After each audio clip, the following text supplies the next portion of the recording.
I gotta do sweet peas box. I just started a little early because Simon, because Momma's already out there.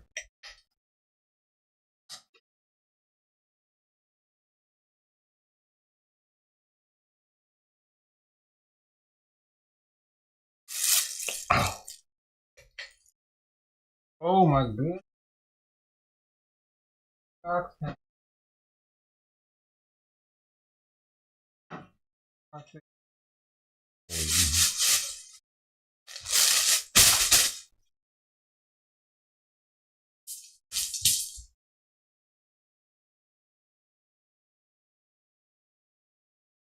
Yeah. Hey, yeah. That one's today. Uh,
His litter soon trying to get a little.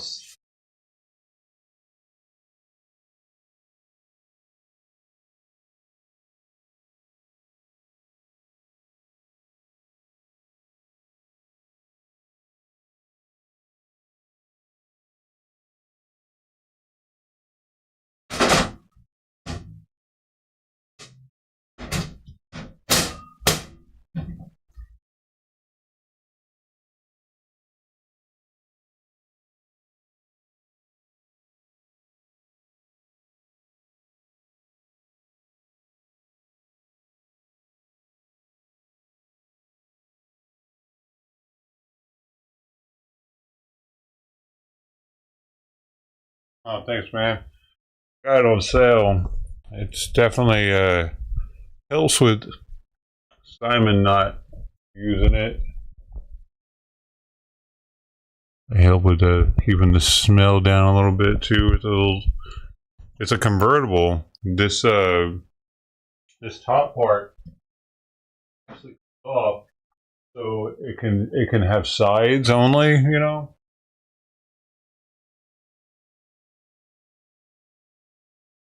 Not the lid. Lock this so it's really used. And I can take the sides off too if I wanted. And it's got a metal bottom. But yeah, I got it on.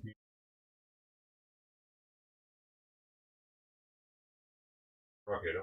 Oh, I'm gonna go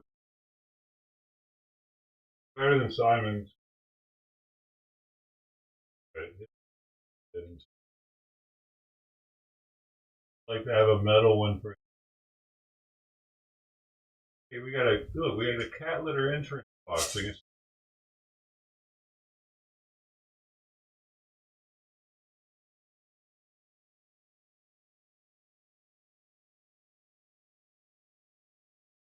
Yeah, me too. Brought her up early. I'm ready to go. Simon fed. We got Sweet Meat fed. Both litter boxes done. Now it's time for Mama.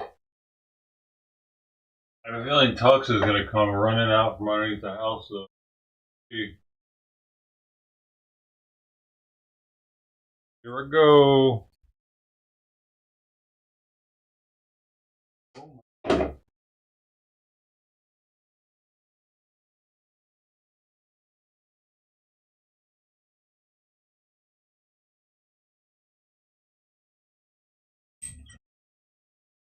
I've been leaving this wooden door open at night, so she got it, Simon, and they, I don't know, play with each other a little bit.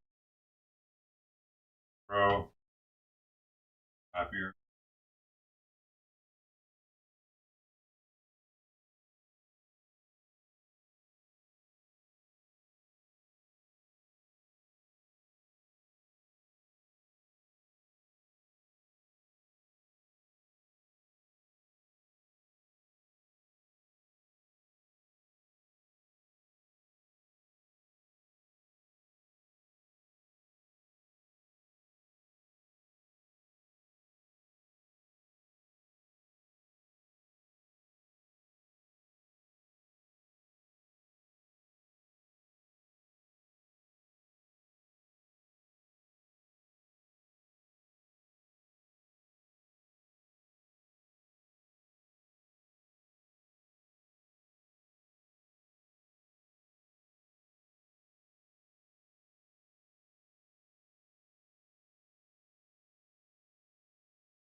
Ed said it. Talking about. I just commented on my stream. This Sandy person who's my biggest fan. But how about playing some content, John? We are so tired of watching you play these stupid video games. How about some content, son? It's getting old. Even Ted said it yesterday. What? What did he say that?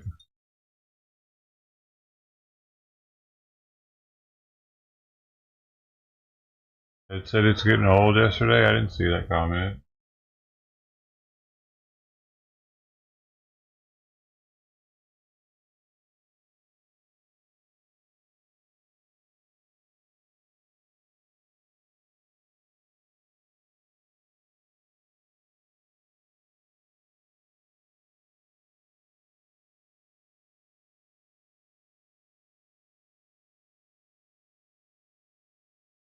I'm gonna ask, what is timestamp of the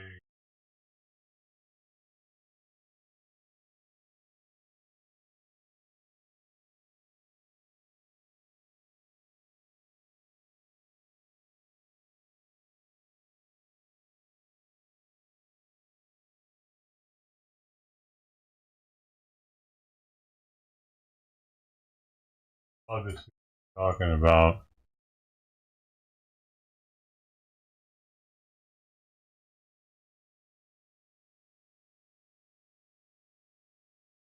Not gonna have one. There's no way Ted said that. Why would he say that? You just weird. Like, what am I expected to do, dude? Just pull content out of my ass and show, like, I show content for the entire day pretty much while I'm doing the cat thing. What do they, dude? What do they want me to do, dude? I can't make a protest happen. The world is slightly boring right now.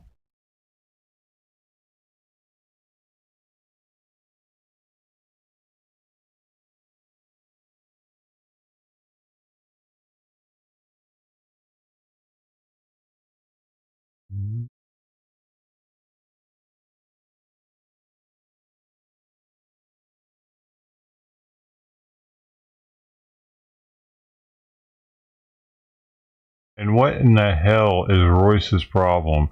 I thought we were going to have a video today.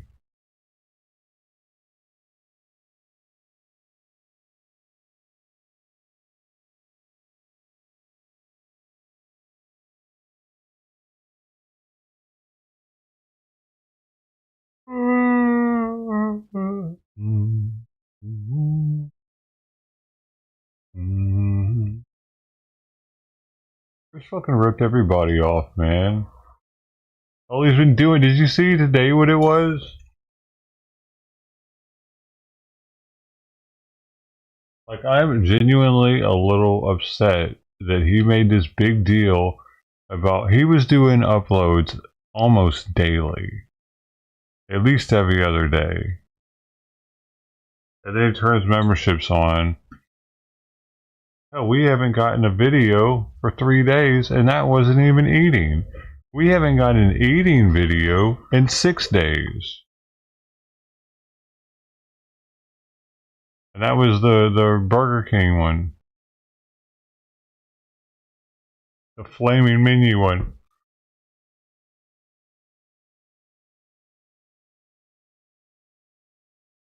He didn't even like give a shout out on his community post of his biggest supporters of the memberships.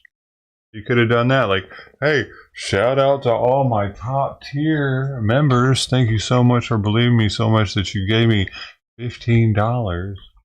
Oh, nothing. Just nothing. No thank you. Like, he could have made a list of all the people that membered up and be like, thank you to all you YouTube members. This is your names. Shout out. Because he even put that he was going to give member shout outs, man. It says on the perks, member shoutouts. When is that gonna happen? What is it? What is a member shout out to him? Hey, thanks, members. You're awesome. You fat fuck. Give me my money back. I should renege on it and tell YouTube that he lied about his perks. He didn't take sick because he posted a fucking he posted something 6 hours ago. How do you refer to something that is diagonally across from you? Kitty corner, catty corner, or catty corner with 2 D's? Not 2 T's. Yeah, 6 hours ago, that was his post. And then he says, my grandma always said catty corner, but that could be just her Iowan accent softening the T's. And then someone asked, one of the members asked, Royce, what's going on with the content, brother? I'm sitting on pins and needles here. And another comment, me too, man. I'm ready for a new Royce video. And I'm going to reply, kind of feeling gypped on the premium membership.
I said kind of feeling gypped. We got more content when it was free. We got more consistent.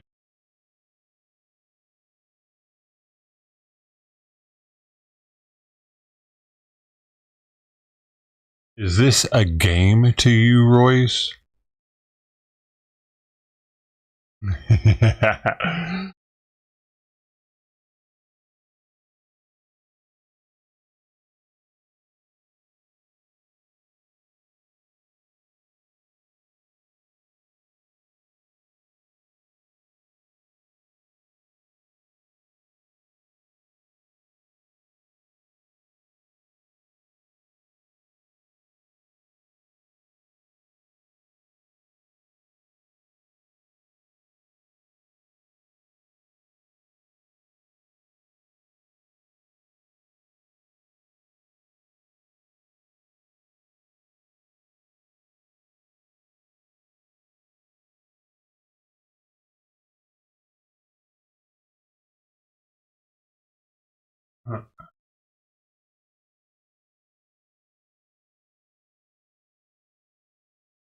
Thumbs down the thing, and I'm gonna put no vote on it.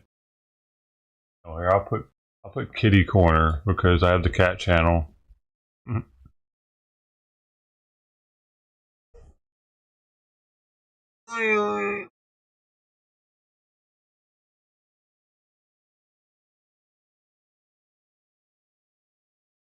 Corner.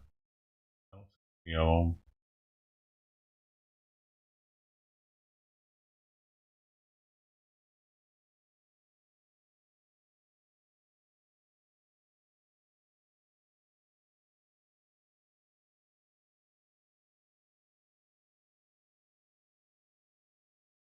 What's the camera? Come on. The people are here for the kitties.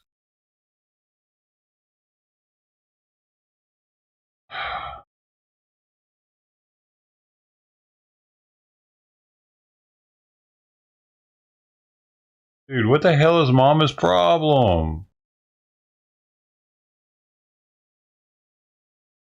Got a full size suit up.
Golden coin's been around forever. Yep. Yep.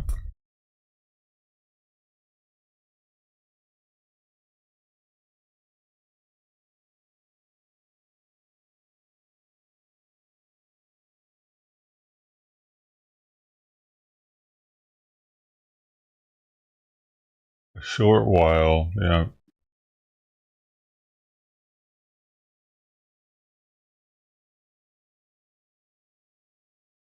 150 rockets fired at Israel. All of this information still developing, but over a matter of a few hours, an estimated 150 rockets have been fired from Lebanon at northern Israel. The Israel Defense Forces urging residents in the north to stay near their bomb shelters, and this really just sort of showing the escalation that is taking place between Israel and Hezbollah, all, of course, after we saw those explosions earlier on this week. That's what you're seeing on the screen right there. Those were pager explosions for pagers that belong to Hezbollah terrorists, as well as explosions of walkie-talkies as well. A lot to discuss here, so I do want to bring in Javad Ali, an associate professor of practice here at the University of Michigan. As always, thank you so much for taking the time to join us and help kind of break this down. Of course, Josh, always nice to be with you. All right, so first off, I do want to ask you overall your thoughts here as you hear 150 rockets there fired by Hezbollah, presumably over there in Lebanon at northern Israel. I mean, that is a lot. It does show what appears to be an escalation. So, Josh, if these reports are true to your viewers and listeners, it does sound like a lot, but Hezbollah has also been trading rocket fire with Israel on the northern border of Israel for almost a year now. So unfortunately, this is not new in the pattern of activity. The volume might be a little more significant, but even if it's 150, I mean, that is just scratching the surface of the inventory of these types of weapons that Hezbollah has. And I would have to believe that based on what Secretary General Hassan Nasrallah said yesterday in the previous clip, went over some of those remarks, that this is just sending a message as well. But I don't believe that this is the retaliation that he warned about. This is just an opening salvo, so to speak. But Hezbollah has far, far more capability to threaten Israel and launch these kind of attacks, but much bigger in scale and scope. So there's probably a lot going into this moment right now, but I don't think it's the retaliation that Nasrallah sort of suggested yesterday. And what you're looking at on your screen right now is a live look over the Israel-Lebanon border. It's a shot that we've shown a lot over the past several months as the situation has progressed between Israel and Hezbollah. I did want to ask you, you talked a little bit about that. I call it retaliation, but in reality, Israel has not claimed responsibility for the pager explosions or the walkie-talkie explosions, but Hezbollah has said they know Israel is responsible. What do we expect that any kind of quote-unquote retaliation could look like? Do we have any sort of idea? Well, even though Israel has not officially claimed responsibility, pretty much everybody outside of the Israeli government has assume that Israel is responsible, or stated Israel has been responsible. And the fact that they did not use military weapons the way that they've been fighting the war against Hamas in the Gaza Strip, or even the operations they've conducted against Hezbollah, suggests that this was probably an intelligence-driven operation. Mossad would be sort of considered a covert operation or covert activity. So that's why Nasrallah continues to say that we're going to hold Israel responsible for this. And then getting into what could be next, as I mentioned, Hezbollah possesses a vast inventory of rockets, cruise missiles, drones, short-range ballistic missiles, tens of thousands of fighters, a global terrorist attack capability. So you pool all of that together, and then I would have to imagine over the past few days, a menu of options has been presented to Nasrallah, and he's probably been in consultation with his key interlocutors in Tehran because of the relationship between Iran and Hezbollah. And then now it's a question of what will they do, when will they do it, what will it look like, and will it be viewed as proportional or escalatory against Israel? And these are all questions nobody really has the answer to right now. I want to talk a little bit more about the situation in Gaza as we do get closer and closer to 1 year since the attack by Hamas on Israel that led to the Gaza war here. We do know that Israel has reportedly offered safe passage for Yahya Sinwar, as well as really just removing the troops, the fighting there in the Gaza Strip, in exchange for the release of all 101 remaining hostages. Is that something that Hamas is likely to accept? Well, if these reports are true about the current deal that's on the table, that would suggest that either from the decision or the calculation from Prime Minister Netanyahu and the War Cabinet and the IDF, that they've achieved most of their objectives against Hamas. They've degraded its military infrastructure. They've killed thousands of its fighters. They've eliminated a lot of its senior leadership, although Yahya Sinwar is still alive. Now, guaranteeing his safe passage suggests that they will try to honor that and remove the troops. Not clear, though, what happens next in terms of rebuilding Gaza or who will govern it. And then, another important issue, the return of the hostages. So if that's the deal on the table, will Hamas accept it? Unclear. And as we've talked about in previous interviews, Yahya Sinwar is very different from all the other political heads of Hamas. I mean, go after Hamas. Israel carried out one of its most intense bombardments against the Hezbollah militant group, launching dozens of airstrikes. Israel carried out one of its most intense bombardments against the Hezbollah militant group, launching dozens of airstrikes over Lebanon. The aerial barrage comes just after the leaders' group vowed revenge for a series of deadly device explosions which targeted Hezbollah members this week. Both Lebanon and Hezbollah blame Israel for those attacks. The leader of the group accused Israel of crossing red lines. This is Hassan Nasrallah. He said its actions amounted to a declaration of war.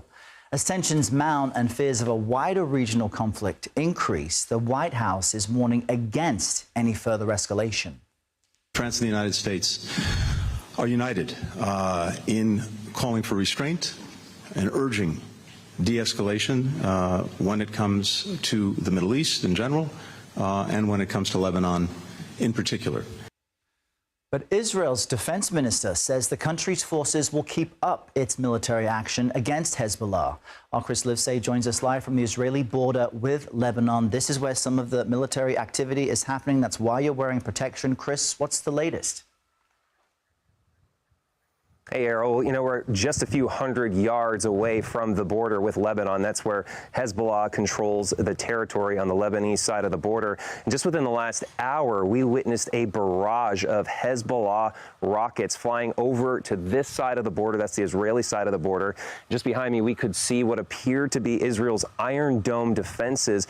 intercepting a large number of those rockets. So just yesterday, the defense minister in Israel said that the center of gravity is moving here. It's moving northward. That is away from Gaza, away from Hamas, and towards Hezbollah in Lebanon. And you can see why. In this town alone, locals say they were struck overnight. We witnessed some of the aftermath, number of houses with gaping wounds. We're also told that an IDF, that's an Israeli soldier, was killed just over in that direction towards the Lebanese border. And of course, there are exchanges of fire taking place.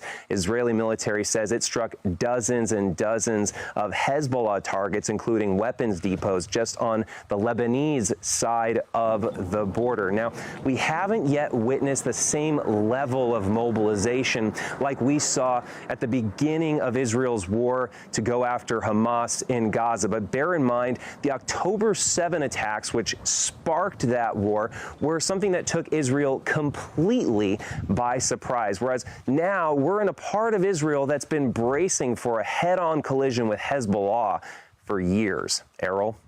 Continue to check in with you throughout the day. Sweet.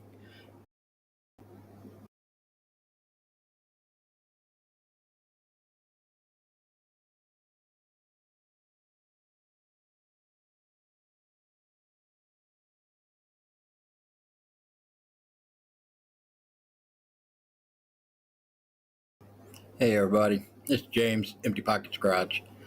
Just wanted to make a quick update. The Vikram Swami was here tonight for the town hall meeting.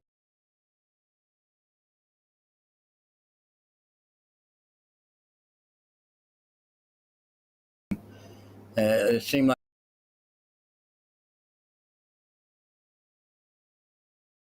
like it went pretty well, mostly positive. There was some touch and go things there for a minute, but they got through it pretty quick. But anyways, you know, whatever side of the aisle you fall on politically, you just got to like the guy. He just seems sincere. I mean, you know, that's best you can go by the way he handles himself. He just does. He seems sincere. So hopefully he'll pass this information along. Like he said, he has no real power. Yeah, she is acting weird. Hopefully she doesn't have rabies or something. He's been here. I guess he used to play tennis in college, and he used to play up there at Wittenberg. So anyways, he felt like he had enough tie to this town that he wanted to come and see what he could do to help. And, you know, he had a meeting with the Haitian representatives and our local mayor and council people. Of course, my opinion. Maybe she's pissed that I'm not putting the True Retreat on top of it anymore. I don't like. I ran out of them. I sprinkle a little bit of nutritional yeast on top of it, but maybe she was really digging that True Retreat. Now she's like, nah, I got better food elsewhere. Yes, but that's me. Especially with some of the info I found out, you know, like his staffing service, this first diversity. Yesterday she didn't finish it either. Temporary staffing, or first diversity staffing, what it's called. This guy is running a monopoly, basically human trafficking, in my opinion. Because there was recently just a report out of Pennsylvania where this very same thing's happening in a town there, where the staffing service, which is owned by this gentleman named George, they call him King George, really King George. I think he's based out of Florida, and he has these temp services. Honestly, I think he made a deal with the government and knew exactly where to set up these temp services in these towns that they knew they were going to send these immigrants to. So anyways, so the same thing in Pennsylvania is happening here, which I've already discussed. I've got a list of addresses, but it's all on my phone. I've got all kinds of information, but I'm not tech savvy enough to put it up on the screen to show you. If somebody out there could get a hold of me, email me, maybe they can help me do it. We could throw it and collaborate somehow to put this information up, because everybody says, give me proof, give me proof, give me proof. Well, got some proof. I just can't throw it up on the screen to show you. I've got addresses. And the whole system here is how he's doing it. Everybody's already known. It's been said. I've got 57 addresses, but I was told he has 63 properties. They've got the shuttle buses, which they charge the immigrants to use. They're renting beds, not houses, so they're called bunk houses, which is indisputable. That's already been proven by a couple of people. So, they take bunk beds, 2 to 3 sets in each bedroom, whether it's a 2-bedroom house, 3-bedroom house, however it is, and they rent out the bed. So these immigrants are making $2 to $3 less on the hour than a U.S. citizen would, working in those same jobs that they would send them out through the temp service. So obviously these companies around here are loving it. So they're getting cheap labor. They're getting consistent labor, because obviously with the temp service, if a guy don't feel good, the temp service will put somebody else in that position. So, and they're usually manual labor that doesn't require any skill set. So the companies will always have a body there to do the job. So yeah, they're loving it. Why wouldn't they? But this King George, there's just something dirty about this. The Haitians are being taken advantage of. We have been taken advantage of. We got like 70,000 people in this town now. And if anybody's seen my last video, the thumbnail, that was a picture of them dropping off immigrants out there that Love's Truck Stop this week. That's from this week. I've got pictures of the people from the Haitian community outreach people to help them get settled here. They went out there. I've got pictures of them where they went out there and they picked them up. So they're being scheduled in here. They're not just being dropped off. They know they're coming, so they're helping them out when they get here. So they're not being dropped off just cold. So they do have some kind of system in place. It's just not benefiting us. So saying that, our mayor, I need help because I'm not tech savvy. I have found out, or at least I was told by, in my opinion, to me, a very credible source, that the reason why our mayor is acting like he's squeaky clean is because he's got a shell corporation set up where they own some houses also. And also there's information that he has taken multiple trips along with other mayors across the country to Haiti, as well as our governor has taken those trips. So that just stinks to high heaven. So this umbrella corporation, it's called Littleton and Rue Corp LLC. Now, like I said, I'm not tech savvy. I apologize. I'm just an old mechanic. I mean, nobody special. I'm just trying to give you guys information as far as I know. For those who are clicking on and listening to me, it's the best information I have at the time, and it is honest information. I'm not trying to aggrandize anything, so take the information as you will. So saying that, I just want to say this was just a quick update. And oh yeah, we had multiple crashes yesterday. I've even got the picture. It happened while I was out. The lady flipped her car in the middle of Main and Spring Street at the intersection. She had 2 babies in the car, and they said she was doing like 15 miles an hour when it happened. I don't know if to flip a car over on its roof at 15 miles an hour. I mean, I don't know how that's even possible. But anyways, it happened. I've got pictures of it. It's just another thing that we have to deal with daily around here. So until the next update, and I apologize to my car people, I am going to be getting some car content back out there. It's just that it's really hot here right now, and I'm working outside in my driveway on that frame. So I'm trying to wait for a cooler day. So I apologize for that, but you know, the other people don't really care about that part. Until next time, this is James, Empty Pockets Garage. I'm out of here.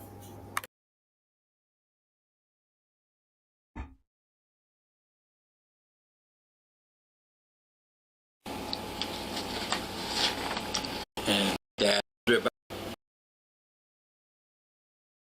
oh, he just did the thumbnail. He didn't have it on the video itself. they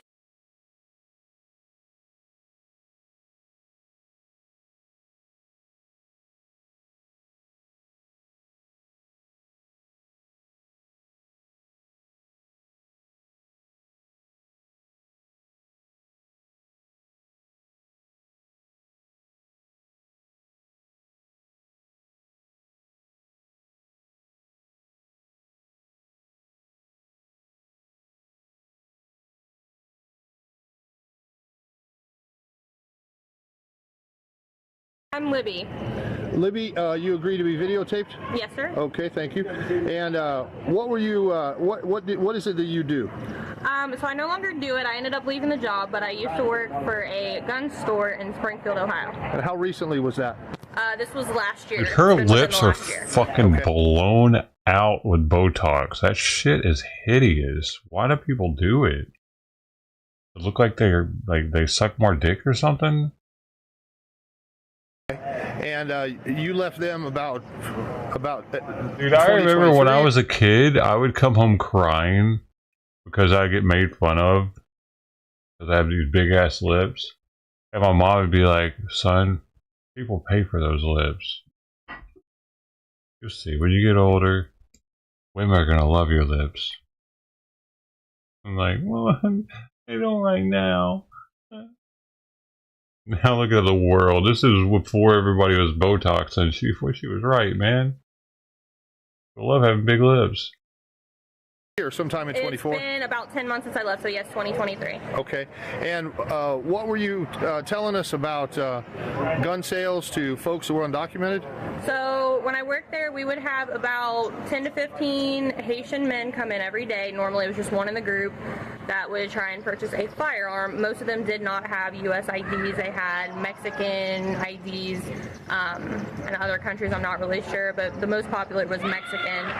And they would come in and try and purchase firearms, and I was told that I had to process the sales just like everybody else, like I would any other customer. And I would, and they were going through just fine, even though they weren't U.S. citizens. What? So I would have to put them on the do not sell list, so they were not getting firearms. Okay.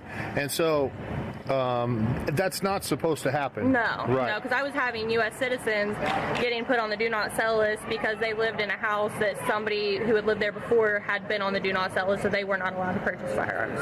Okay, but these were all going through. Yes. And you put them on a do not sell list, and then what happened? I was told I was not allowed to do that because it was something with the Second Amendment. Okay. What? And how many firearms do you think you sold during the time you were there in that situation? Probably 40. Okay. And usually groups of people, but one of them would try to get a gun? Yes. Okay. And anything else you want to share, or things that you noticed when you were there that... Just that there would be large groups. I had one incident. This gentleman came in, and he did have a state ID. That was the only one that I had that had an Ohio-issued state ID. It did not have his current address on it, and this was my first issue that I've ever had with them. It was the first customer that I had that was Haitian. And I asked him, you know, is this your current address on the license? Because that's something we have to ask everybody. And he said, no, that's not my current address. I said, okay, then I cannot sell you this firearm right now. You're going to have to go to the DMV, get a change of address form, and then we can proceed. And then he looked at me and said, I'm just kidding, that's my address. And I told him, well, you already told me you don't live there, so I can't proceed with this transaction. And I got cussed out. He tried to physically take the gun out of my hands. And then my boss told me just to process it. It wasn't a big deal, even though if it was anybody else, I couldn't have done that. So. Do you think that the gun stores are getting pressured? Or how is it that they're approving all this stuff? I genuinely, I have no idea. I do know that the store that I worked for, we were told we had to process it. I would call all the other gun stores in the area and tell them what was going on, not to accept it. And so I ended up having to call about 3 to 4 gun stores every time we have that issue. Almost every day? Yes.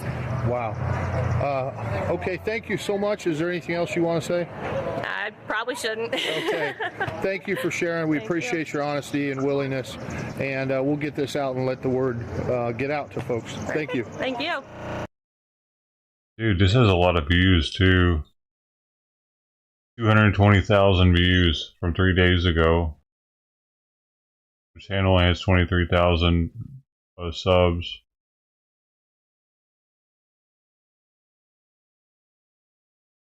Libby has hired a lawyer, is scheduled to meet with ATF and sheriffs on Friday, today, and is being told she could face up to 12 years in federal penitentiary. What? For what? Because she sold them the guns?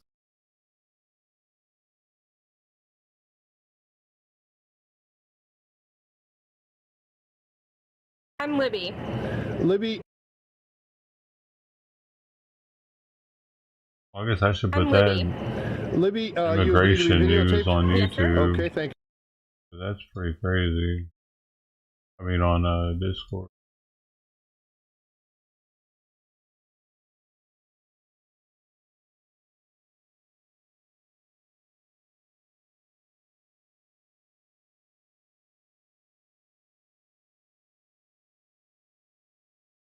I'm Libby.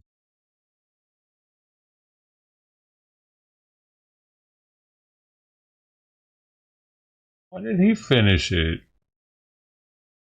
Dude.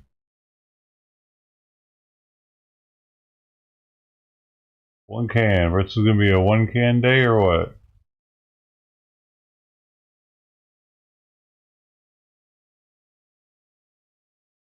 Definitely not feeling like putting any more food out there if they're not gonna what I put. What is that? What is that?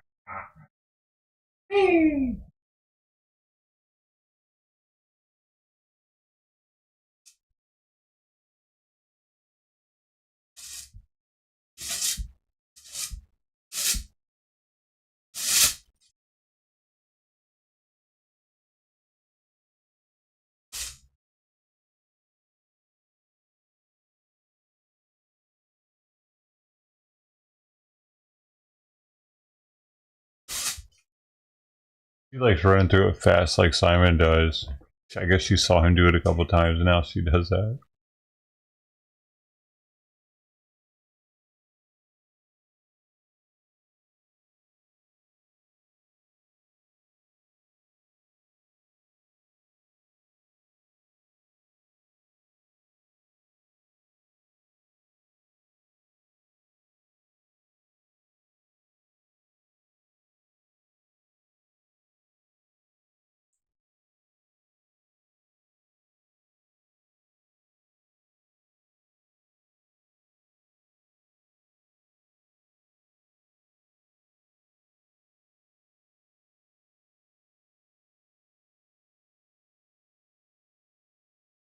They're long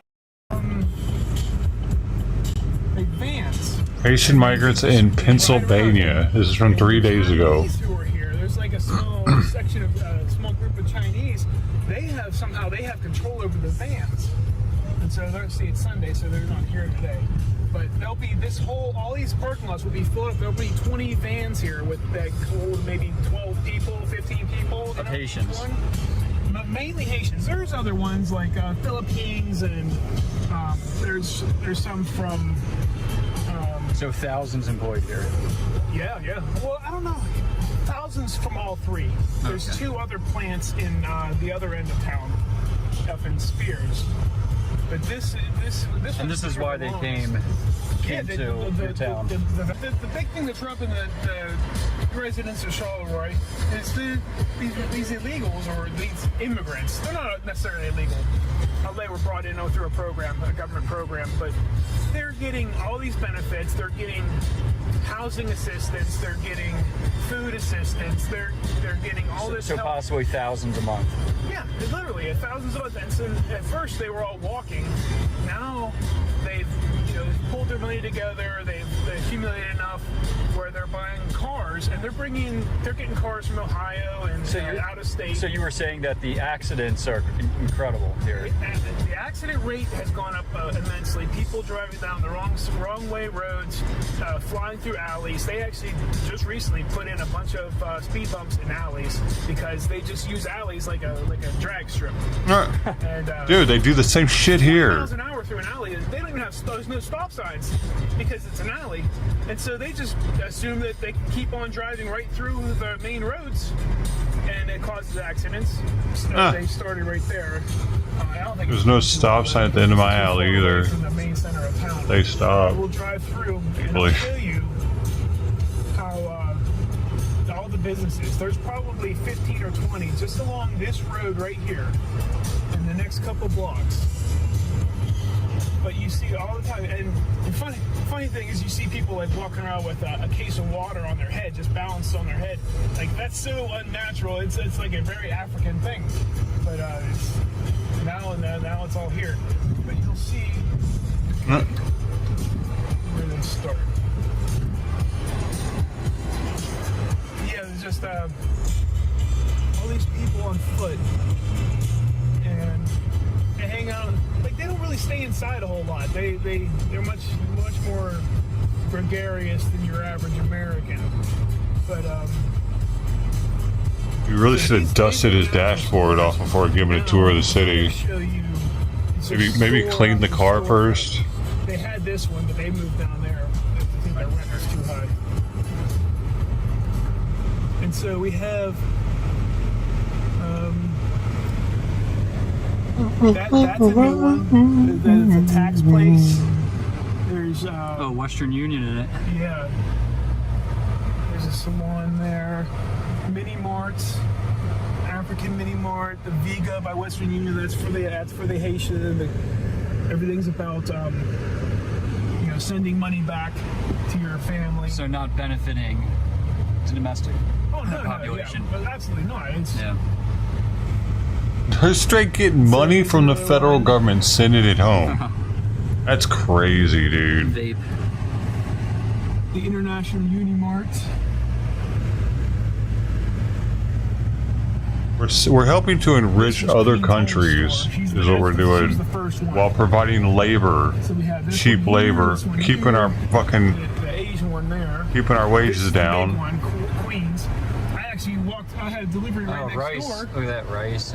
Yeah, I had a delivery right next door, and there was a chunk of pale meat, looked like pork or something, and it was just sitting on this. It was like a 2-inch chunk of meat just sitting on the sidewalk. I was like, this is so weird. I've never seen this before. But then these are carrier vans, like passenger vans to carry the migrants. Like 15 people per van. I'll even show you up on carry the migrants to the meat factory. Yeah, to the different factories. There's 2 in Spears and the one I showed you in North Charlotte. And what were the factories called? It's 4th Street Foods. 4th Street Foods. They do like it used to be called quality driven co-pack. Simplot was another. Now, what is this van again? These are the passenger vans for that. They have someone who. And 1 second, let me staffing. So here's the staffing company. So the staffing company is what takes the migrants to the big meat factory, which is they drive because they're making so much money. It's worth it to them to bust them. Are within these homes here. Oh yeah. There's your town. Very little. There's no empty space. No empty homes. So rents are up. Rents are way up. People can't even find out, and people are moving because you see, they go into people's yards on their porches and just take things because they aren't familiar with. So rents are up, thefts are up, and you said the town's about 4,000 and half are Haitian. Yeah, it's probably more like 5,000 now, just because of there was just another influx in this past few months. And so more than 50% of the population I is would say Asian. half the town, more than half the town, yes. And you got Trump signs everywhere. Yeah, I only recently saw a Harris sign for the first time. I do want to show you. There's a. What are you doing? Where are the animal? You said. Why do you have to put holes in everything? That's the other end of town, near the towards the other two factories, on the other side of town. Twilight. It's called Twilight. Look at that. Somebody's got their flag upside down. I actually know that person. Is he in distress? Yes, he's. Look, this is what I want to show you right here. Oh wow! Look at that. It's like a little. Haitian compound of all the vans. Yeah, there's multiple houses right here. This is like their lot for older. So these are the vans that drive the Haitians. The Escalade doing up in there. What the fuck? Yeah, the I packing. can afford that. Packing factories. Yeah, it's frozen food packaging. Like they build breakfast sandwiches and breakfast bowls and things like that, and it gets it's frozen food. Is this right here? Just another carrier van for the immigrants to the meat factory to the factories. Yep. How crazy! This whole town is set up for them. them. Think are in this town? At first I thought there was maybe like 24. Then it just kept on growing and growing. They must have poured the market on these vans. And another one too. Yeah, they must have poured the market on these vans. All of these take the Haitians. Yeah. Stop doing that, you little cunt! That's what it is. There was just a stabbing a week, maybe 2 or 3 weeks ago. It was Haitian on Haitian. Guy got stabbed in the head and he had to get life flighted. The people who saw it said he's probably not going to live, but I never heard anything more from it. A lot of times because they're always sitting on the porch, like right there. And they do have their own sense of style. Like they love these Burberry T-shirts that have teddy bears on them. So they found goat carcasses, Weird. like butchered goat carcasses on this road, just off the side of the road, and it created a whole joke among the town that they're lock up your goats, missing goats, because they were finding their carcasses. And any other animals? Not that I know of. Dude, were they actually still the I goats? know someone that lives up in this area that has goats, and I was like, you better watch them. Packing. And this is the other location where the migrants. This is one of the other two that's up in this area, and so this has been here, but they were all using local labor, and now it's probably over 90%, immigrant that they brought in, and it's a big factory. So this goes to Tyson too. Yeah. 1 second. I remember ConAgra had a lot out in Greeley, Colorado. This meat back in the The day. Haitians, or this meat factory that the Because Haitians it's a were working shitty at job, that displaced most of the domestic workers, shipping to Tyson. Yeah, It's funny. It's funny because there's this report not too long ago, maybe several months ago, of NGOs supplying corporate America with these migrants, and this is exactly it. Yeah, this is actually playing out in real life. Wow. To 4th Street. Yeah, Tyson, NGOs are being paid so they could fill these factories with workers. Maybe like sign. Crazy, So it's a man. Haitian. Yeah. So what you're saying is they don't know how to drive. They stop when they're not supposed to. They slow down and or they don't stop when they're supposed to. So That dude didn't parallel park correctly either. You're not supposed to go in head first. Yeah, they Just to get parallel with the car and back into There it. was on Charlotte Rambler, there was a post, someone that worked there, and they said they're frustrated because they can come in with a handwritten ID card, and they get asked a simple question: did you drive in your country? And if they say yes, they get issued a driver's license. What? With that ID, even though none of it has been verified or vetted at all. Wow. And that's scary. There it is. So, and There it is. Accidents are Remember that dude was in Springfield asking how are they getting them so fast? And the lady was like, who finished up the food? Tuxedo? Did he come back and finish it up just now?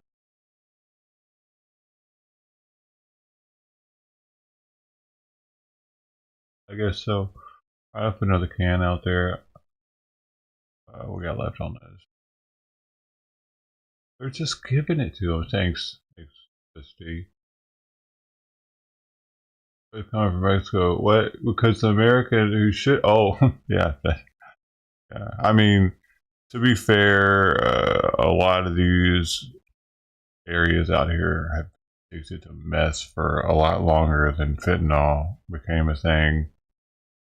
So I can imagine that there's a fair share of white people that are on government assistance in this town also, and yeah, where would that factory have gotten the workers at? I mean,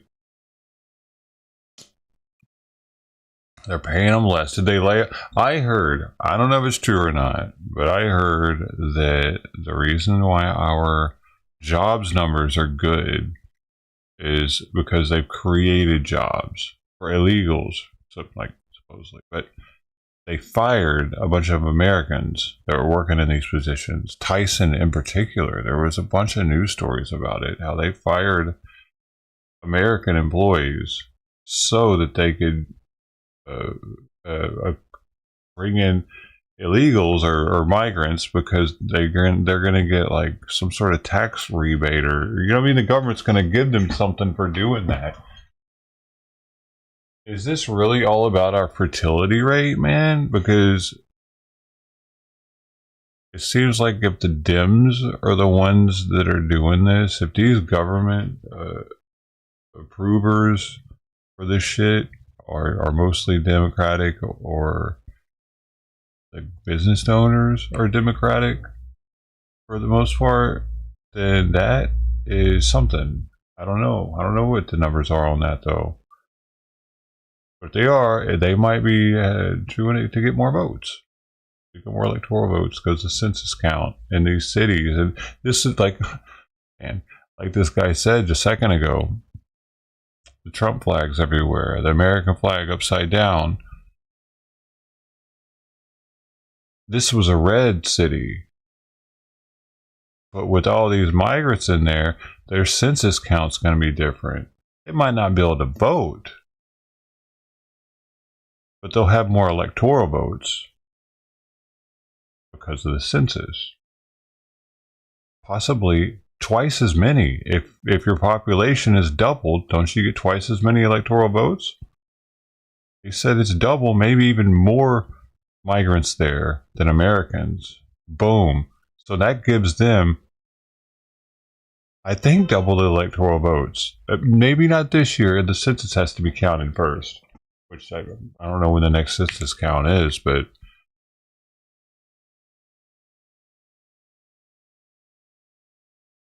and I don't know how that works, man. Do the electoral votes, they don't have to necessarily go in the direction of the popular vote. So, like, because there's, like, say they had one and now they have two, if the other dude votes Democratic, it cancels out the original electoral vote.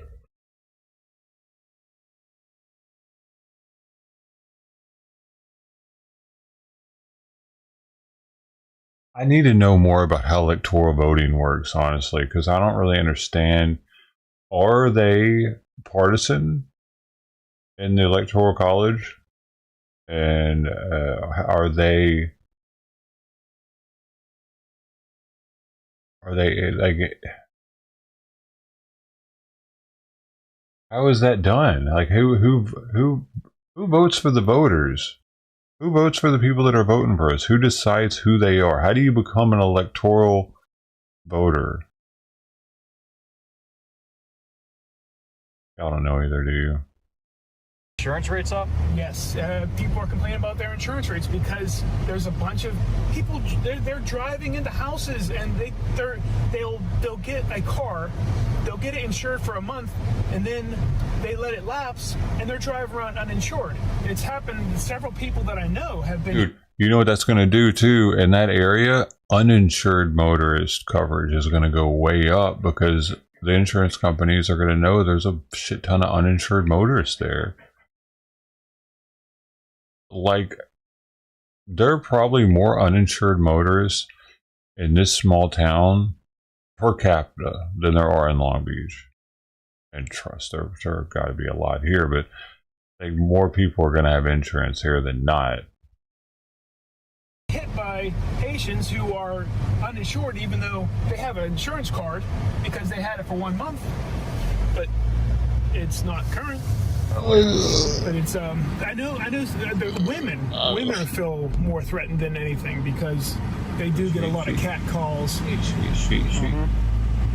Yo, what's interesting also, I watched a little bit of that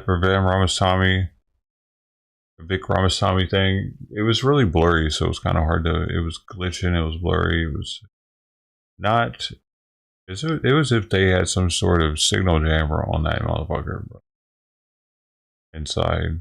Multiple news agencies were a really bad garbled stream. But one thing I did see in it was this mixed guy. He was like a half and half, white and black, saying that he was being discriminated against by the like MAGA supporter types in Springfield, telling them to go home and shit, but he was an American. He wasn't actually from Haiti, or he was an immigrant. And he said his friends would get it too sometimes now. He asked him what he thought about that. I wish I could have heard the answer, but it was all garbled as shit. And that's when I was like, well, fuck it, I'm out of here. But that's an interesting, like, it is causing more racism towards just black people or people of color because the locals can't tell the difference very well. Man, I think I'd be able to tell the difference, dude. I don't know, man. I don't know why they can't.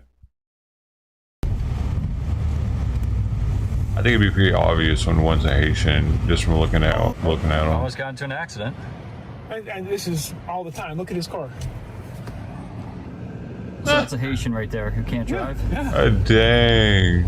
Wait, why does it have New Hampshire plates or whatever those were? And you see the speed bumps in the alleys? So these speed bumps why were they put into the alleys? That's what he was saying. They buy their cars from other states. I didn't understand why they would do that though.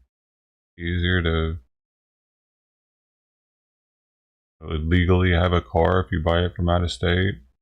Oh, they had to put these speed bumps in the alley apparently because look, this is a brand new sign. Right, because the Haitians were fucking hauling ass through here. Why didn't they just put speed limit signs up and then speed trap it? Make money off the Haitians. Why aren't they capitalizing off these Haitians? They're only letting the businesses do it because, like, it seems like they could be getting all kinds of fines out of them for running into shit all the time. Like, don't let them send their money back home. Make them put it into the local government. If you want to be here, you want to get in a wreck, okay, well, just give us that money back. Because they even put a stop sign up there too, because they were using the alleys like it was their own little drag strips. And these are new. These are brand new. Yeah, these were just put in a week ago. A week ago. Wow. So clearly, that's a response to an issue. And that would piss me off in my car too, because I have a tight suspension, racing suspension, and it's low to the ground, man. And I got low pro rims, low pro tires, and like wide rims. I mean, but what a bitch, dude! Like now, all the residents have to deal with these speed bumps in the alleys. Because of dumbass Haitians. Response means government understands there's an issue. Local government understands there's an issue. And it's really, people are mostly frustrated with the police because the police, they throw their hands up and they say there's nothing we can do. Meanwhile, there's Trump signs everywhere here. Wait, apparently it doesn't matter. Do you think the response of the Trump sign? It's brand new, career link. They just built the whole thing from the ground up.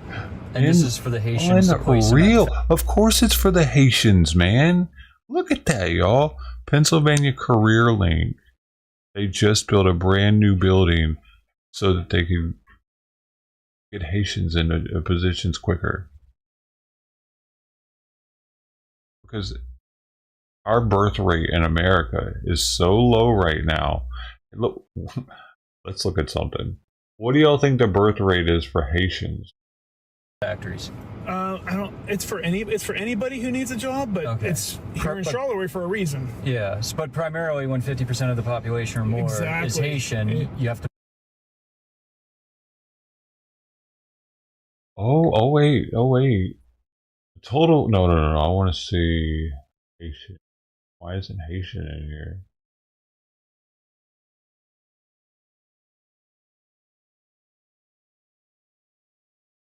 It's showing up. I can't see it. They're gonna start popping out kids like crazy though. Out there here. If they weren't already. But that's Pennsylvania, so very interesting. Written ID card. That is happening everywhere with these Haitians.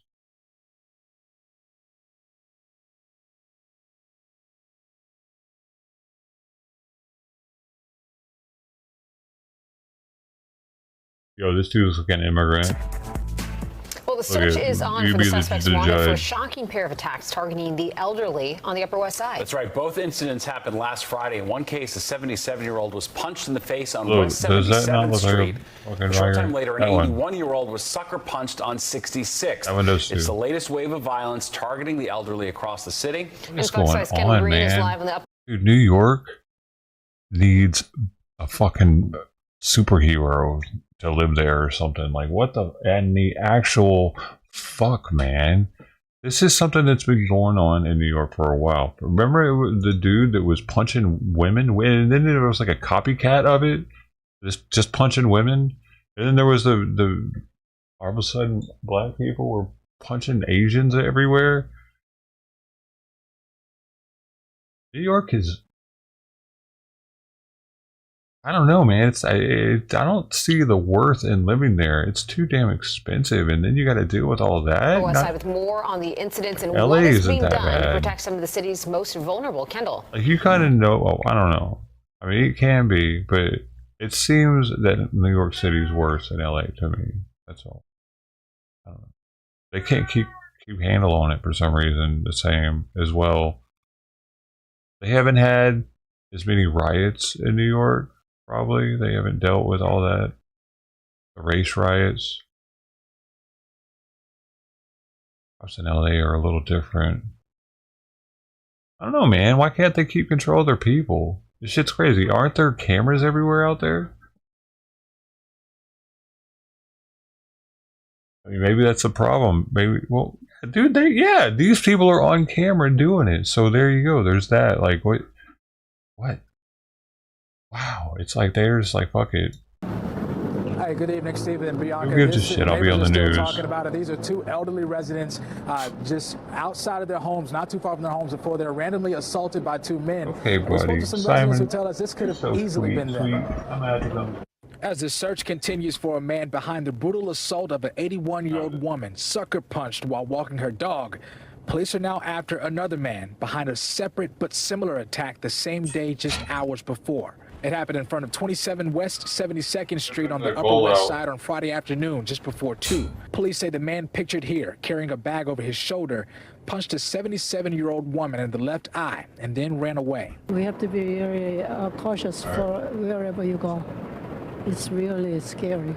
The victim, who didn't end up going to the hospital, suffered from minor injuries, but the injuries sustained by the woman's attack caught on camera just hours later far worse. The neck was almost as fat as my face. My nose is broken. Here, you can see the swollenness here. She spoke exclusively with Fox 5, sharing she suffered a concussion following an attack she didn't take personal.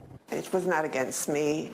He's sick because he did not really rob me, did not take anything. He just really just hit me for no good reason. In surveillance video, you see her stop for her dog as a man in all black walks past her. He turns around, takes a few steps towards her, and throws a strong punch, knocking her to the ground. We paused the video before that punch, but you can see her on her back, with her dog still by her side, as people around try to help the victim out. It reminds me of the things that happened in last April to me. As both men remain on the loose, residents share the news just adds safety concerns to similar encounters they've had already themselves. Suddenly he pushed me so hard.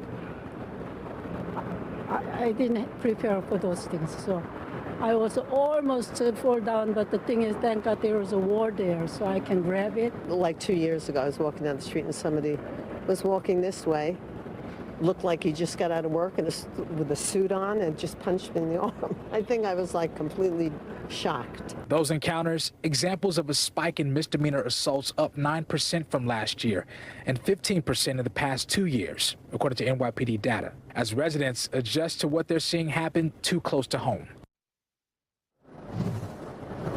Now, one of those residents shared after getting the news, when she's walking around, she just keeps her eyes on the swivel, and she doesn't even put her headphones in. It's in hopes of avoiding a similar attack, and she becomes the victim. But if anyone has any information about those suspects that we just showed you, you're asked to call Crime Stoppers. That number, 1-800-577-TIPS. That's latest from the Upper West Side. Kendall Green, Fox 5 News. Bianca? It is very unfortunate that they have to walk around the city always on edge, fearing that the worst may happen. Kendall, thank you for bringing that up.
Violent crime is down, they said, right? Biden did it.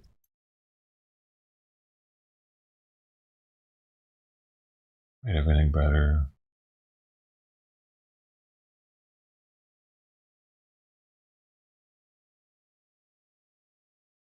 It didn't make sense for me to be brought to that facility and Yo, not to have been this lady was stuck at a mental institution and they wouldn't let her out. She says she was stuck in a Pasco County mental health facility for 7 days and she believes that money, not medicine, was the reason she was kept there. 8 on your side, investigator Brittany Mueller joins us in studio live tonight. Brittany, well, she might be getting a payday this all then. started with a prescription problem. Is that right? Stacey Keith, that is right. Catherine McKenzie says she needed her medication adjusted, but a trip to a local ER turned into a 7-day stay at North Tampa Behavioral Health Hospital in Wesley Chapel. The company that owns the hospital tells 8 on your side they never make decisions for financial reasons. McKenzie doesn't believe it. Catherine McKenzie says the very sight of North Tampa Behavioral Health Hospital brings back terrible memories. The perception of the outside, it almost looks like a resort. And on the inside, it's the total opposite. Takari. In August 2020, the veteran social worker had just moved to Tampa Bay to take on a new job. McKenzie suffers from bipolar disorder, but says the condition was well regulated for years with the right prescriptions. She says she was having an issue with her medication and didn't yet have a local psychiatrist to consult. So she went to a Pasco County ER for help. The staff referred her to another local facility instead. Because I was just continuously being told that it was not a Baker Act. And then I did go into the transport and was taken to another facility. McKenzie was transported to North Tampa Behavioral Health Hospital in Wesley Chapel off State Road 56. She says she told the hospital's intake staff that she was not suicidal and that she had even been at work earlier that same day without any problems. Despite that, she was admitted. Her stay soon stretched into the next day and the next, into 7 days that McKenzie says she was held at the hospital against her will. And you said that you weren't in crisis, though, so why were you being held in this facility? We strongly feel that my insurance was the primary purpose to continue my stay.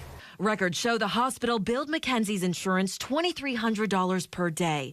And while her insurance paid the bill, McKenzie paid a price too. It's nothing she says to a she was hospital, just 4 though. weeks away from being vested with the state of Florida, but lost her job because of her week at the hospital. At the end of the day, it came out to be over $13,000 that they got out of the week. That's a lot of money. Yes, ma'am. On top of missing work. I lost my job. Not to a hospital, it's McKenzie not. was released after her family I don't hired an know. attorney. That a judge hearing her case ordered the hospital to discharge her immediately. North Tampa Behavioral Health Hospital is owned by Acadia Healthcare. A recent investigation by the New York Times found that the Tennessee-based company operates more than 50 psychiatric hospitals nationwide and raised questions about the reasons that patients were held. The for-profit mental health chain is currently valued at $7 billion. McKenzie later sued Acadia for false imprisonment. so a $13,000 confidential ain't settlement shit. was reached last year, but she says that memories of her stay still Oh, haunt man. her. 8 on your side this is wanted crazy. to ask Acadia about McKenzie's Yeah, allegations. some bipolar A episode. spokesperson told I us think the she company was. does not comment on patient treatment due to privacy regulations, but they shared this statement with us, reading in part. Decisions on patient care, including how long treatment may be necessary, are never business decisions. They're medical decisions made by licensed physicians and care clinicians in accredited, regulated healthcare facilities based on medical necessity and associated legal requirements. McKenzie disagrees. I think that they were doing the best they could to paint a picture of a need that just didn't exist. Do you believe that this facility should still be operating? Absolutely not. Are you afraid to get help now? Absolutely. I always will be. You can find the full statement from Acadia Healthcare on our website, WFLA.com. Now, if you have had an experience with North Tampa Behavioral Health Hospital or another Acadia facility that you would like to share, give me a call or send me an email. We would like to hear from you. Okay, so I think the hard part about this is I gotta get them digits, people like baby. All McKenzie, right. when they hear her story, they might think twice about asking for help with a mental health issue. Does she have a message for people out there about this? Stacey, she does. And McKenzie says she realizes that there's a stigma surrounding getting help for mental health care. And that's why she's sharing her story with us. McKenzie says just because she's bipolar, it does not mean she's any less capable of holding a job and leading a great life. She tells me that she's a mother of 2, raising 2 amazing kids, and she would not trade her life with anyone's. All right. Thank you, Brittany. Thanks. And if you have a problem that needs solving, you better call Brittany because she can investigate it for you. There's the 8 on your side helpline number. It's 1-800-338-08. I bet she gets all kinds of dudes. It's like, looking good tonight. What are you wearing underneath? What color are they? Oh, we're gonna meet one day. You know, she's the dude. She's got to be. She's probably got somebody that has to screen all the calls because there's so many weirdos that are calling her.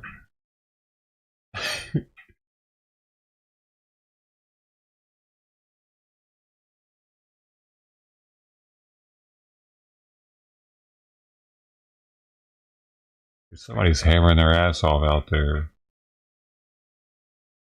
She said that she was having an episode though, so depending on the bipolar, it could have been.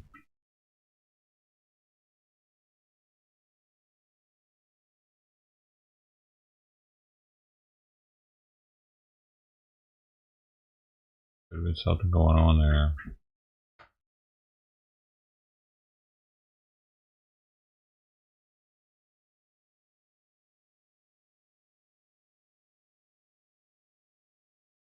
Whoa. Now a story you will see only here on ABC 7. Squatters and taggers taking over a vacant mansion in the Hollywood Hills, covering it in graffiti. Caught on camera tonight, some trespassers leaving the property right there, and you just wait till you hear who owns the place. Eyewitness News reporter Michelle Fisher spoke with a fed-up neighbor. She joins us live with the latest. Michelle. Well, Mark, Mulholland Drive is known for its breathtaking views, but for neighbors who live here near Multiview Drive, well, what they're stuck with looking at is graffiti, as you mentioned. I'm going to step out of the way so you can see a bit of what we're talking about. The graffiti that's here on this exterior fence, well, it's just popped up within the past 2 weeks, according to neighbors. But it's been an ongoing saga with this abandoned mansion they've been dealing with for more than 2 years, including a foul gas odor, fires in and near the property, and even a violent attack. But we're kind of at wit's end because, I mean, honestly, we're not sure what to do. An eyesore, headache, and safety hazard. It's how neighbors along Multiview Drive in Mulholland describe this abandoned mansion, now covered in graffiti from taggers and squatters who've been in and out for more than 2 years. The past week, for example, we've all called 911 several times because every time we call, the police will come and they'll clear it out, and then within an hour or two, 5 more people are there, and they're like staying the night. One neighbor was more comfortable sharing their frustrations off camera, saying things at the property have gotten violent in the past. Apparently some squatters came and actually attacked one of the neighbors with steel rebar and beer bottle. Our cameras capturing what appeared to be 3 taggers leaving the home this evening around 8, with private security stepping in to get them out. LAPD Hollywood Division telling Eyewitness News they've been called to the home 6 times this month alone for trespassing and vandalism. That's wild, police man. are moving 10 people on Wednesday At and least arresting get their 1 ID person on a and shit, warrant. right? The police told us they are tied because it's still owned by the homeowner. So it's like stuck in limbo land. According to public records, that owner is John Powers Middleton, the same person who owns this home at 1754 Sunset Plaza Drive. That property also taken over by squatters. The rundown condition seen here in a report we did a year ago. Neighbors say Middleton's father owns the Philadelphia Phillies. Just seems to be ignoring what his responsibility is. What the fucking, what a waste. Has enough money to take care of it. Neighbors also say they've reached out to Nithya Raman's office, but haven't had much luck with a resolution. I would just think that there would be a solution for us as homeowners. And we also reached out to Councilwoman Nithya Raman's office for insight on this issue. We also have not heard back tonight. We also put in several calls and text messages to numbers associated with the owner of this mansion. Also, no answer. As for the homeowners, they say they will continue to fight for a fix, telling us they've even tossed around the idea of maybe coming together to all buy the property together and fix this issue. I'm as all comfortable. You got comfortable right now.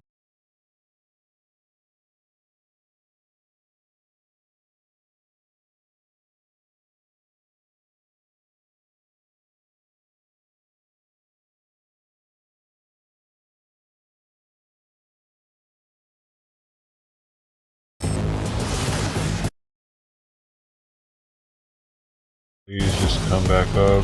Oh, now in sweet. just one station, 7 News cameras capturing exclusive video of federal agents swarming a Miami home. Now officials revealing they were taking down a multi-million-dollar cryptocurrency scam.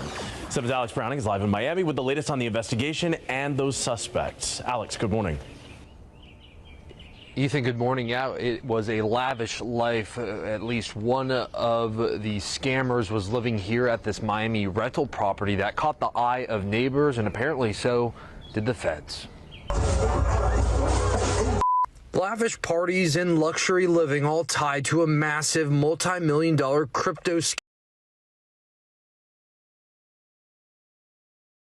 He's not even drinking the good tequila. These are tequila bottles, by the way, in case you're right. It took me a second.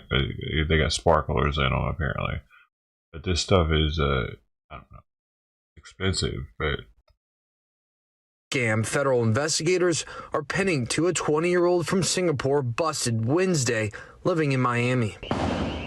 7 News confirming this raid at a high-end home is tied to the arrest, one that had the FBI bringing out the big guns. A federal indictment for Malone Lamb states he and accomplices conspired to carry out cryptocurrency thefts and to launder stolen cryptocurrency. Oh, wow. No way. No way. One user on X uncovering the moment Lamb allegedly landed more than $230 million in stolen Bitcoin from a victim in D.C. Federal investigators say Lamb and at least one other suspect then used the illegally obtained cryptocurrency to purchase international travel, service at nightclubs, numerous luxury automobiles, watches, jewelry, designer handbags, and to pay for rental homes in L.A. and Miami. Accused of flaunting it all at parties like this one, luxury cars and designer bags like these. And don't forget the watches and jewelry like those pictured here. It all came, though, to a screeching halt. Wednesday night, FBI agents busting into a home neighbors say is a rental property. I heard what I thought was fireworks. Whoa, y'all. Smoke pouring out as they raided during the day and investigated through the night. 7 News, the only station there capturing the feds combing through every inch of the mansion at 1201 Northeast 83rd Street. You don't want to think bad of your neighborhood, you know. For neighbors left wondering what went down, Mama came up they now quick, have an answer. And so Lamb facing several federal charges. More She came up like a silverback gorilla. Did you see that shit?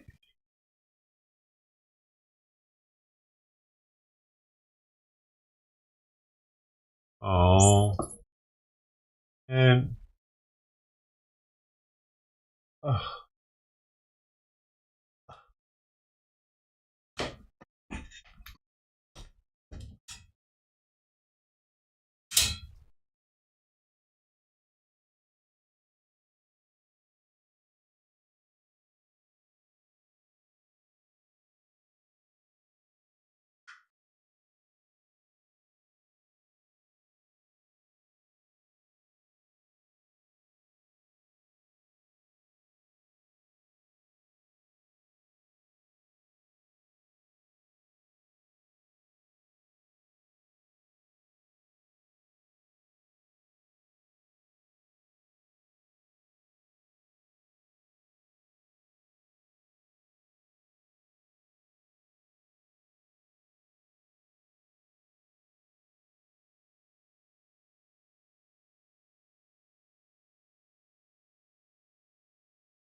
Yeah, I don't know. She came up fast though.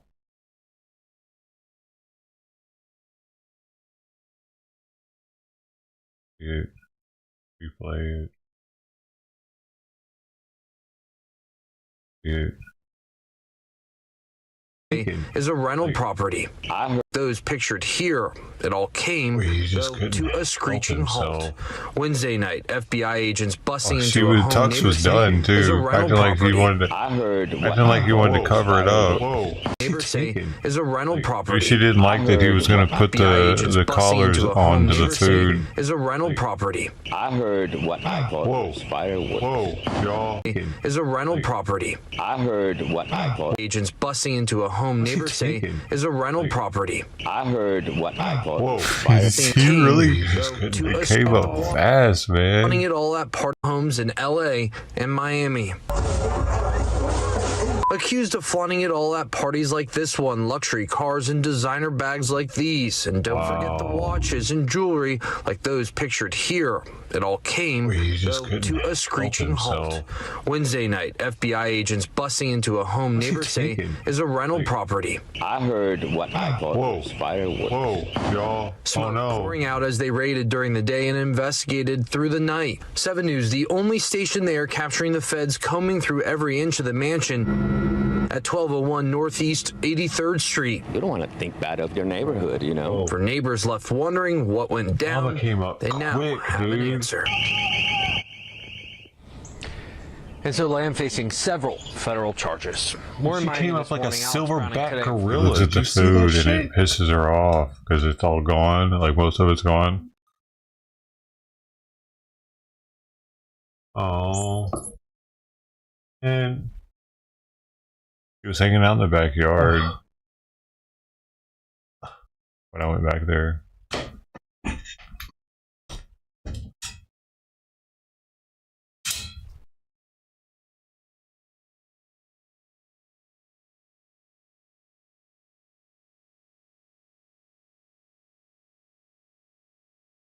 Oh, that's where she went back. Under. So she went back under there.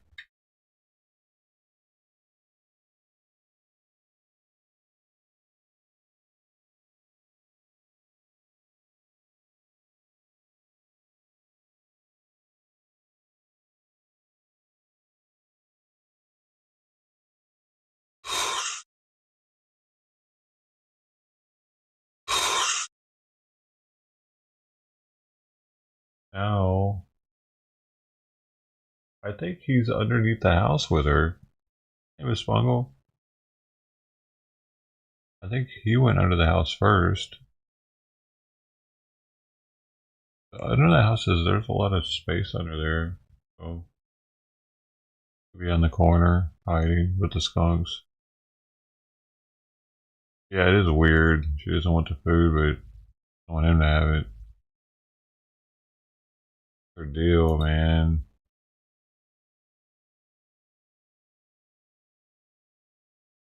Oh, hey there, kitty. When did you get in my lap? She just plopped down again, apparently. I didn't even notice.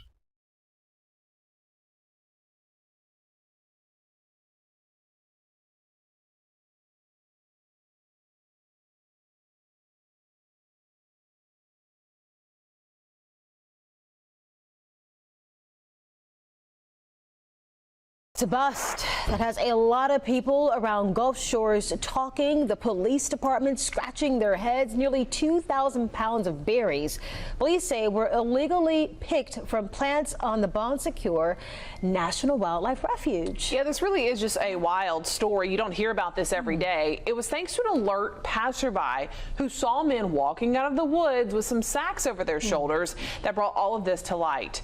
Our house sheriff spoke with police about the incident and found out this isn't the first time they've run into this. This bizarre story all began last week when Gulf Shores officers pulled over a suspicious van. The occupants got out and ran. They were never caught. But imagine the officers' surprise when they opened up the van and in the back they found 15 huge sacks full of what they thought was drugs. Instead, berries. This is video of that traffic stop. Once the van stops, all the doors open, including the rear hatch. People pile out and run, leaving sacks full of berries behind.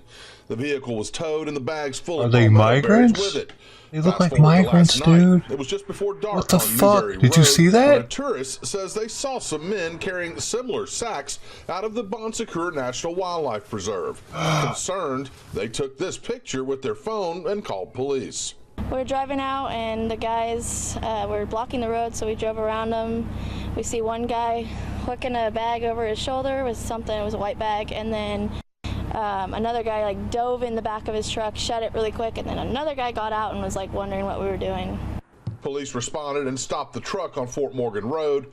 Inside, they discovered 18 bags filled with palmetto berries, which police say the suspects admitted to taking off the refuge. They didn't specifically say where they were headed to or who hired him, just that there was a market for these berries. And one commented that he didn't think it was illegal to harvest the berries in the state of Alabama. But it is illegal to harvest the berries on federal lands. Federal Game and Fish authorities were contacted. Gulf Shores police arrested the 4 men and charged them with misdemeanor possession of marijuana. Detectives then went to work trying to find out where they were from and how they ended up here. It's our understanding that these berries can go anywhere up to $10 a pound in Florida, and there's a market for them. And what they do with them, we don't know. But apparently there's laws in Florida that prevent people from harvesting these berries without the permits or the licenses to do so. All 4 men are from South Florida, and police say they intended to return there with their Alabama-picked palmetto berries. While very uncommon, some officers with Gulf Shores recall this happening before, several years back. The draw is the abundance this time of year and the perceived medicinal qualities of the berries. If any criminal charges come from the harvesting of the palmetto berries, would have to come from the feds. Gulf Shores Police has reached out to Game and Fish. I've also reached out to the Bon Secours National Wildlife Refuge for a reaction to this. I've yet to hear back. Reporting in Gulf Shores, Hal Sherrick, Fox 10 News. If you have information on this activity or recordings and pictures, you are asked to call police in Gulf Shores immediately.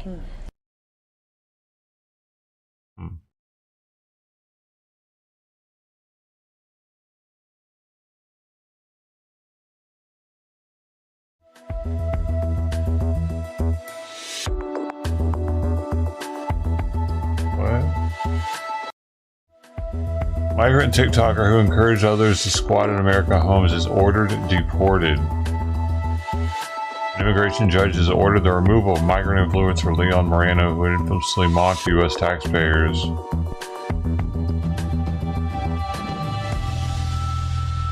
However, Homeland Security sources told the Post that he's likely to remain in the U.S. since his native Venezuela refuses to accept deportations. Brilliant. ICE officers arrested him in Columbus, Ohio on March 29th.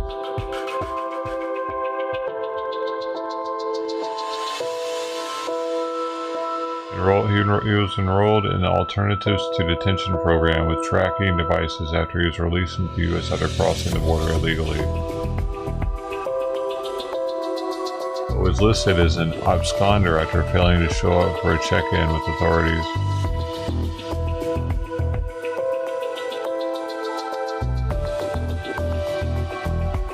Boasted roughly 500,000 TikTok followers before his account was deleted, frequently bragged about his earnings from begging for cash, claiming he made roughly $1,000 a day.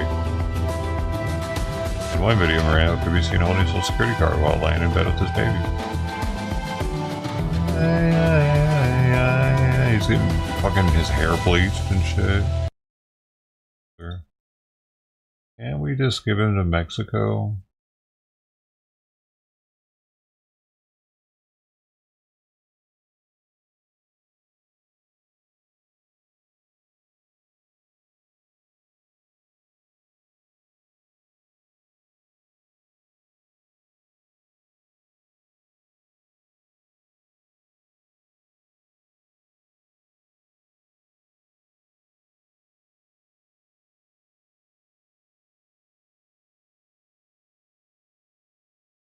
Controversial social media post by a local sheriff has now made national headlines, and it has people Holy who live shit, that guy sounds like a white person.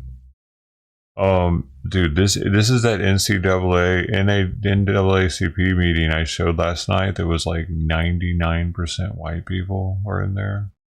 This is why they did it, apparently. I haven't seen this. Portage County scared, angry, and desperate for change. His name's Carlton, by the way. Now at 11, Kelly Kennedy has the story. Hundreds of people packed the Portage County NAACP's meeting tonight. Some people said they're now scared to vote. Other people say they worry their yard signs could impact if the sheriff's office will help them if they're in trouble.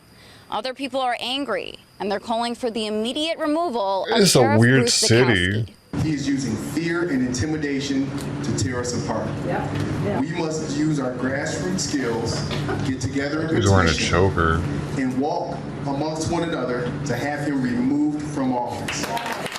It all started with this Facebook post made by Portage County Sheriff Bruce Sikowski. It says in part, write down all the addresses of the people who had her signs in their yards. So when the illegal human locusts need places to live, we'll already have the addresses. He posted again after it went viral and defended himself, saying he was exercising his First Amendment right. But many of those he's who elected swore to serve official. and protect don't feel the same way. Our sheriff is a public servant who took an oath to protect and serve all people in this county, regardless of race, political affiliation. I'll get fired, boy. The NAACP held the emergency meeting so the community would See? have a safe Where the black space people to at? discuss their concerns. Is it possible Holy if I shit. have a Harris Falls bumper sticker that I City's be targeted ruined. or receive different treatment? Frank Harrison says last week someone drove by his home and took a photo of his Harris sign. Do you feel like this is voter intimidation? I think it's more than voter intimidation. And my seniors are Oh, asking me boo questions. Should they fucking take who. signs out of their yards, or should they, and they might not vote. So was this voter intimidation? Pussies. Experts with the Why are nonpartisan campaign Biden legal supporters, center Harris called supporters the such post pussies? irresponsible and said it could potentially violate state and federal laws. The only time they're not pussies is when there's a right-wing person in office and they start breaking shit. You know? And then they start like rioting and looting businesses that have nothing to do with the situation. Like Starbucks. What were they beating the shit out of Starbucks for every day? Antifa, during all that. What was that? Because Starbucks is pretty left-leaning, aren't they? For the most part, they seem... like I saw a video just the other day where a dude was a MAGA guy. They had Hulk Hogan over across the street, and this guy messed with their meeting. He was wearing a furry outfit, and he went to Starbucks for refuge to run away from the MAGA supporter, like going off on him for him like crashing their event twice that day. And Starbucks was totally on the side of the furry dude. When the guy finally got kicked out of Starbucks, the Starbucks guy was like, "I'm so sorry." Like to the guy in the furry outfit. Anyway. Called the sheriff to get his side, no answer. You're basically inciting people. Some people will just take down an address. Other people may intimidate, harass. I thought he was taking advantage of his position to bully people. The Portage County Just from taking pictures, he's bullying people. Their national office is Dude, investigating. it's one thing if he's actually arresting people fraudulently. If he's able to get charges on people and they're doing shit, there's nothing wrong with that. Because let's be honest, someone supporting Harris is probably more likely to commit crime also. What? Sheriff for voter intimidation. We'll keep you updated on this story. Which is ironic, Reporting in being that Kent, she used to Kelly be a Kennedy, DA 19 and News.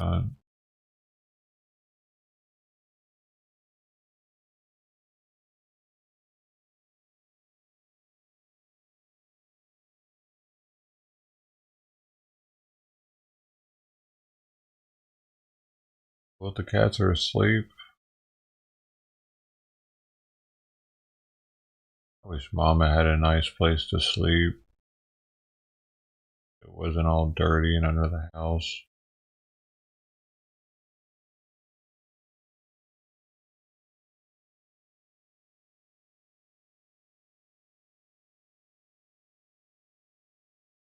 Discussed very briefly. What is this? This is live. I'm 3 minutes behind.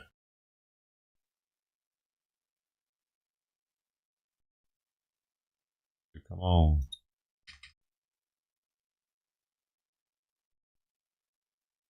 I can't get it to play. Back safely. Go back through that. Oh, it was frozen on their end. Thank you so much. Thank you so much. In the peace process, we're continuing to try to do what we've tried from the beginning to make sure You're that in Botox or both something. people in northern Israel as well as southern Lebanon are able to go back to their homes and go back safely.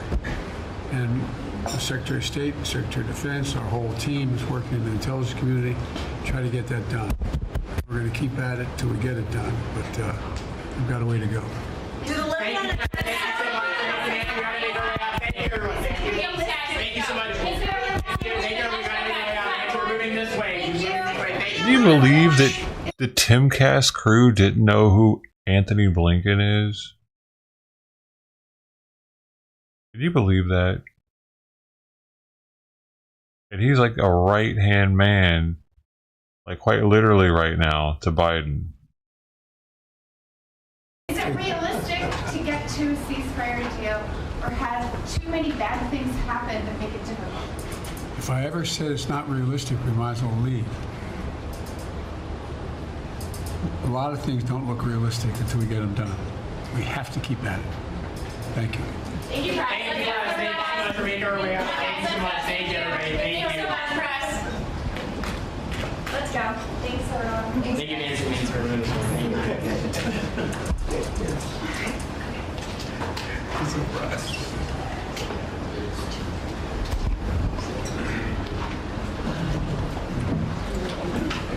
Is that it?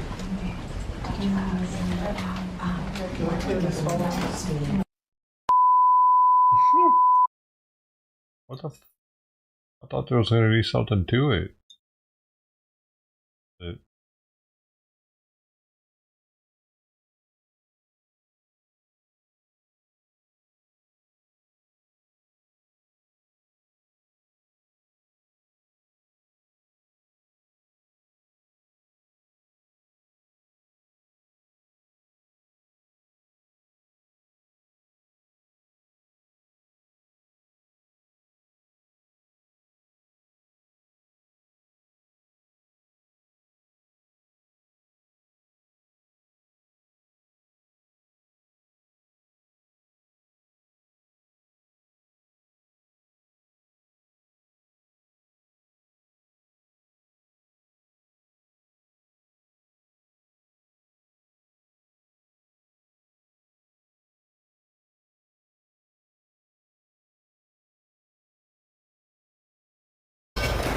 And tonight, a man's accused of terrorizing a group of international students in Bellevue after police say he broke into their apartment while they were sleeping and then exposed himself. Good evening and thanks for joining us for the news at 10. I'm David Rose. And I'm Sabir Rayford. After the women woke up, he reportedly laid down getting on arrested a bed and refused to leave. Fox 13's Jennifer Dowling talked to those students. Man, Jennifer, what man, did these people are women stupid. do when they found him in their apartment? Now you're on a fucking sex registration list. You got. Well, 3 of the roommates You're gonna get your ass confronted beat him probably when they in- woke up and found jail. him in their room. They say at one point he told them that he was homeless and had nowhere else to go, but they did not believe that claim, and they were terrified that he eventually might assault them.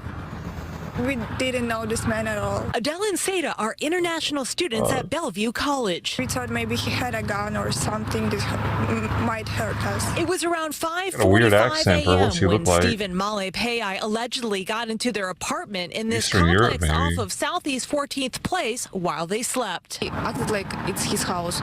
Like he used our bedroom. 2 friends had been Okay, sleeping in they're a living room different. area. One of the women left to take a walk. Police Now believe the that's door hot. failed to lock. One of the girls, it was like first day in the U.S. She just came here to the college. It wasn't even 12 hours, so she had a jet lag. Minutes Now I later, the see why he suspect was popped his accused of dick out sneaking when into leave. the apartment. Police say he began exposing himself. Then Seda says Pretty he cute. shook her as she was asleep to wake her up. I woke up because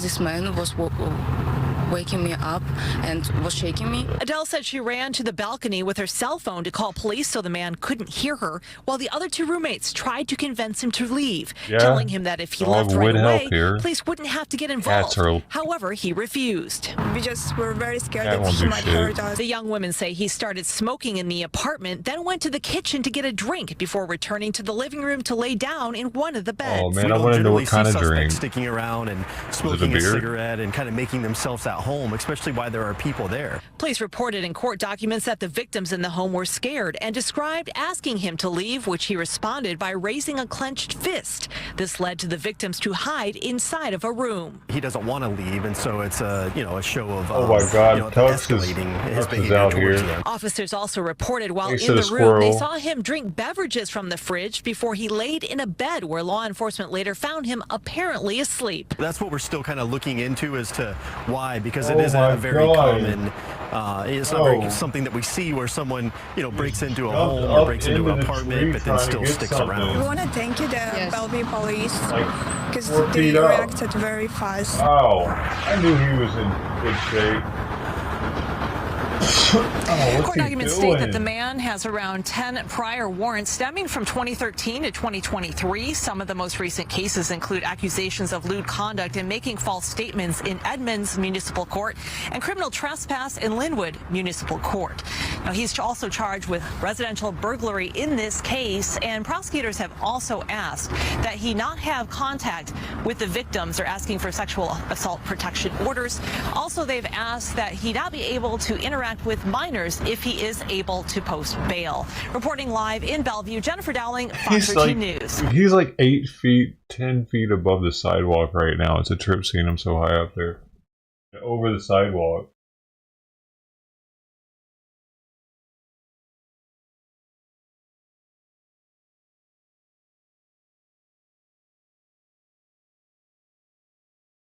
He's coming back down.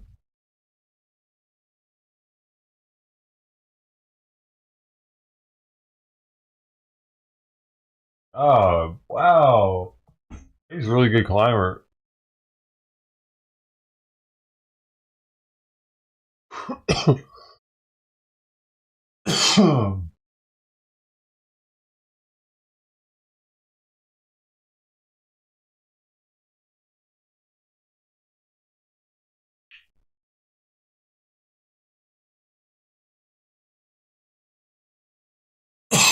Well, he done had a whole, he had about one can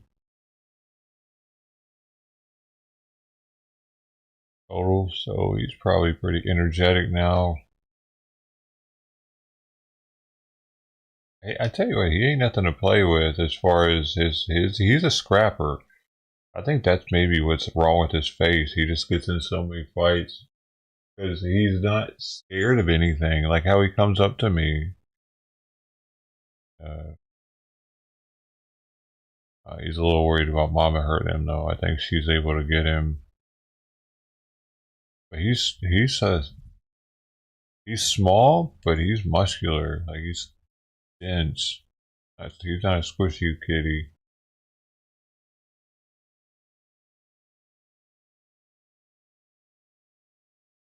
Man, suspicious video. Man knocking on doors in Houston.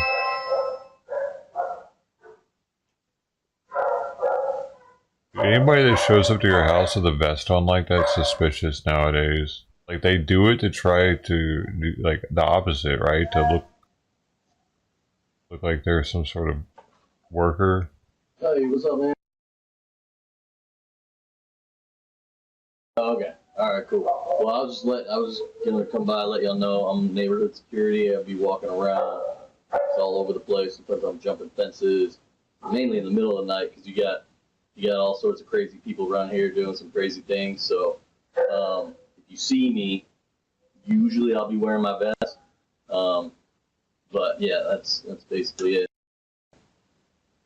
What? So you don't think your parents have any issues? Sometimes I fly drones. Does anyone here walk around naked?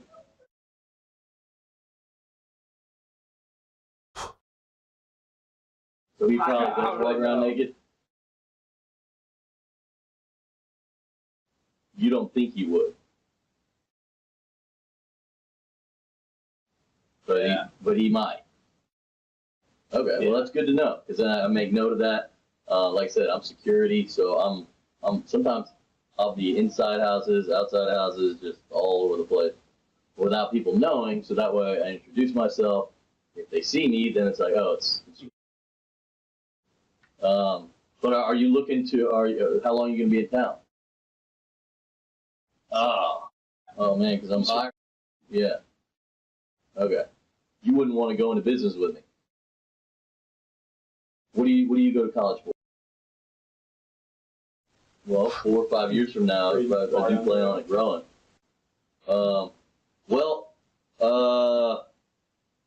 You know if he swims in his pool naked? You doubt it? Okay. Because I fly drones around a lot of times. Sometimes I like to capture whatever I see, you know. But it's definitely just related to my services that I provide. And you can relay that information to him? Okay, cool. All right, cool. What was his name? Ben, and your name? Sam. I'm Da Vinci. It's been a pleasure talking to you. I look forward to seeing either you or him naked, you know, wherever in your home or in the pool. All right, cool. It's been a pleasure, Ben. What the fuck? Dude, this is on the news. This is on a news channel. This is such a... this wasn't a prank on YouTube we just watched. This is KPRC2, Click 2 Houston with 698,000 subs. The Fort Bend County Sheriff's Office is warning homeowners to stay alert after a suspicious man visited several homes in a Cinco Ranch neighborhood over the weekend. What? I don't know, man, about that being staged. I mean, it ended up on the news, and the police were called about it.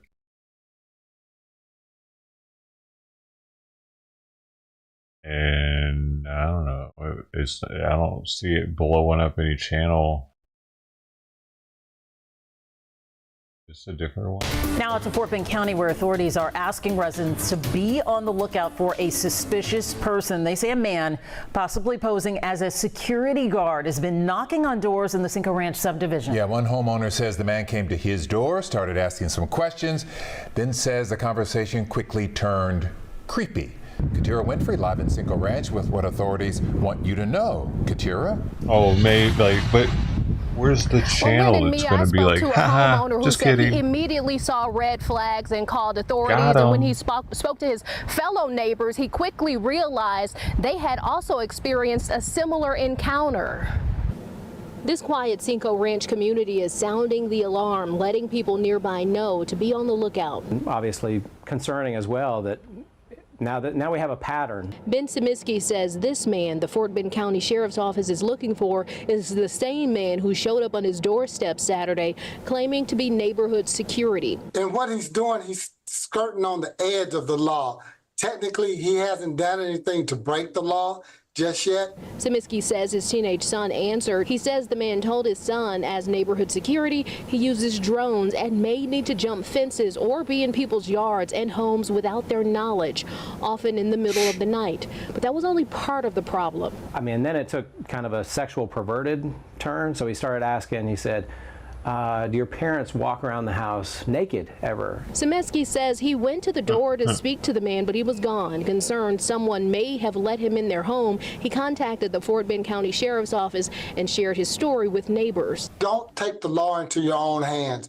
Call law enforcement. The sheriff says someone acting this bold leaves room for escalation, and authorities want to stop it before it starts. Or just to try to get the word out, because this is really weird. And the sheriff urges people to be on the lookout. He says unless you know who is at your door, do not open the door. Instead, talk to them through the door and ask them for identification. Reporting live near Cinco Ranch, Katira Winfrey, KHOU 11 News. Well, there's really something and really creepy. Mm-hmm. Mm-hmm.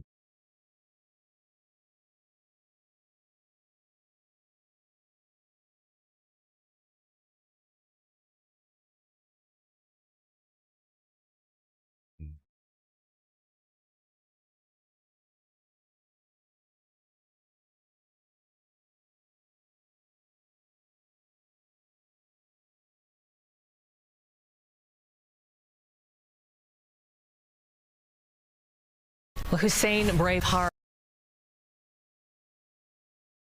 a man who took a controversial plea deal for a deadly carjacking, is now accused of driving more than 100 miles an hour while fleeing police in a stolen vehicle. Fox 9's Rob Olson is live in Minneapolis for us tonight with this story. Rob, you spoke with the family of the carjacking George Floyd's victim, hometown. the initial one, and Yeah. they say they're not surprised by this at all. I don't know. Is he? No, they say Oh, he's they are from not Texas, wasn't he, surprised. They were originally? basically expecting that Braveheart would reoffend. They're thankful that no one was injured here. But this is a His case last that name is, is of course, Braveheart? renewed criticism Oh. for Hennepin County Attorney cool. Mary Moriarty, who had defended Braveheart's leniency, saying he'd completed residential treatment programs. But sharp criticism again today, including from the Minnesota Police and Peace Officers Association, saying that there must be real consequences for violent offenders. But again, the family of Stephen Markey here saying that they agree with that. They're not surprised this happened. I don't think anyone was surprised by this, except maybe the Hennepin County attorney. Kristen Darastory said she cried when she learned Hussein Braveheart had been arrested again in he a Native stolen American? vehicle after fleeing police at more than 100 miles an hour. I think most people, including my family, were waiting for him to reoffend and just hoping that it wouldn't be serious and cause another loss of life. 5 years ago, Kristen's cousin, Stephen Markey, was killed during an attempted carjacking in Minneapolis when Braveheart and another man, Jared Osmond, both shot at Markey as he tried to drive away. Osmond got 20 years in prison because prosecutors said it was his bullet that killed Markey. I apologize for not being a better person that day. But Braveheart wound up getting a plea deal late last year that dropped his charge to assault and let him walk with no prison time. Hennepin County Attorney Mary Moriarty defended the leniency at that time in the face of very heavy criticism. So sending him to prison, based on everything we know, will create more trauma and make him likely to be more dangerous when he gets out. The Markey family was furious then, still deeply hurt now. You can see it coming, right? We knew he would get in trouble again. The odds were in his favor of doing that, even though you'd hope for something else. Braveheart was arrested early Sunday by Eagan PD and charged with fleeing police, a felony. Kristen hopes Dakota County will bring a different outcome, and this time a far stiffer punishment. It was uniquely painful to find out what happened, but I'm also really relieved that no one else was injured as a result of his crimes this time.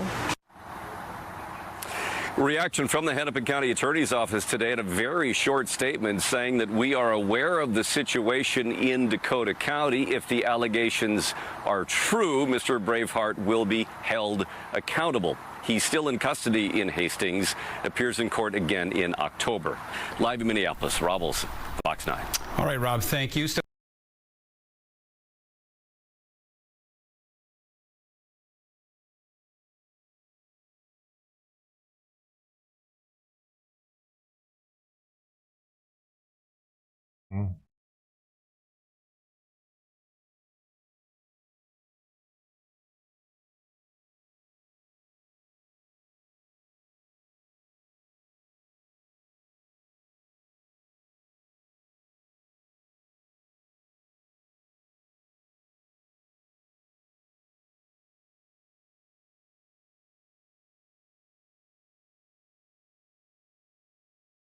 We begin with details of an emotional meeting tonight by the NAACP on those controversial comments by the sheriff of Portage County. In a Facebook post last week, Sheriff Bruce Zukowski described undocumented immigrants as locusts and urged people to write down the addresses of homes with Kamala Harris signs.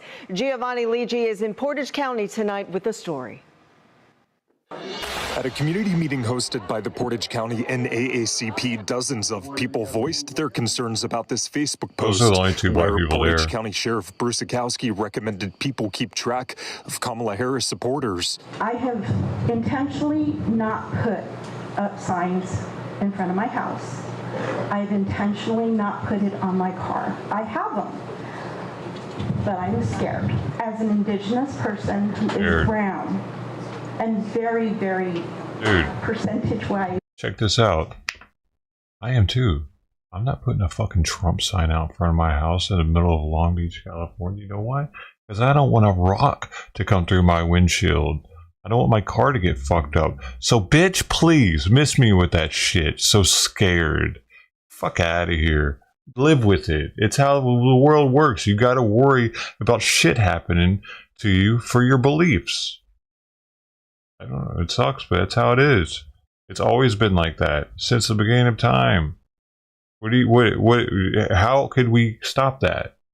So if you are brazen enough to put whatever political affiliation you align with out in front of your house so that people can target you, you can't like expect to any sort of like I get like it's illegal. You can't fuck with people, but you can't just expect that to not to be judged by people and possibly like just because he said that doesn't mean it's not already happening when cops align with a certain way. Like when the cops are Trumpers and they see you're aligning as a Harris, they might not be saying it out loud, but yeah, they might ride behind you a little bit longer than they would the Trump supporter. Who knows? It's gonna happen though. People are going to judge each other off politics, and that's why they say don't talk about politics and religion at the dinner table, because you're going to get judged by other people for it, and it could ruin relationships. That's the whole point of the sign, ain't it? Try to convince other people, and if it doesn't work, well, hey, it just didn't work, and that's the no good deed goes unpunished. You're trying to do a good deed in your mind, right? Well, there's going to be some punishment for that. This much. Think on what he's done. Some people at the meeting were frustrated by Sikowski's. I'm smarter than the average retard, dude, so I got to get my thoughts out there to the world. Comments. How do we trust a man who has been elected to protect and serve every resident in Portage County, and yet he is speaking out against half of them? Multiple organizations were present, including voter activist groups. A Portage County elections official also took questions from the crowd. Many of the things that I've heard, I find they sadden me. You should not be afraid to vote. The Portage County NAACP president tells us these community meetings are important. How are they afraid to vote? Because they get mail-in ballots. You're not afraid to vote.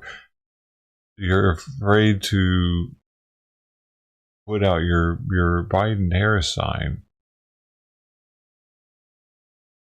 That's all. Like there are areas here that it's not like if you go to Huntington Beach, it's a nicer area, so yeah, you can probably put a Trump sign out and not have to worry about something. But here, I live in the fucking ghetto, dude. So they see Trump sign here, they think I'm like racist, and because they're ignorant. They think I'm putting up a rebel flag. I might as well put up a rebel flag if I put up that shit out here to these people, dude. They don't know any better. We were getting a lot of calls, text messages, Facebook, different things about the way people felt about the post. So it's better to come together in unity. There's strength in numbers. Ohio Secretary of State officials determined Sikowski's comments did not violate election law. Some people think they were intimidating. He wields way too much power to be able to intimidate a community such as ours, where he should be bringing us together, where he should be allowing us to live together as one. He is using fear and intimidation to tear us apart. Sikowski said in another Facebook post that his comments were misinterpreted. Freedom of speech is not freedom from consequence of that speech. And while we have not heard from Sikowski in person, there were people on those Facebook posts also commenting, supporting his remarks. And once again, very emotional meeting this evening. One of the main messages is how important it is to vote in this upcoming election. We're live in Portage County. Giovanni Lee, G3 News. All right, Gio, thank you.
Oh, why did she go to the half-eaten plate?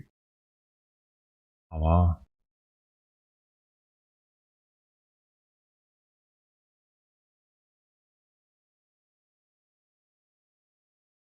Camera's glitching a little bit.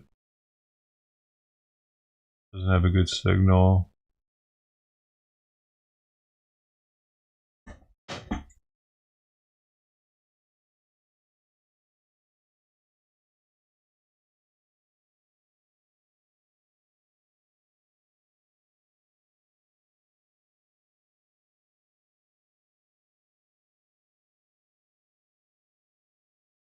Holding her tail kind of weird, curled up.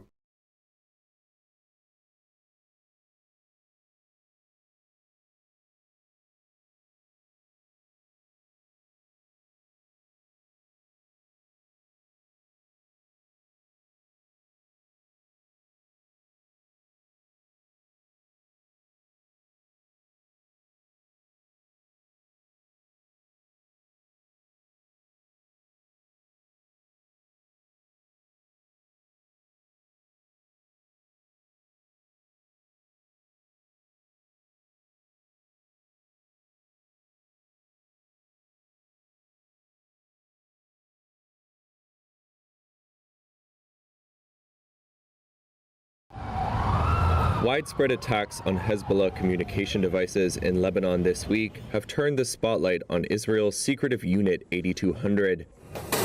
On Tuesday, Hezbollah pagers detonated across the country simultaneously when a coded message was sent to them. The next day, handheld radios used by the armed group exploded in Beirut's suburbs and the Bekaa Valley. The combined attacks killed at least 37 people and wounded over 3,000 more. Although Israel has so far remained silent on the surprising attacks, security sources told Reuters they were likely carried out by its Mossad spy agency. However, one Western security source said that a secretive cyber intelligence unit that is not part of the Mossad was also involved in planning the operation, which the source said was over a year in the making. Unit 8200 is the largest single military unit in the Israel Defense Forces. It functions in a similar way to the U.S. National Security Agency and, according to sources, was involved in the development stage of the Hezbollah devices, specifically the technical side of testing how explosive material could be inserted in them when they were manufactured. Although the IDF rarely comments on 8200's activities, in 2018 it said the unit's operations ran from intelligence gathering and cyber defense to, quote, technological attacks and strikes. Reuters on Wednesday interviewed Kobi Samborsky, a former member of the unit. Samborsky said he had no knowledge that Unit 8200 was involved in the attacks in Lebanon, but said the sophisticated operation seemed like the sort of projects that drive its members. So of course I don't know anything about it, and even if I knew, I could not say anything. But to me, that's a great example of a can-do attitude. You know, if you think of, if someone would have told you yesterday or a day before this event that something like this could have happened, you would say, yeah, I don't think it's possible. It looks like something from a science fiction movie. I think those are exactly the kind of challenges that make such young people excited, and I think a great example of how smart minds could work to achieve a challenge that looks again crazy when you just think of it for the first time. Samborsky also says a hallmark of the unit is its high turnover of young, hand-picked recruits replacing veterans. People get to the unit mostly at the age of 18, which is of course very young. They have zero experience. Innovation is almost an integral part of the culture, and it's very exciting, specifically in our day and time where things are moving so dramatically. So whatever the organization learned to do, after a few years you want to rotate it and you want to learn new stuff. So with this flow of new and very talented, very young and talented people, you get this almost automatically. Some graduates of Unit 8200 have gone on to build Israel's private tech sector and some of its biggest companies.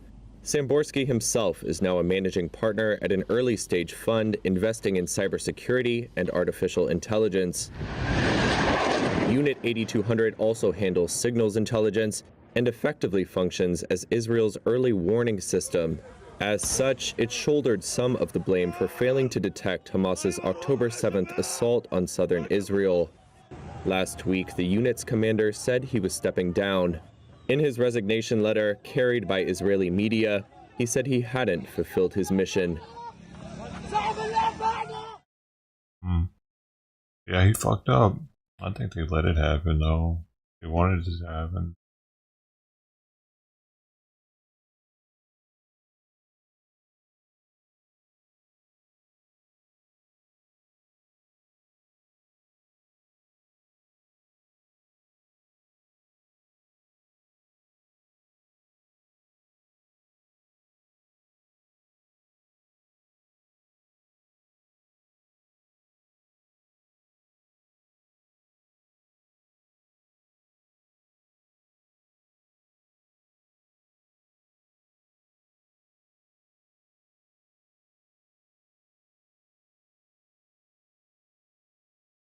You thought Springfield, Ohio was the only town being overrun with migrants? The immigrant population here in Charleroi has grown by more than 2,000% in the last 2 years. First, check out this news report about schools struggling to keep up. It's a big challenge that we just couldn't have seen coming.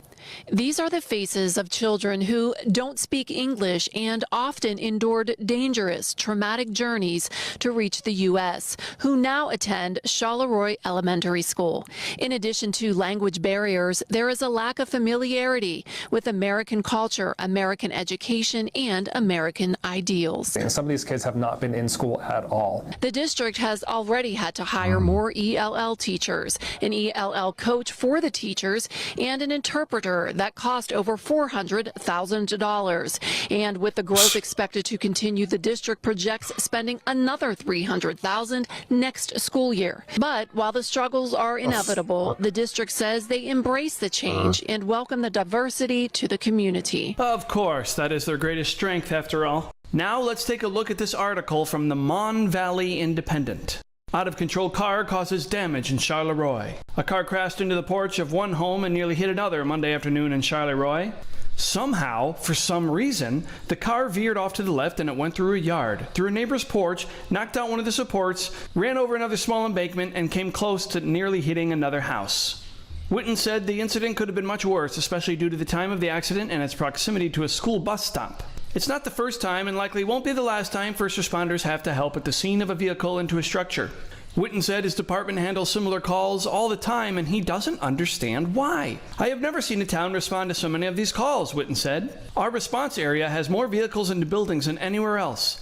I just can't figure it out. Well, I think we all know why this is happening, don't we? Springfield, Ohio is having the exact same problem. There have been first-hand reports of wrong-way drivers on one-way streets, drivers ignoring stop signs, and red lights and other traffic issues. These Haitians are running into trash cans. They're running into buildings. They flipping cars in the middle of the street. Driving around Springfield, I was looking at the giant holes in some of our buildings. Boy, can you imagine if a kid ended up getting killed by one of these people? 35-year-old Armanio Joseph, charged with vehicular homicide, entered a not guilty plea. Boy, I bet the parents must be pissed at the government for putting them in this situation. I wish that my son, Aiden Clark, was killed by a 60-year-old white man. Wow. Psychotic. Anyway, back to Charleroi. Here's what a Charleroi city council member had to say about the car crashes. We've had enough with that. I gotta make some food. Duplex living on the other side of the street from me, my front main street. And there was a two-car wreck out there. Somebody one immigrant wrecked into another immigrant's car, and it was like, here's the police up here again, and I'm thinking, you got to be kidding me. We ended up that was 3 in one day.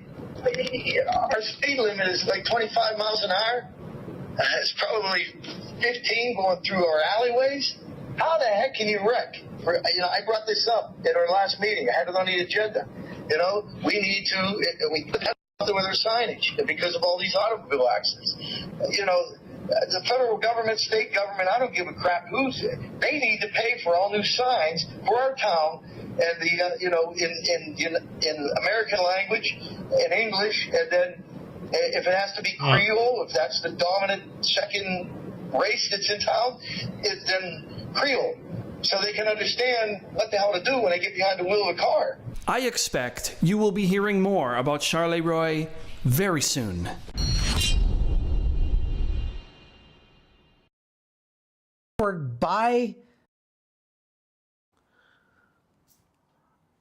Okay, we're live. Hi, everybody. Chuck Holton here, coming to you from Armenia, where we are having a great time on our tour with a bunch of our Hot Zone viewers who came along with me. And we're going to talk to them a little later. Here, everybody say hi. This is our first Hot Zone before a live studio audience. So thank you for being with us. We got a bunch of people on and a bunch of stuff to talk about. There's all kinds of things going on in Israel today, and big news, some big stuff happening.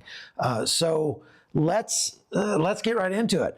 The first thing I want to start with is kind of the most important one, and that is kind of the topic of the live tonight. And it is just what exactly is going on between Israel and Lebanon up in the north. So as you, I'm sure know, if you've been watching the news at all, they just had, and again, I have to be careful how I say this because of YouTube's crazy rules with their community standards. So if I'm using crazy euphemisms, like instead of somebody died, they took the express train to Smithereen Town or something stupid like that, it's because I don't want to get the video demonetized. So just bear with me on that, all right?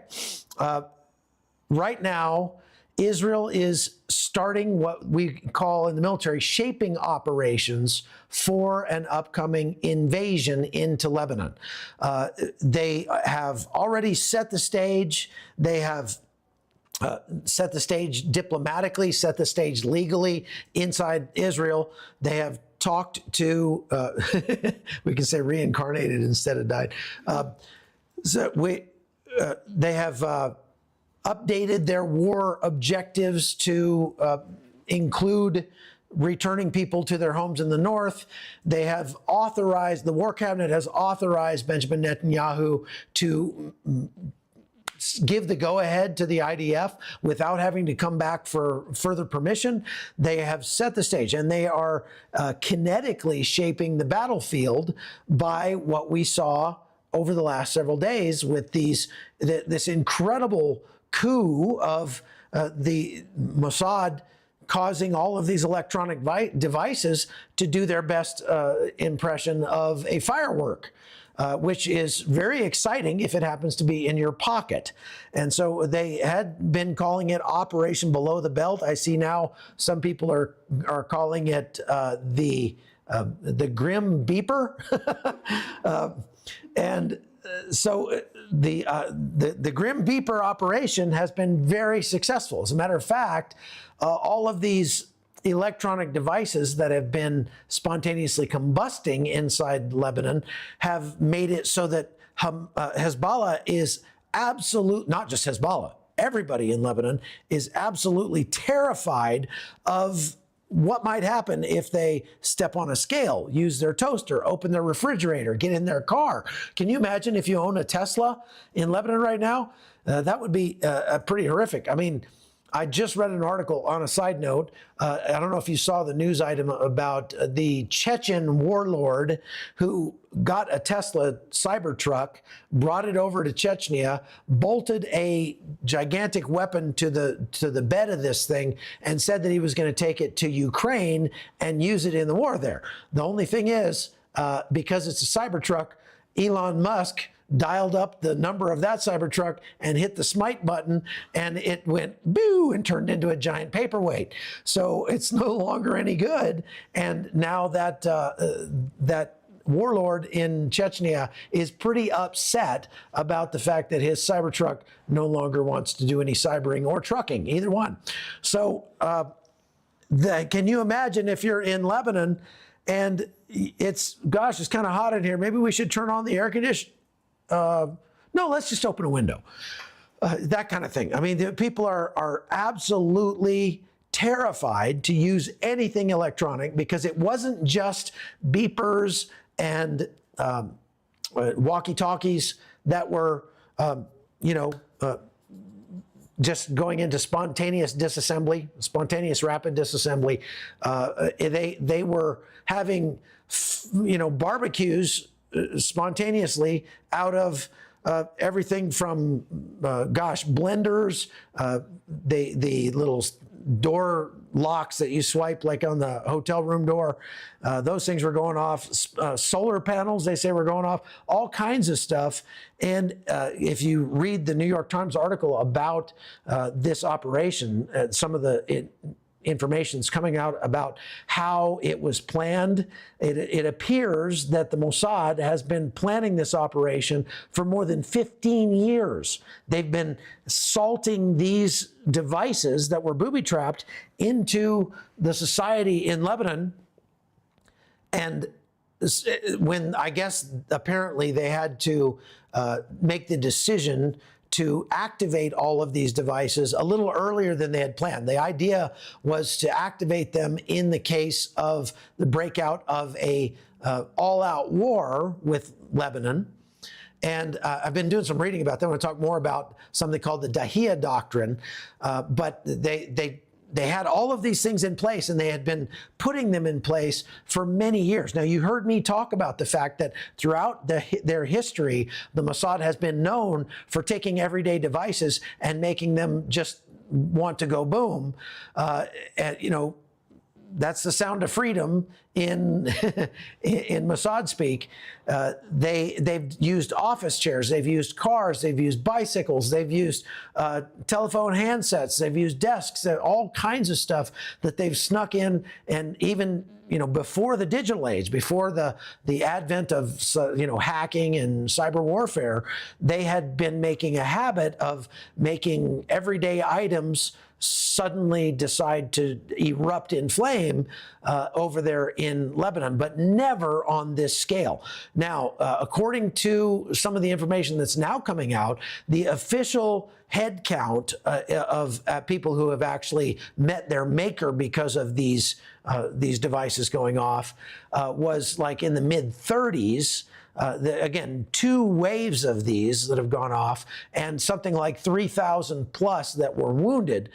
But there was a leaked document that came out from Hezbollah in Arabic that actually hints at, well, it actually says it outright, but we're not positive that this document is legit. But it hints that the actual death toll could be something like 900 people from this. Now, if you want to talk about how incredibly precise this operation was, they managed to sell these devices, the beepers especially, to people who were, this was intended to be replacements for cell phones for members of Hezbollah. And you don't get any more precise than that. Just imagine, the left is making all kinds of claims that, oh my gosh, this is, killing all kinds of children and everything like that, but it's not. It's not. There were a few perhaps there's one in particular that was reported, one child that died, and that's a tragedy. However, imagine how many children might have been harmed if they had to do it the old-fashioned way by dropping 2,000-pound, freedom devices on top of Hezbollah, on top of their houses, on top of their places of work, on top of their cars. What would have happened? How many of those, what do you want to call them? Like spontaneous complaint departments, the additions to the complaint department. These hellfires, JDAMs, whatever, the 2,000-pound devices that they have to drop on top of things to make them go boom. How many of those would they have had to employ to take out 900 people and wound 3,000? Like a lot. And so what would the collateral damage have been if they had done it the old-fashioned way? It would have been much, much higher. So not only were they merciful in that these devices only wounded and did not, permanently take people off the battlefield, but it causes more hardship to those organizations that they're targeting, because for every one wounded guy, they've got to have a couple of other militants to carry him to the hospital and to take care of him. And it takes more of their resources to take care of a wounded guy than it does a guy that expired. Okay, so it was actually incredibly precise. I mean, this is unbelievable what happened. Now, Hassan Nasrallah said that he was going to give a speech today about this. And when he gave his speech, there were IAF airplanes in the sky doing very low passes over the spot where he's giving his speech, breaking the sound barrier, setting off flares, and basically causing chaos and confusion and fear among the people who were listening, just letting them know, we know where you are, and if we really wanted to, we could give you an express train to Smithereen Town anytime we want.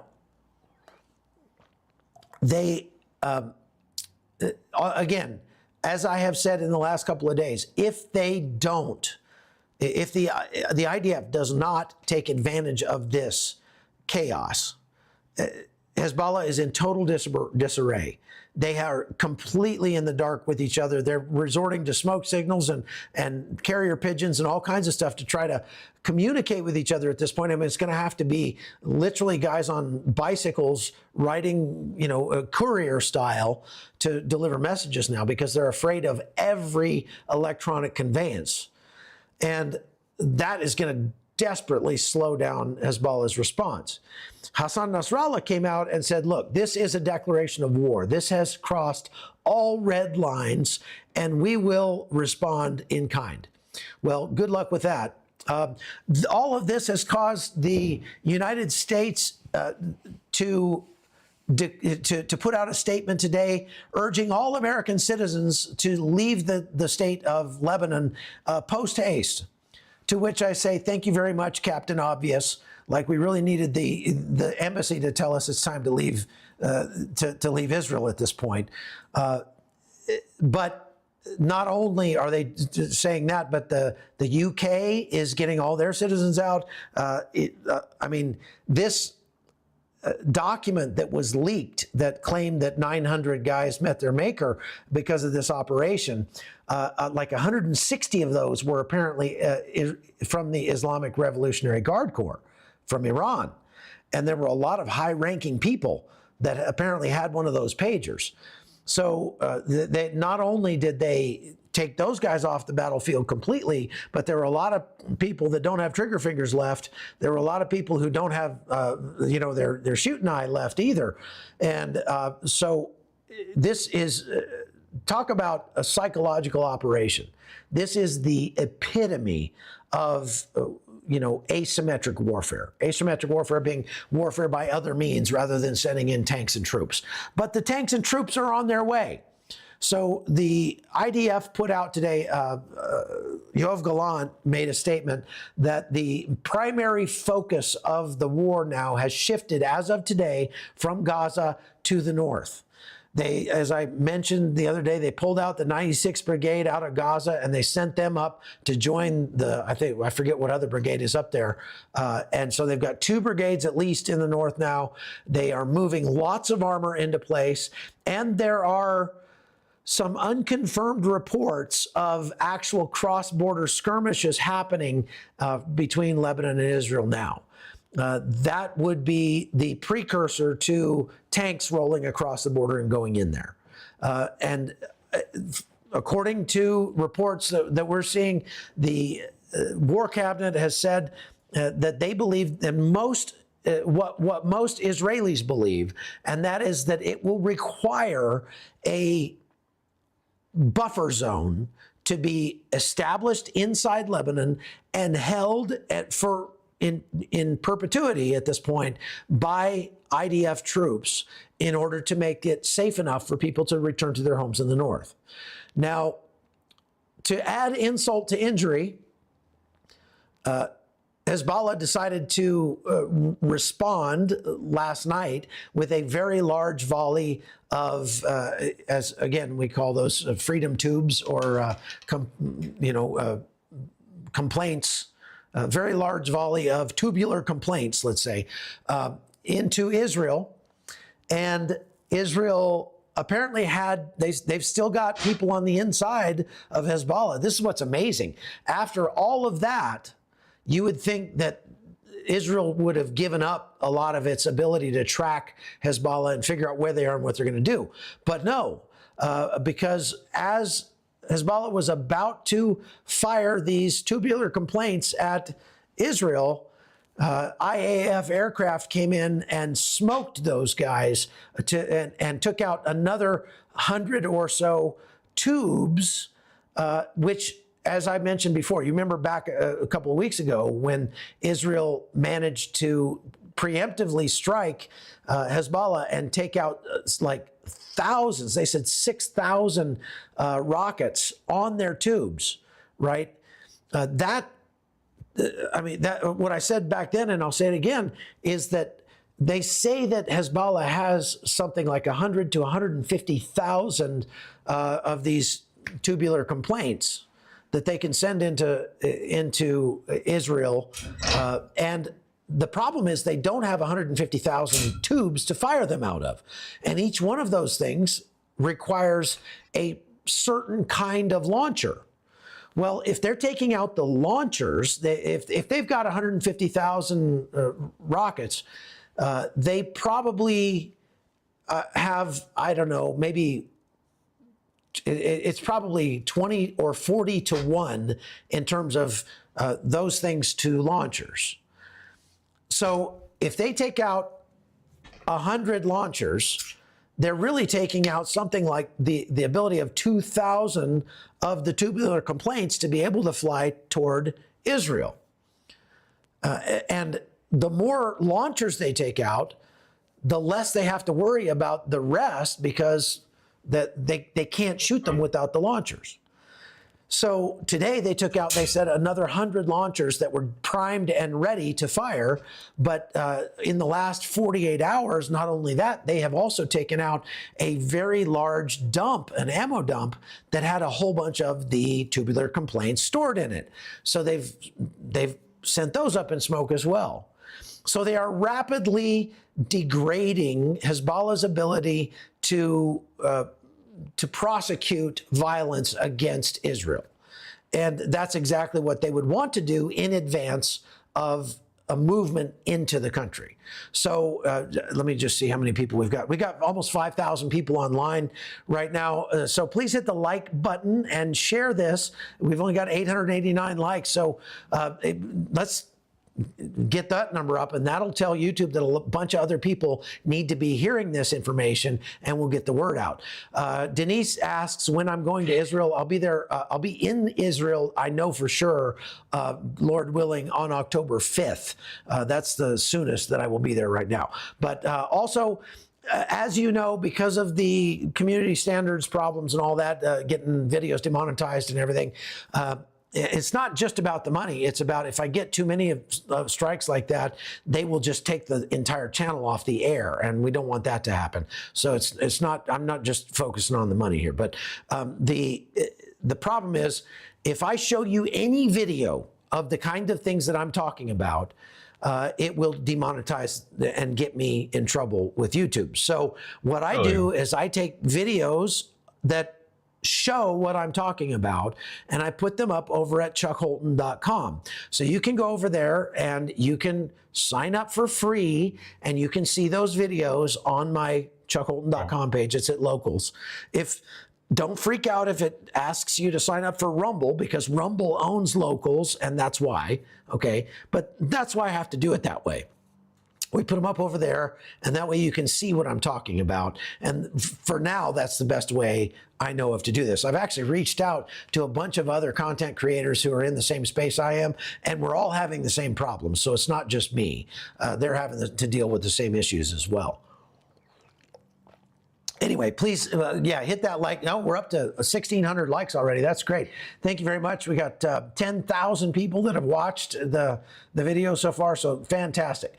Now, let's talk about some more breaking news out of Israel. This is amazing. And again, I have to be careful with my language, so I'm going to ask, let's see. Somebody, the Shin Bet has arrested a 73-year-old Israeli man for going to Iran illegally, getting smuggled into Iran to meet with members of the Islamic Revolutionary Guard Corps, and they paid him money to try to help advance a scheme to take out Benjamin Netanyahu and some of the other leaders of the Israeli government. So they uncovered a plot that would have introduced Benjamin Netanyahu to, they were trying to punch his ticket, basically. Okay? Look at that. Very high stakes game of hide and seek, if you know what I mean. This guy was 73 years old. He's an Israeli citizen. He's from Ashkelon, where I've spent a lot of time, right on the northern border of Gaza. And he was a businessman that traveled to Turkey a lot. He was apparently approached by somebody who introduced him to some Iranian guys. Long story short, they groomed him and then ended up pitching him, trying to hire him to pass along weapons and money to other operatives that Iran already has inside Israel. That's not very exciting. And to help to advance one of these plots to introduce Benjamin Netanyahu to the Afterlife Express. So obviously this guy's in big trouble. He's saying, oh, thank you, I'm so glad that you caught me because I really didn't want to do this. And he's fully cooperating with his with the Shin Bet. His lawyer is saying, oh, well, he made a bad business decision. That's the understatement of the year. If I didn't do that contrast guy that is stuff going during to a cost brain him MRI. prison for the rest of his life as a traitor. He says that he wouldn't have done it unless Iran agreed to give him $1 million up front. Like, that makes it better. It's like, no, that's not good. You straight to jail. You go to jail right now. So that the other thing that tells us is that Iran is actively seeking people inside Israel to commit shenanigans against the IDF and the Israeli government. As a matter of fact, it goes along with another Shin Bet case that they picked up the other day that, oh, you guys are fine. Yeah, you can sit right there. Let's see if you're on camera. Yeah, you're just a little bit on camera, Gwen. It's all right. No problem. Here, I'll move this way a little bit. And then, so folks, for those of you that are just starting, this is our very first ever live studio audience. We have a bunch of viewers of the Hot Zone. Say hi, everybody. Yay. And they're all watching live here in my hotel room in Armenia because they joined us on this tour in Armenia. And why haven't you? Because we do these tours every year. We're going to do one in June next year, and we'll talk more about that later. So apparently the Shin Bet has uncovered other plots by Iran where they were creating these fake profiles on social media, like Facebook and Instagram and all those kinds of things. And they usually featured some buxom IDF, female IDF soldier who was trying to befriend people and then get them to do things that would lead them to compromising situations. That's how this works. You get them to compromise on something little, and then you hold that over their head and say, well, we wouldn't want the government to find out that you did that, and so now you have to do something even worse, and that's how they pull people into these things.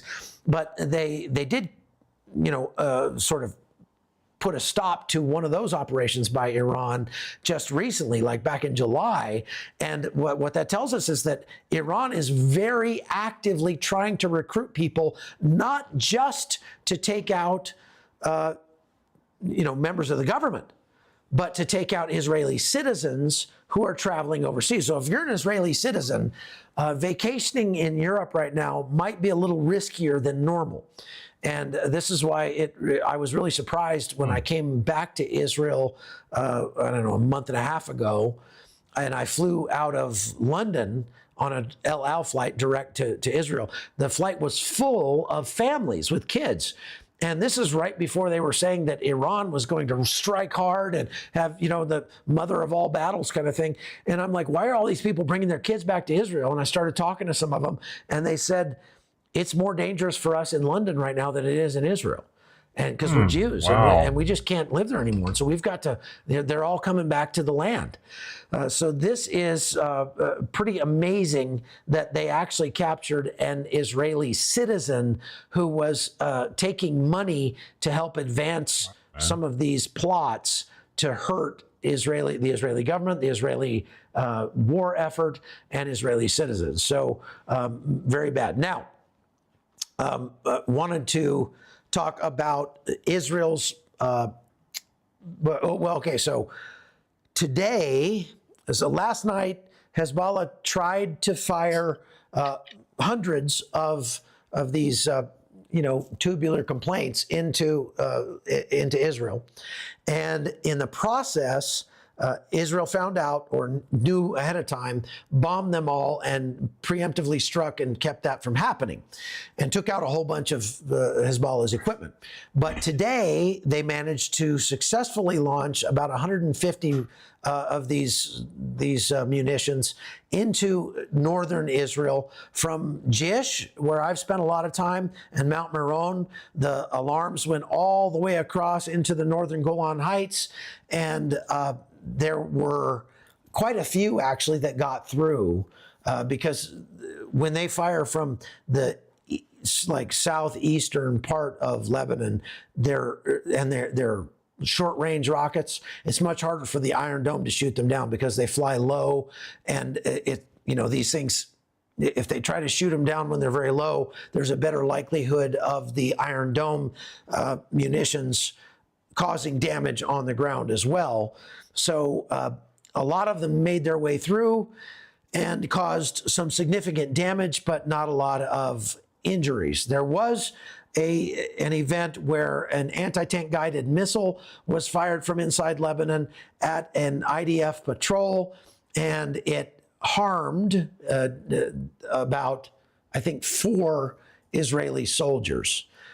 But this is, everything that we're seeing, this is what I'm trying to get at, everything that we are seeing right now points to a major on-the-ground offensive by the IDF into Lebanon within the next 48 hours. He said it. Likely this weekend.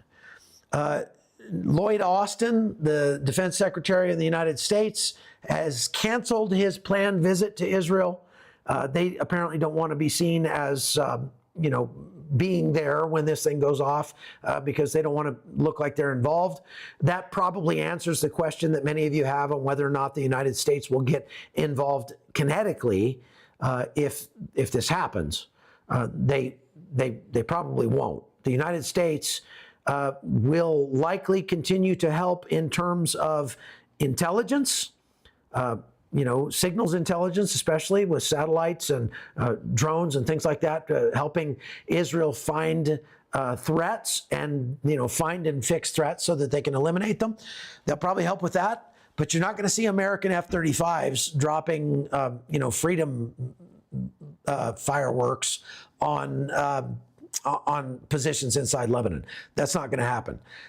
So Israel will have to do that part themselves. However, on the Lebanon side, Hezbollah is not going to be alone because, as it turns out, there were quite a few like 150 Houthis, I guess, who were wounded in Operation Below the Belt. Or what they call it, the Grim Beeper. They're pretty they said put together, instead of from the too. river to the sea, they're saying from the liver to the knees. So there were 150 Houthi fighters who were wounded in that operation because they had those devices on them inside Lebanon. So Hezbollah is getting augmented, their forces are getting augmented by fighters from Iraq, likely the Hashishabi, the Iranian-backed militias in Iraq and Syria, put out a statement that if Israel takes out 1,000 Hezbollah fighters, they will send 100,000 in to replace them. So, I mean, that's probably hyperbole, but you get the point. On top of that, the Lebanese ambassador to London today gave a speech in which he all but directly said that in the case of an Israeli incursion into southern Lebanon, that the Lebanese army would join forces with Hezbollah to oppose them. Now, to anybody who's been following this stuff, that's not a real big surprise, since it's known that about half of the Lebanese army soldiers are moonlighting with Hezbollah. So that's not a big surprise. But what is significant about him saying that and saying it officially from the ambassador in the UK is that, if you remember from a previous live that I did, the United States gives the Lebanese army about $300 million a year in military aid. Like, are you kidding me? So the United States... We're funding Hezbollah. Military equipment is likely going to be opposing our ally, Israel, if they go into Lebanon. You can't make this stuff up, folks. The United States is so good at fire hosing cash all over the whole world, like a drunken sailor trying to take a leak, that it's, we fund both sides of everything. We fund everything. We've been traveling around Armenia over the last few days, and the Airbnb that we stayed at in a farming village way out in the remote eastern part of Armenia has a plaque on the wall that they were partially funded by a UN program that received $33 million from the United States government last year. An Airbnb in a farming village in Armenia. Why? What's that? I mean, for what? We stopped and saw a very interesting ancient cave today in the wine country of Armenia. And that cave is well developed with nice railings and stairs and, lighted path and all that. Did we pay for that? And a fence around it and everything. And I was waiting outside the fence for everybody to get done. And I'm reading the plaque on the fence. And it was funded with a $14 million grant from the United States ambassador to Armenia. He gets some pocket change to throw around Armenia every year. And so thank you very much. That's nice. I could go on and on with this, but it's just crazy to me that the United States is giving money, $300 million a year to the Lebanese government, the Lebanese army, which is now going to be opposing Israel's attempts to create a safe space for its people. And not only that, we give another $300 million a year or so to the UNIFIL forces. That's the United Nations interim force in Lebanon, which has been there since 1973, with their only job to stop all this from happening, to keep Hezbollah from attacking Israel. And they've failed miserably at that, but we keep funding them. It's just mind-boggling to me how much money the United States spends on that. And we complain about giving money to Ukraine? I mean, good grief. Okay, so let me just calm down for a second. I want to mention we got over 6,000 people online. Please hit the like button and subscribe to the channel here.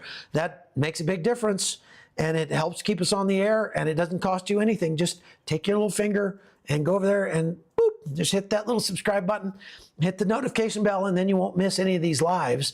That makes me happy, makes you happy. Everybody's happy. My wife gets happy. If she's happy, we're all happy. Okay? So please hit the subscribe button and also go to chuckholton.com and you can see more of what we're talking about over there that I can't show you on YouTube. So just for those people that are gone.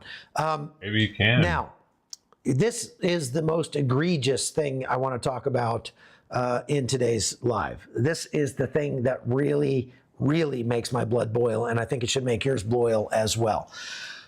The United Nations voted today, or I guess yesterday, on a motion that was put forward by, who turned the TV on? It just randomly turned on over there. That's nice. I got to be careful because it'll demonetize me if there's stuff on there that's, yeah, you can turn it off. It's fine. So the United Nations voted on this this motion that was, see, look at that. It's like automatically turned on. There we go. Voted on this motion that was put forward by the Palestinian Authority, which was given an observer seat in the United Nations. I mentioned before that the only other entity that is a non-state actor that has this kind of observer role at the UN is the Vatican. So if you compare, let's see, the Holy Catholic Church and a bunch of extremists over here with the Palestinian Authority, I don't see really what they have in common. But they have been given the authority. Now, they can't vote on these things, but they can put forward motions to the United Nations. And this is not the UN Security Council where the United States or one of the other nations that are part of the Security Council could veto the motion. This is before the full UN. They took it to a full vote, and they overwhelmingly voted in favor of this motion that was put forward by the Palestinian Authority. Now, what did that motion say? It's as egregious as you can imagine. It said that Israel must immediately cease all hostilities against Gaza and Judea and Samaria and the Hebron, and must pull all forces out. And basically, they can no longer defend themselves against the Palestinians in any way, shape, or form. And oh, by the way, the 800,000 Israelis who live in Judea and Samaria legally must be relocated. They must give up their homes, leave everything, and be relocated into the pre-1967 borders of Israel. And they must Israel must fund and pay for the building of a Palestinian state inside Judea and Samaria and the Hebron. Judea being, the land of the Jews. That's where Judea came from, right? They call it the occupied West Bank. Well, the reason they call it that is because calling it Judea sort of makes it obvious that the Jews belong there.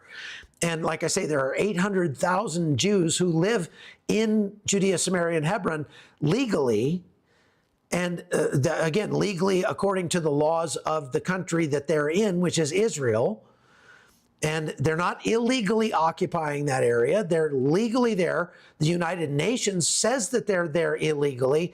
But what would you say if the United Nations told you that you couldn't have your hunting rifle in the state where you live in the United States, where you're legally allowed to own it by the laws of your state and of the Second Amendment of the United States Constitution, but the United Nations just arbitrarily said, we're going to declare it to be illegal for you to have your hunting rifle. You'd be like, what do I care what the United Nations says? I didn't vote for those people.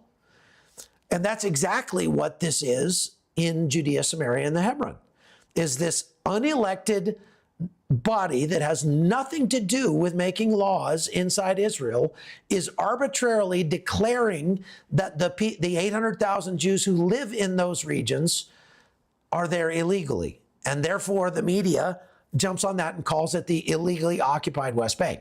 But it's not, okay? So this resolution that was put forward by the Palestinians says that all of those Jews have to move out of Judea, Samaria, and the Hebron in the next 12 months. And then the Jews, from their tax dollars, have to pay to completely rebuild Gaza and rebuild all the infrastructure that is required to create a Palestinian country. Okay? Now, to say that that's a non-starter in Israel would be ludicrous. It's beyond that. It is absolutely ridiculous. So if you're wondering what kind of teeth this resolution has, it has about as much teeth as a 101-year-old grandmother, and they really cannot do anything to enforce it. Now, the sad part about this, the thing that really makes it egregious, is that 124 nations voted in favor of this resolution, and only 14 nations voted against it. Now, does that just make your blood boil? What I want to know is, well, a lot of people say, well, who are the 14 nations that voted against it? The only one that really counts is the United States, because the rest of them are literally like Tuvalu and Vanuatu and like the Marianas Islands. I mean, it's like little islands out in the middle of nowhere. And the Czech Republic was one that voted against it. I think Hungary did.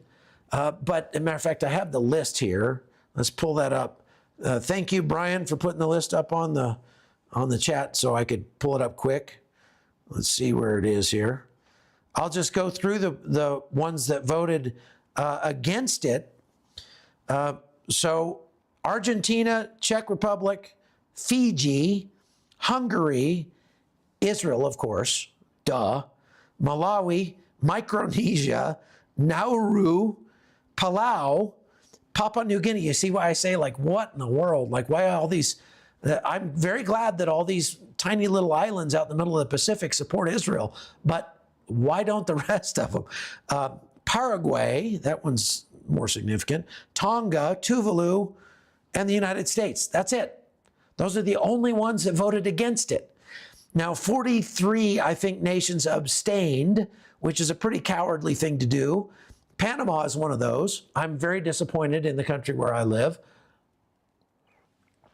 What are you hoping to gain by wimping out and not taking a stand? Because by not taking a stand, these countries really are taking a stand against Israel. Liechtenstein, Lithuania, Costa Rica, Croatia, Congo, Denmark, Ecuador, Dominican Republic, Ethiopia, Kenya, Rwanda, Romania. Interestingly enough, well, not interesting, not surprisingly, countries like Russia and China, all those voted for this resolution. But if you are from a different country, Australia, where did Australia vote? They abstained. Again, very cowardly of Australia. Sorry, Bev. I hate to say that. We have an Australian here in the group, but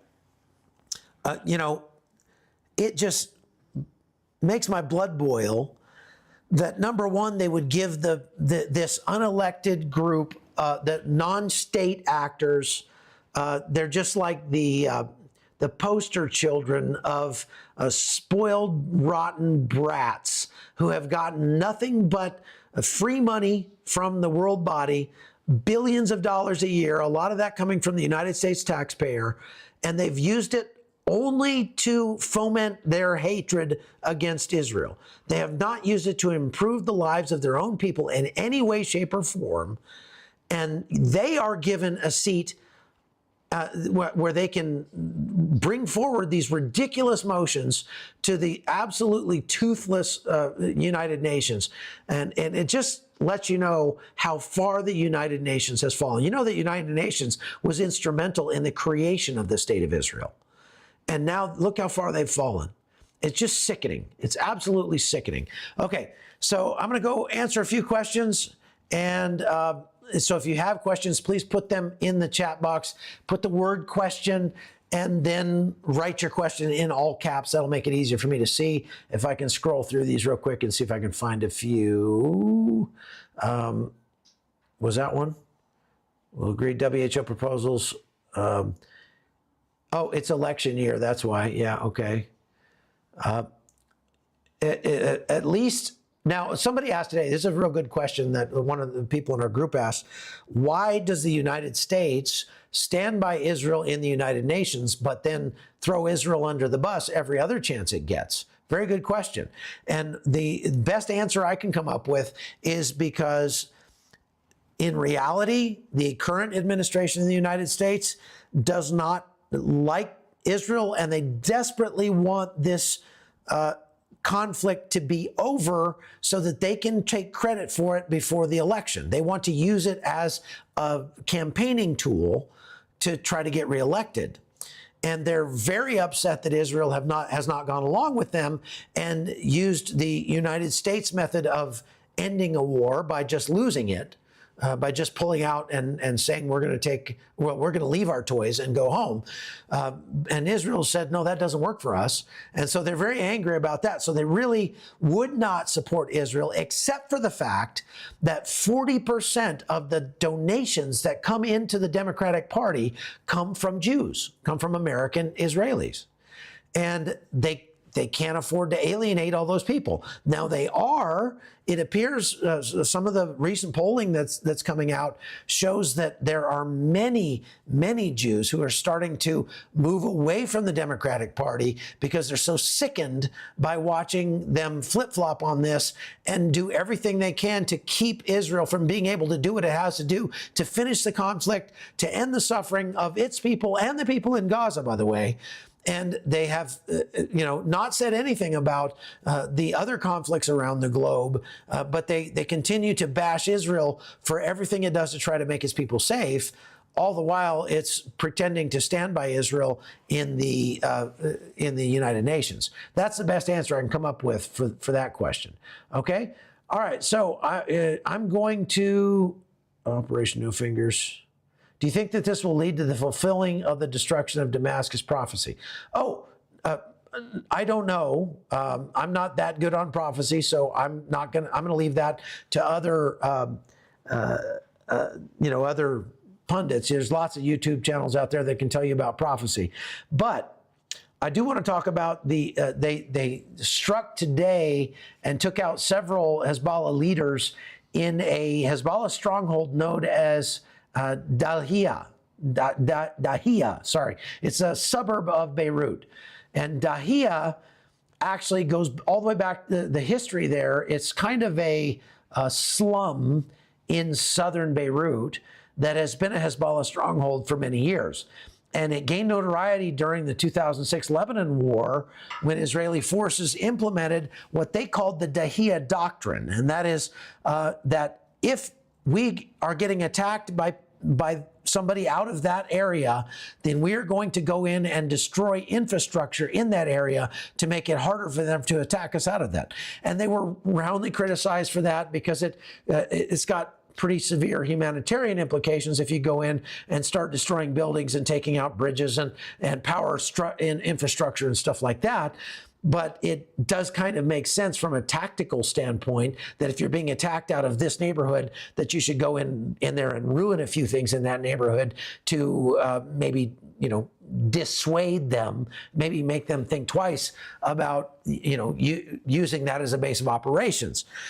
And so they struck in that neighborhood again just today, and they have been taking out leadership in targeted drone strikes across Lebanon and into Syria over the last several days. So they continue to try to basically nibble from both ends on Hezbollah to cut off the heads of the snake and to take out the foot soldiers as well through Operation Below the Belt. So Operation Missing Fingers, whatever you want to call it. Okay, now what I'm going to do is I'm going to get out my other microphone and we're going to, will you turn on the lights over there? Right behind you, bud. There we go. Turn on these lights, and we're going to turn the camera around, and we're going to do something we've never done before. We're going to take a live Q&A from our studio audience over here. Let's hear it for Team Safety Third. Okay. And let's wait for this microphone to catch up over here and see if, there we go. Who's got a question or a comment, wants to say something? I know I'm putting you on the spot here, but what do you think about, okay, Andy, you got something? No. Oh, you don't? John, anybody? Come on, raise your hands, don't be shy. Come on, okay, Bev, pass that over to Bev so she can use the microphone. Okay. This is Bev from Australia. With the focus now more on the north, and I know there will still be troops down in Gaza, but what do you think that this all means for the hostages? Say it a little louder for me. I'm half deaf, remember? It's not coming through hardly at all. It's not. Let me turn this up. Okay. I'll turn that up. Okay. Yeah, there you go. So with the focus now shifting to the north, what is that going to mean for the hostages in Gaza? Very good question. Very good question. Okay, just set it on the desk, and then anybody else that's got a question can pick it up or a comment or anything. Okay. To answer that question, she's asking, what is the effect going to be on Gaza? And I would say that they are not pulling all the troops out of Gaza, so they're not finished there. But they, I think, had to step up the time frame for going into Lebanon because they were afraid that these devices that they've been implanting inside Lebanon for 15 years were starting to be discovered. And if they got discovered, that whole operation would have just been for nothing. And apparently there were very vociferous conversations in the War Cabinet about whether or not they should activate all these devices and initiate Operation Grim Beeper. But in the end, they decided that they should do it and they should go ahead with it and move up their plans to go into Lebanon. And so that's why they're kind of, I think it looks to me like the IDF is kind of scrambling to get things in place to get this done. I don't think that means they're going to stop in Gaza. According to the United States, a report I just saw that came out in the last 2 days, the United States negotiators, the ceasefire negotiators, have said they don't believe that Hamas is serious about negotiating for a ceasefire. And so because of that, they don't see there being a ceasefire in Gaza anytime between now and January or even next spring. And that does not bode well for the people they're still being held hostage in Gaza.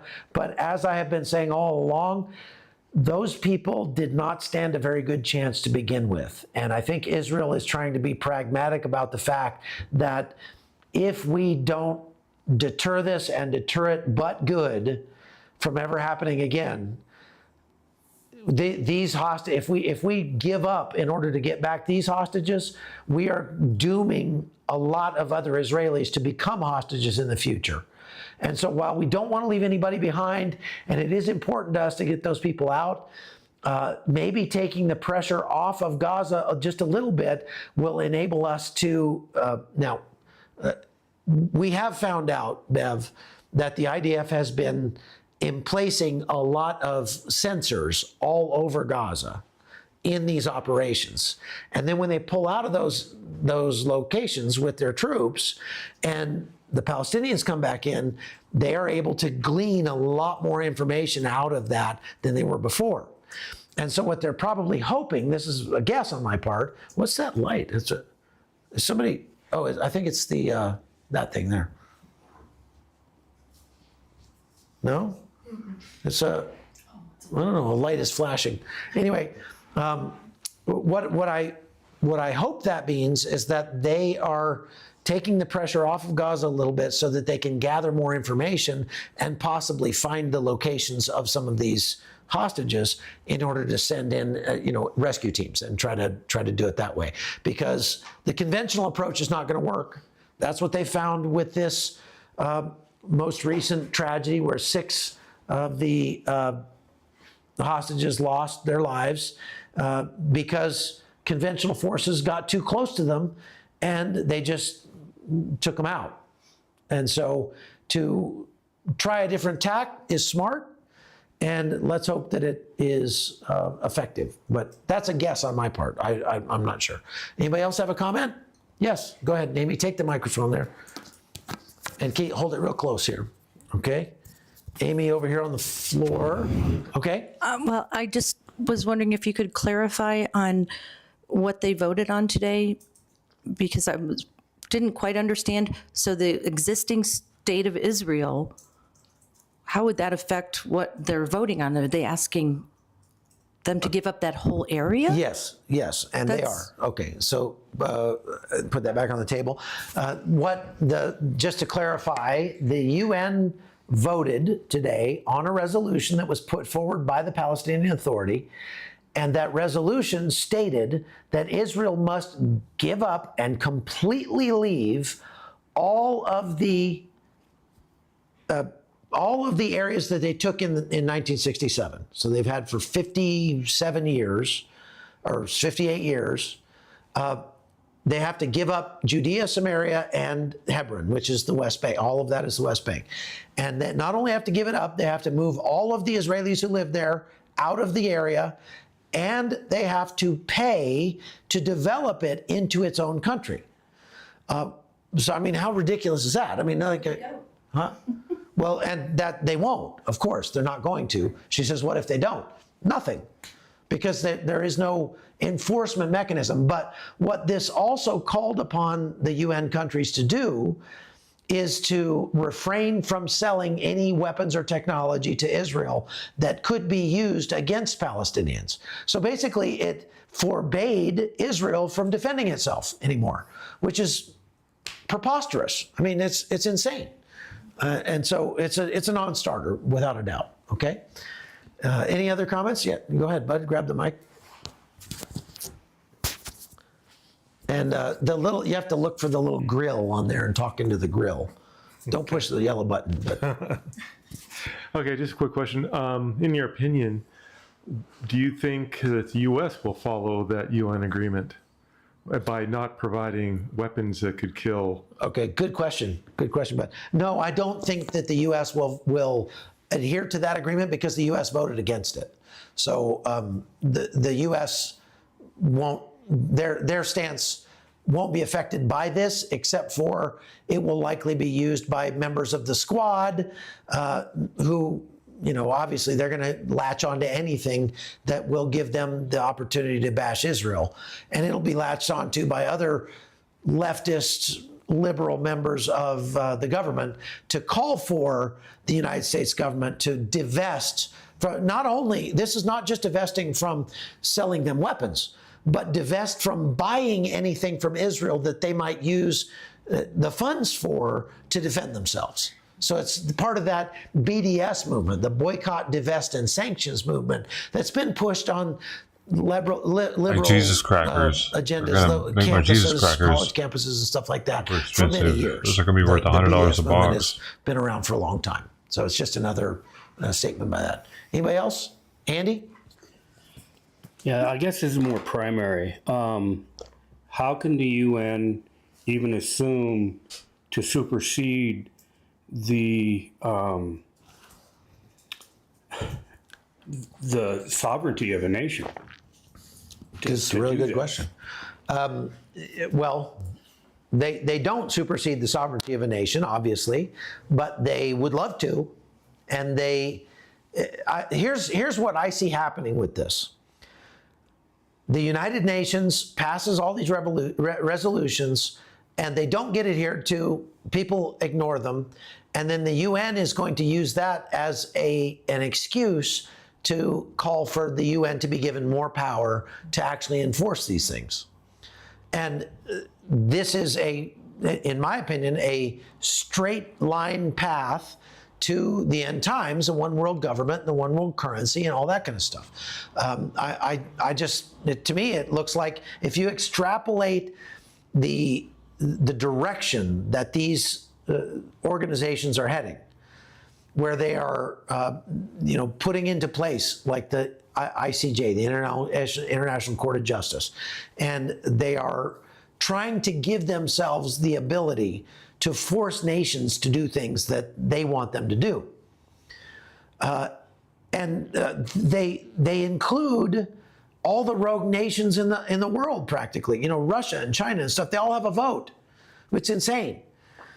But this puts them on a direct path, if you just extrapolate the direction they're going, to a one world government and a one world currency where we all have to abide by these things.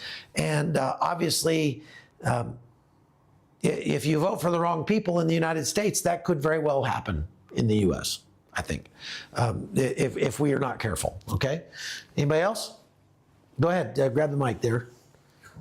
Lachlan? Yeah. He's Canadian, so if you don't understand his, well, I'll translate for you.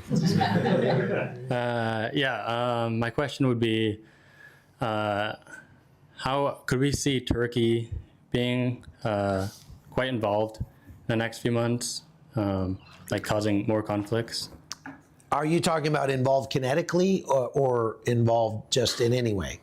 Yeah, just in general, like. Okay, good question. So Turkey has been making lots of noises. President Erdogan being full Muslim Brotherhood, which is essentially ISIS, right?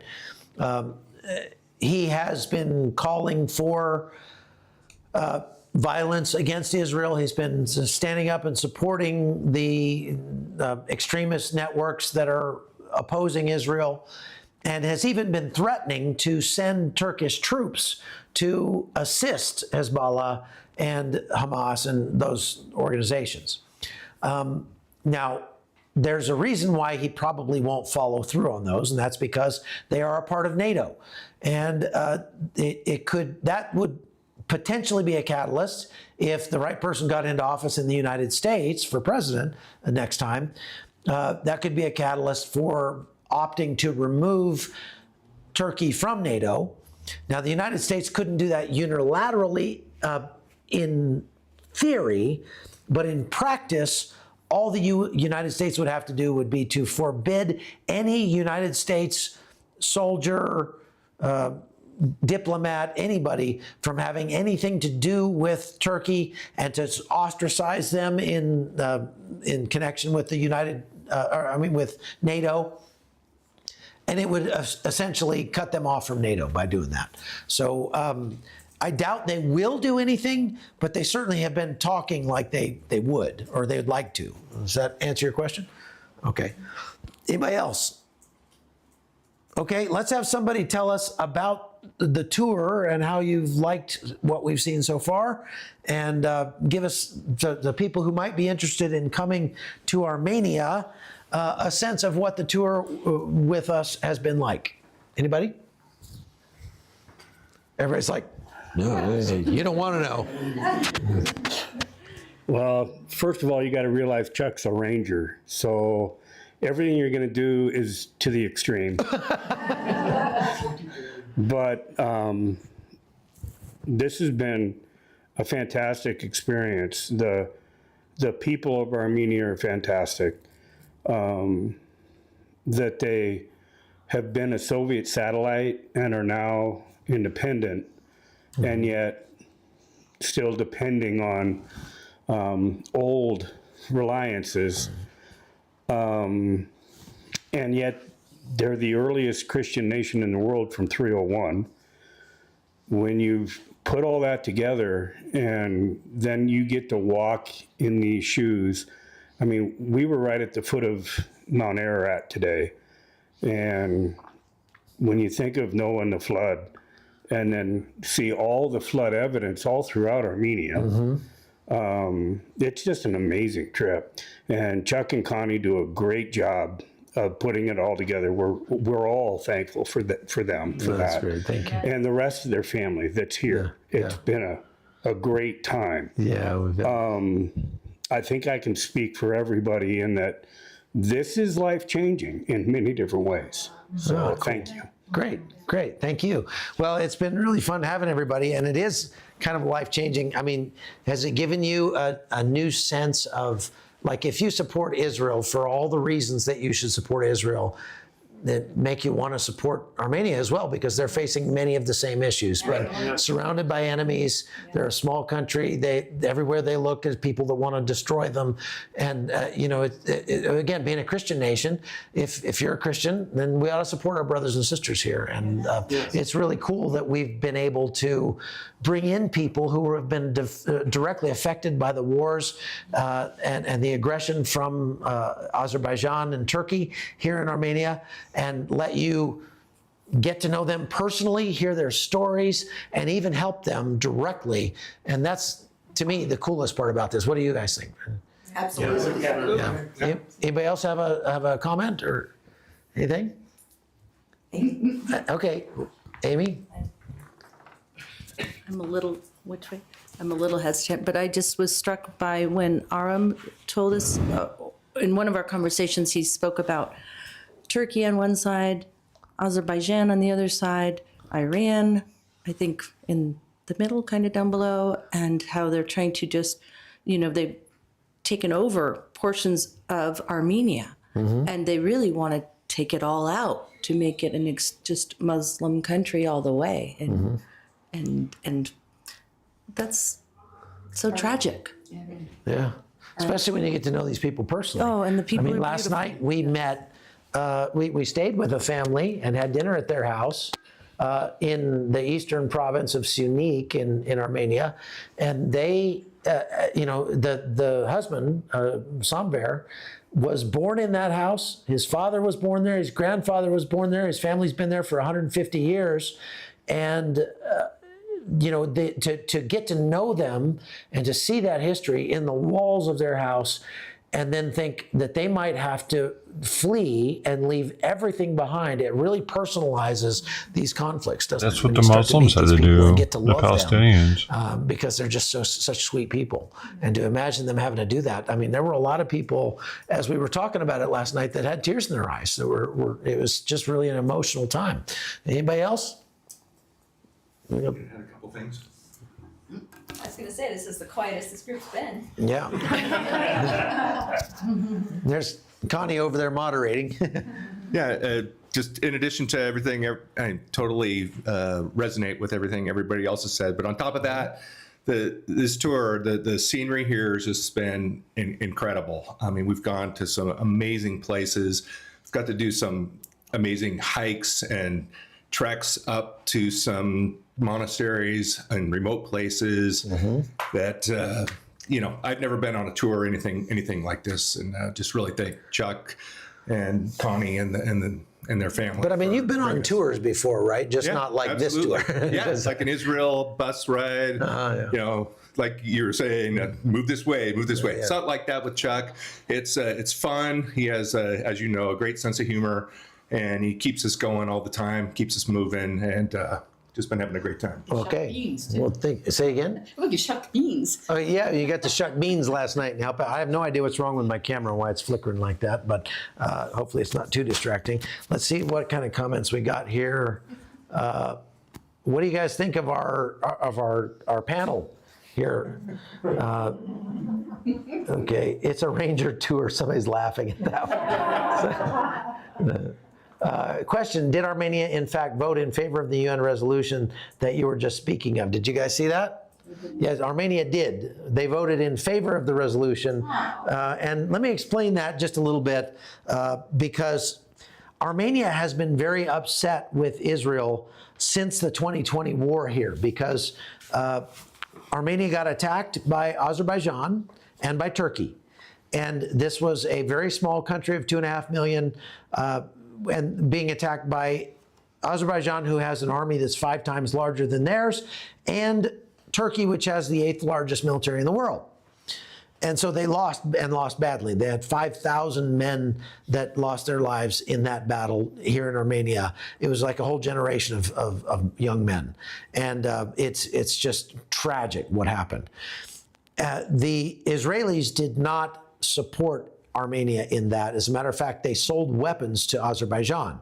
Now, as I've told many Armenians, Israel didn't think twice about they didn't give two thoughts to Armenia when they sold weapons to Azerbaijan. The reason that they partnered with Azerbaijan is because Azerbaijan is an adversary of Iran, Israel's main enemy. And so the enemy of my enemy is my friend. And so the Israelis supported Azerbaijan in order to put pressure on Iran, okay? And an unfortunate byproduct of that support was that Armenia suffered by the hand of Israeli weapons. Israel also gets some natural gas and petroleum products from Azerbaijan as well. Now, that has changed in the recent past because Azerbaijan was one of those who voted to recognize the Palestinian state when it doesn't actually exist.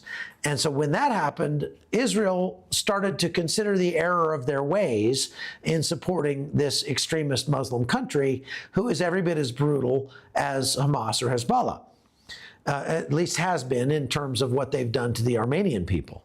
And so this is one of those things why I always say that that a country or a people or an individual should think about the moral implications of your decisions first, and then about the practical implications or the political implications or the economic implications. You should never let the political ramifications of a choice outweigh a moral decision to do the right thing, okay? And unfortunately, Israel has made a mistake in that by supporting Azerbaijan over Armenia. But two wrongs don't make a right, and right now Armenia is making the wrong decision in terms of their stance against Israel. And it saddens me to see that because Armenia and Israel, again, both facing very similar circumstances, surrounded by Muslim enemies that want to annihilate them. They should be standing arm in arm together and supporting one another, at least from a moral standpoint, and they're not. And that's sad for Armenia, it's sad for Israel, and I think they're both on the wrong side of history in this as well, okay? So anybody else have a comment? Go ahead. Well, I just want to add, since the tour started, I've been reading through Psalms 120 to 134, and they're the Psalms of the Ascent. And I would highly recommend anybody thinking about going on this would look at those Psalms and realize that you're going to be doing a lot of ascenting here. And the main gist of all of those Psalms, there's 15 of them, and there's 15 steps going up to the temple. When you realize that they're there to really get closer to God, I think this tour, the main theme of it is the same. Well, and that's what we hope for, is that you will not only come to understand Armenia, but you will come to understand your own faith better by coming to this other holy land, so to speak, here in Armenia. Yeah. Okay. Well, let's see. I think we are about out of time. As a matter of fact, we're probably over time now. Yep, we're 11 minutes over. So we're going to cut it right there. Why don't we say a prayer together for Armenia and for Israel, and then we'll be done. All right? Let's pray. Lord God, I just come to you right now, and I thank you that you have a plan, that you are sovereign God over all the plans of men. You are sovereign over politics. You're sovereign over economies. You're sovereign over relationships. And everybody watching this, either here or at home, you know, we're all fighting a battle that nobody else knows about, but you know, Father. So you see not only those big global geopolitical battles that are happening, but you see the battle that's happening right inside our own hearts. And I pray that you would just convict each one of us and how we're being passive, how we can fix the challenges that we have by relying on you more. And when we rely on you, we get closer to you. We do ascend closer to God, and we get to know you better. And that ultimately is the will, is your will for us. Your will for us has a lot less to do with what job we have or where we live or anything like that. It has a lot more to do with how we learn more about your nature and your character and your love for our fellow man. So I pray, Lord, that you would be sovereign over these geopolitical conflicts, these wars and disasters we see all around the world. We know that you're sovereign over those. We pray that you would bring peace, that you would bring comfort to those who are hurting, and that you would be God to those people who cry out to you. You'd be everything that they need, no matter what that is. But we also pray, Lord, that you would draw us closer to you through the hardships that we embrace and the hardships that you bring into our lives. Help us to learn to trust you more. We pray in Jesus' name. Amen. All right, folks, thank you so much for being here and being a part of our very first ever live studio audience here on the Hot Zone. And for those of you back at home, be sure you like and subscribe to the podcast. And if you have questions, you can always reach me at hotzoneholton@gmail.com. Reach out to me specifically if you'd like to be in this group next time. So thanks very much for watching. God bless you. We'll see you. Tasty royal sauce, got me buzzing, I'm the royal boss. Sauce it up and top it with Mars. Your favorite musician put out a new song.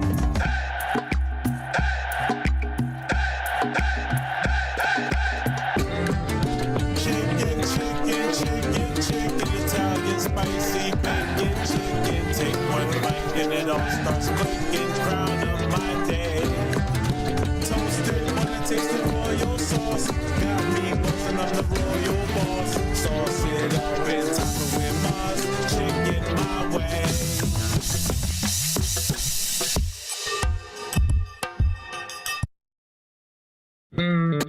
Chicken,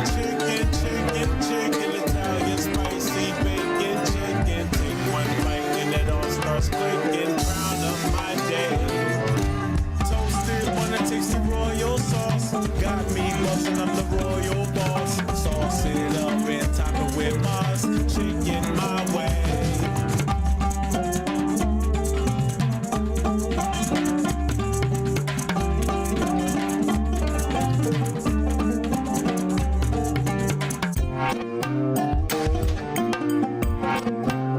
This is the guy in the back seat.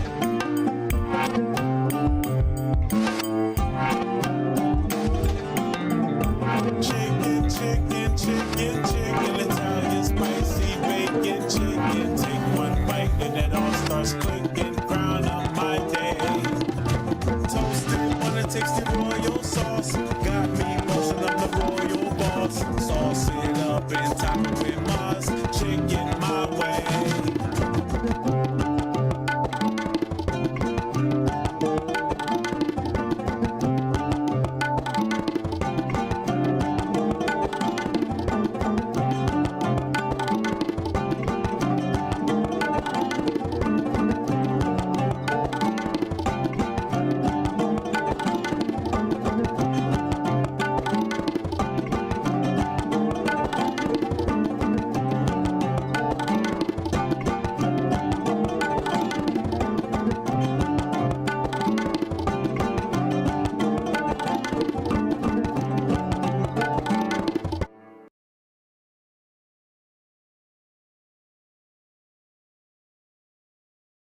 Chicken, chicken,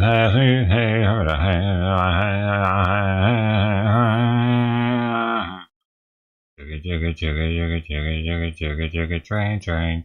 52, 57, I don't know, you know what time? Can't see that one.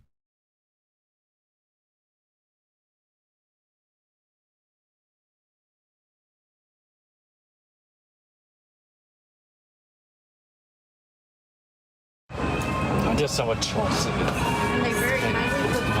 Deep. Exist.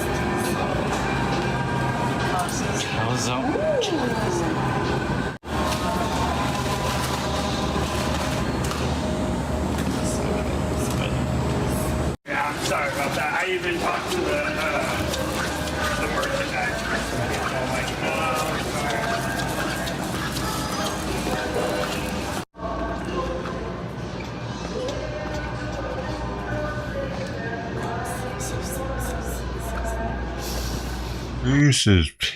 Reese's has taken over Halloween. Is it because it's orange already? Got the perfect packaging for Halloween. It looks like a little pumpkin already.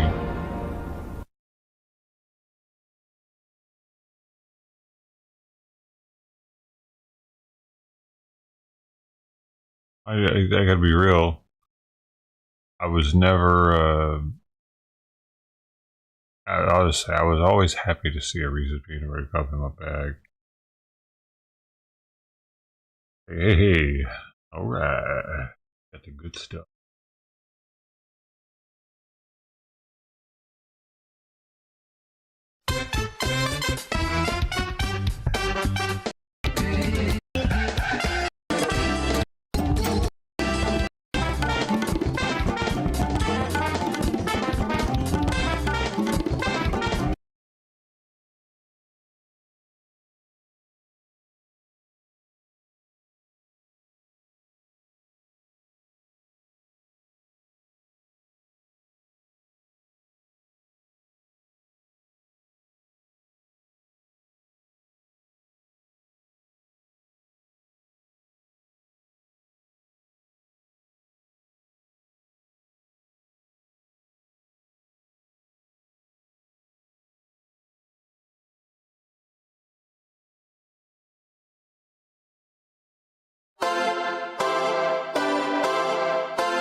Bacon must here, everyone say cheese. Classic bacon and spicy. Plain grilled double on the toasted bun with the caramelized onions. Now I want one. Bacon must here, everyone say cheese. Classic bacon and spicy. Plain grilled double on the toasted bun with the caramelized onions. Now I want one. Bacon must here, everyone say cheese. Classic bacon and spicy. Plain grilled double on the toasted bun with the caramelized onions. Now I want one. Bacon must here, everyone say cheese. Classic bacon and spicy. Plain grilled double on the toasted bun with the caramelized onions. Now I want one. BK must here, everyone say cheese. Classic bacon and spicy. Plain grilled double on the toasted bun with the caramelized onions. Now I want one. BK must here, everyone say cheese. Classic bacon and spicy. Plain grilled double on the toasted bun with the caramelized onions. Now I want one. BK must here, everyone say cheese. Classic bacon and spicy. Plain grilled double on the toasted bun with the caramelized onions. Now I want one. BK must here, everyone say cheese. Classic bacon and spicy. Plain grilled double on the toasted bun with the caramelized onions. Now I want one. BK must here, everyone say cheese. Classic bacon and spicy. Plain grilled double on the toasted bun with the caramelized onions. Now I want one. BK must here, everyone say cheese. Classic bacon and spicy. Plain grilled double on the toasted bun with the caramelized onions. Now I want one. BK must here, everyone say cheese. Classic bacon and spicy. Plain grilled double on the toasted bun with the caramelized onions. Now I want one. BK must here, everyone say cheese. Classic bacon and spicy. Plain grilled double on the toasted bun with the caramelized onions. Now I want one. BK must here, everyone say cheese. Classic bacon and spicy. Plain grilled double on the toasted bun with the caramelized onions. Now I want one. BK must here, everyone say cheese. Classic bacon and spicy. Plain grilled double on the toasted bun with the caramelized onions. Now I want one. BK must here, everyone say cheese. Classic bacon and spicy.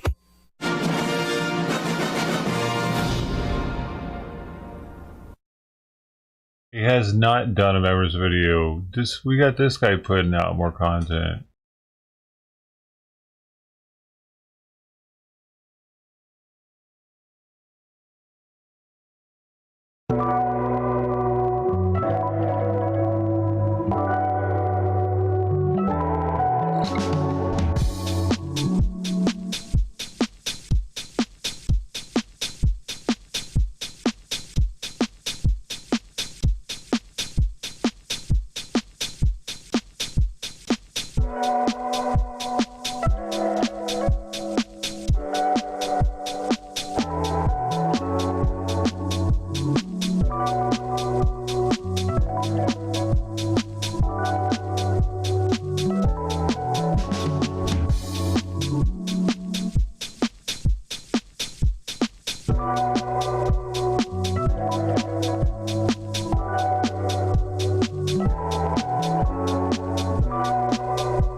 He's almost doing something good.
Sure, you just implanted something into my head with this song. You're really sleepy.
How he's able to do it. The different. It seems like he's pressing the same 3 or 2 or 1 button. It makes a different sound. It's an A versus a B situation. Seems like that's all it is.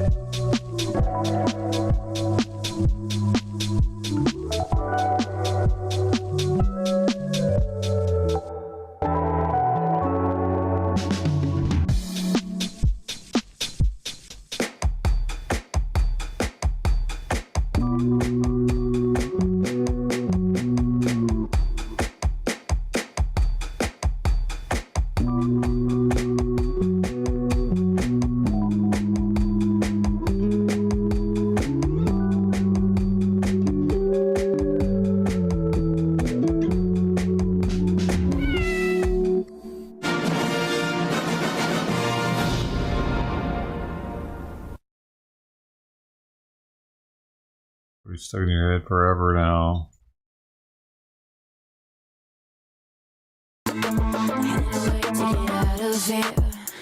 I can't take it anymore. It's got an actual song in it. You feel some type of way. That ain't the same.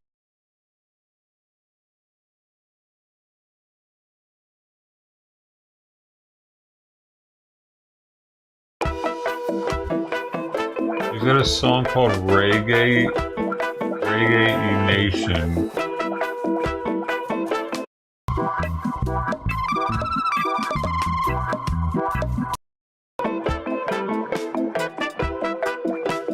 That's the kit that he's using.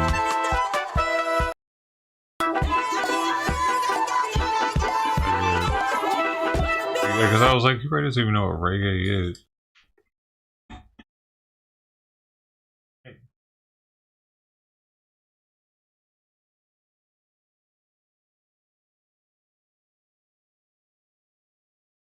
House of Representatives votes to block funding for sanctuary states and cities.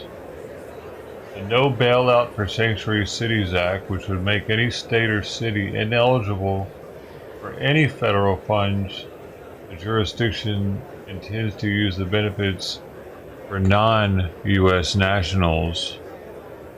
It has been blocked. It will block funding for sanctuary. It worked.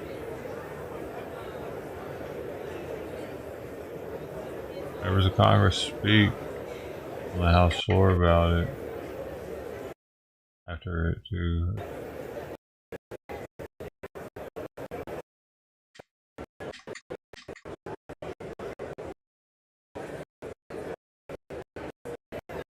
Whoa, it was pretty close though.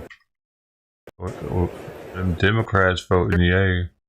The bill is passed. Without objection, a motion to consider is laid on the table. Boom, baby.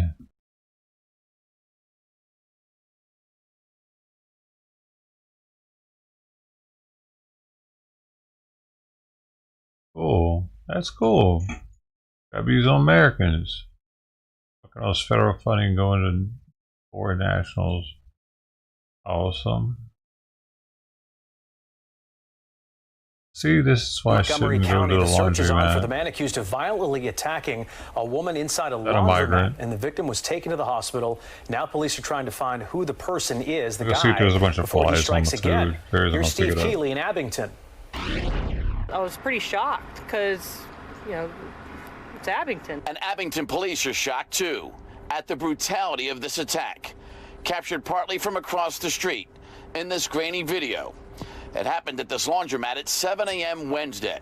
A woman just folding her clothes just out of the dryers when this man she doesn't know, never saw before, and didn't say anything to, just came in and began punching her in the face. Unprovoked, the woman had never even seen the guy before, and he just started a vicious attack on the woman, punched her numerous times in the face, extreme cowardice act of violence. And laundromat customers again say because it's Abington, that may be why this business is a rare one these days without any surveillance cameras and much security. That's what we need around here because I don't see any cameras inside here, outside, you know, but most of the places like this, they have cameras just to see when something happened.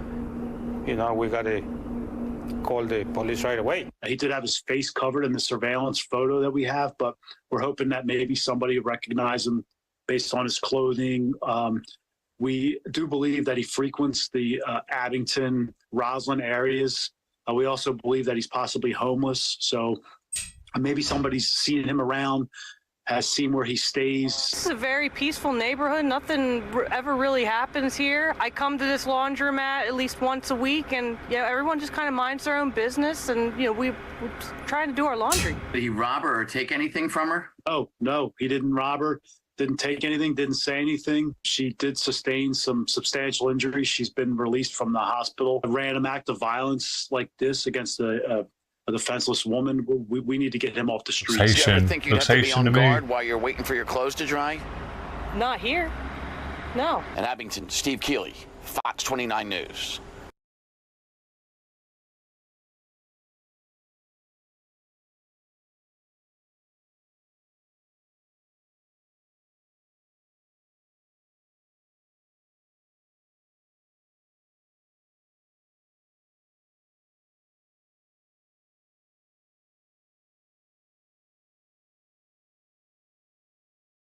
And new tonight, an upstate man arrested, accused of making homemade bombs in Anderson County.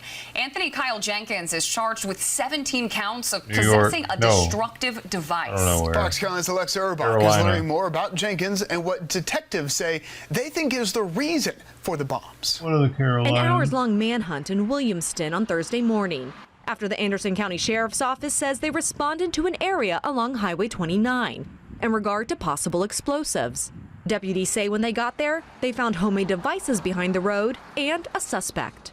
Really what they are is house-made items, everyday items that you would find in your house that he was mixing together in order to cause small explosions. And so when our deputies tried to coax him out of the woods where he currently lives, he took off on foot. With the help of multiple agencies, including SLED, the FBI, and ATF, officials were able to take Anthony Kyle Jenkins into custody. We're thankful to have that away from his hands, but it's just something that we don't want in our community. It's not something that we want anyone to come across, goodness forbid a child or something like that. Jenkins lived in the woods behind the highway. A neighbor who doesn't want to show her face told Fox Carolina she knows Jenkins and says she heard the commotion. All I know is I was in the bathroom and I heard him out there.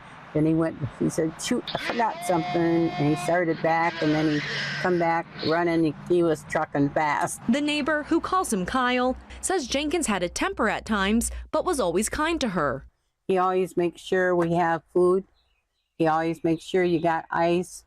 If there's anything, like my son's out working in the garage and he needs some help or he's out there and he's by himself, Kyle will go out there and say, what do you need? I'll help you.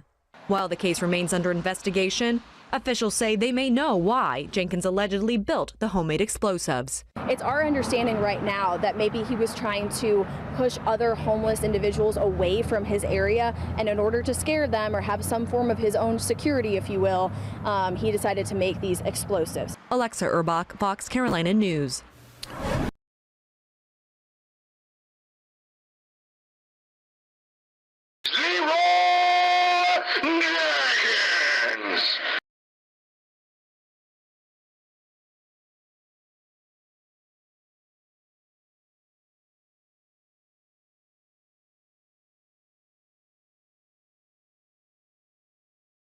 New details tonight after a former Southport police chaplain and IMPD civilian employee is facing charges of child molestation. Court documents show that it happened over 100 times, according to the allegations. Thanks for joining us tonight at 10. I'm Dan Spieler. And I'm Birshal Edmay. Now, that horrific case coming to light after the victim told the school counselor and the suspect made her feel unsafe, confiding there in that authority and adult. Fox 9's Scarlett O'Hara breaks down everything we know so far. Court documents say last month, a young girl confessed to her school counselor that she had been sexually abused for years. That led to an investigation into a man with former ties to IMPD and Southport police, who now faces child molestation charges. 73-year-old Sylvester Driscoll is accused of sexually abusing an 8-year-old girl dozens of times over the past couple of years. Her school counselor told investigators the child described feeling unsafe around him, that Driscoll showed her sexually explicit material on his phone, touched and raped her, and used threats to keep her quiet. These are the worst possible cases. They are heart-wrenching and horrible, and the thought of someone harming a child like this is just, it's unthinkable. Beth White, president of the Indiana Coalition to End Sexual Assault and Human Trafficking, says when victims are that young, they often react through regressive behaviors the girl's counselor noticed, according to court documents. In other cases, children of that age will become violent themselves, or they'll become sexually inappropriate. We often hear about young people starting to act out some of the things that they've seen. Southport police confirmed Driscoll once served as chaplain but retired several years ago. He also worked as a civilian employee for IMPD from 1996 through 2019. Most recently, our law enforcement sources confirmed Driscoll was part of the Center Township Constable staff. Then to have somebody who should be an authority figure who's positive, that's pointing people in the right direction, to take advantage of their authority and power to create more trauma and drama in the life of a child is just devastating. Reverend David Green with Concerned Clergy of Indianapolis says this case highlights a mental health crisis plaguing Marion County. It's extremely alarming and frustrating because at the core, we should always be protecting our children. The good news, if there is any in this horrific situation, is that the child's come forward. She's been believed, and this person's going to be held accountable for their behavior. Both IMPD and Southport Police declined our requests for formal interviews. In Indianapolis, Scarlett O'Hara, Fox 59 News.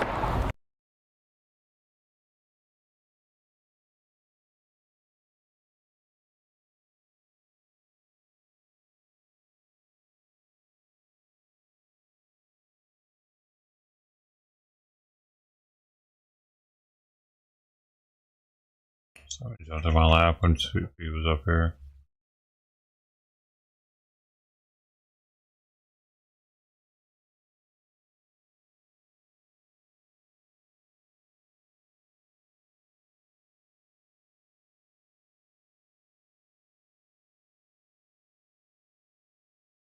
Breaking news, the Marion County prosecutor charging an employee at the Marion County Crime Lab with charges related to child pornography. His court hearing started, it was supposed to start at 9 a.m. This forensic scientist is accused of trading sex videos with his wife in exchange for child pornography. Zach is here now with what you've learned reading through these 16 pages of documents. Yeah, that's right. And as you mentioned, he was scheduled for a court appearance happening right now in Marion County. This started with a tip from the National Center for Missing and Exploited Children and ended with the arrest of 33-year-old Kevin Riley, a forensic scientist with the Indianapolis-Marion County Crime Lab. According to court documents, investigators followed that tip to a profile on Kick Messenger, uploading files of suspected child pornography. Those files, those digital files, showed an adult man engaged in sexual activity with a juvenile females. Other files in the messages showed an adult man and woman engaged in sexual activity. Investigators were able to trace the messages to Kevin Riley. Authorities allege that Riley was trading sex videos with his wife for child porn, and court records indicate that his wife didn't know that the videos were being shared or traded. Fox 59 has confirmed that Riley works for the Indianapolis-Marion County Crime Lab, and his public profile indicates that he is a firearms technician there. Part of a statement from the Crime Lab says, as an agency dedicated to serving the public safety community, we find these allegations profoundly disturbing and disgraceful. They do not align with our core values of integrity, accountability, and ethics. In response, IMCFSA leadership has taken immediate action by suspending Kevin Riley without pay, effective immediately, and removing him from all casework and access to the laboratory. Right now, Riley faces charges, 10 counts in all, including child exploitation and possession of child pornography. The investigation still underway right now, but again, a first court appearance for Riley was set to begin at 9 o'clock this morning. As we mentioned also last hour, there was a photo involved of his hand, a ring, a wedding ring, that was also instrumental in investigators identifying him through that avenue as well. Yeah, so many people have questions. A lot of people saying this is another police officer. I have to keep correcting them. He is not law enforcement. This is a person that is a forensic scientist that works for the city in Marion County, right? Right, and they are still, though, connected to criminal cases and law enforcement, or at least public safety as well. So again, this in theory could raise questions about cases he had worked on in the past, with this going on in the background. Don't know that that's the case. It's a big question mark, but the fact that it's a question mark, makes it worth asking the question. All right, Zach Myers, thanks for following this for us on this breaking news this morning. Look at this shit. Scouts, by the way.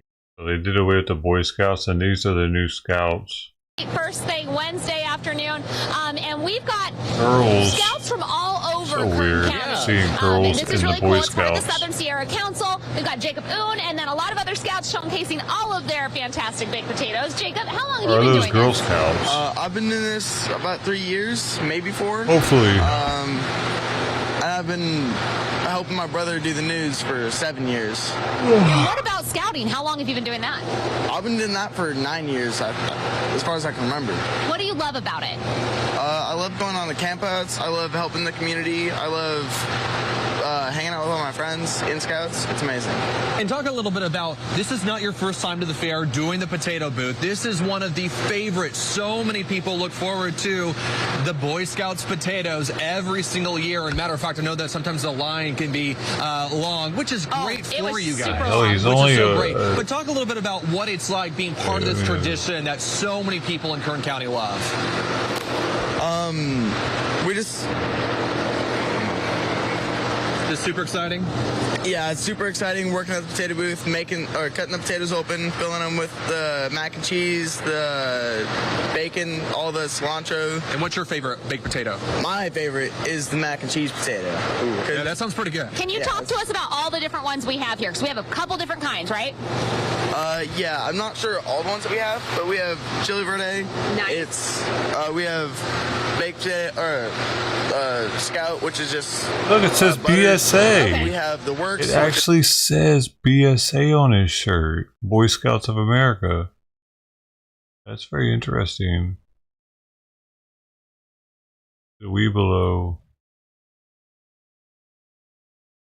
They're below Boy Scouts, so the Weebelos are still for boys only, maybe. Just everything. And then we have the mac and cheese potato. Is that the one down over there? Is that your favorite one? Weebelos are between Cub Scouts and Boy Scouts. Pretty good. My son got the works, and it's chili, cheese, and bacon, and it was a huge hit. In fact, he said that's what he's going to eat every year when he comes to the fair from now on.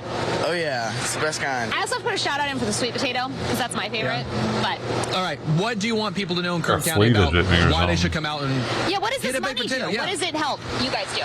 This money helps support scouting in the local area. Like, none of it goes... This says BSA too. Boy Scouts. It says Boy Scouts. It all stays with the Scouts. Dude. It helps run the organization. It's really helps cool. keep everything up and running. That's fantastic. Doing cool things like campouts and teaching you guys really cool life skills and those lifelong friendships. Oh, yeah.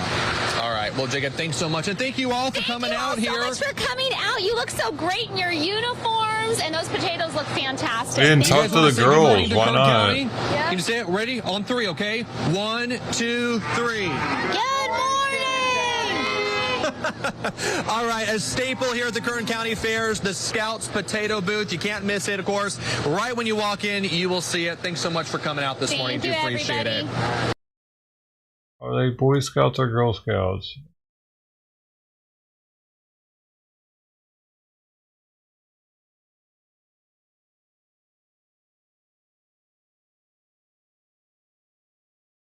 Dude.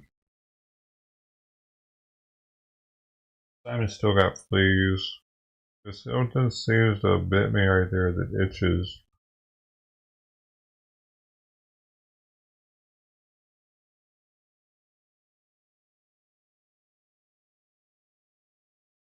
Looks like a flea bite.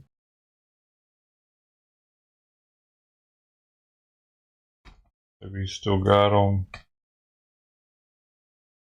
All he needs is a couple and he gets super itchy.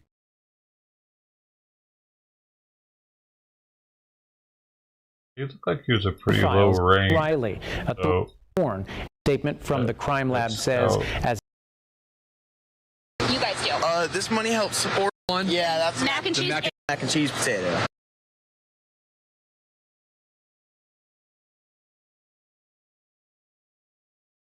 Oh, he might be a first class. Dude, the first class and Tenderfoot look a lot alike.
Williamson County Sheriff says he's never seen anything like this in his career. Thanks for joining us. I'm Jennifer Sanders. I'm Daniel Marin. Investigators say a mother and father tried to help their son kill his ex-wife and a county judge, all over money and an ongoing custody battle. KXAN's Barrett Tryon has new details on how authorities say this all unfolded. This is, you can't make that stuff up type case. This is, made for TV. A murder plot in Williamson County playing out in the early morning hours of March 28th at a home in Liberty Hill. Williamson County 911 received a call from a teenager reporting that his mother and her boyfriend had been shot by an unknown intruder who forced entry into their home while they slept. The woman was shot 11 times. The boyfriend was shot twice. Both of them survived.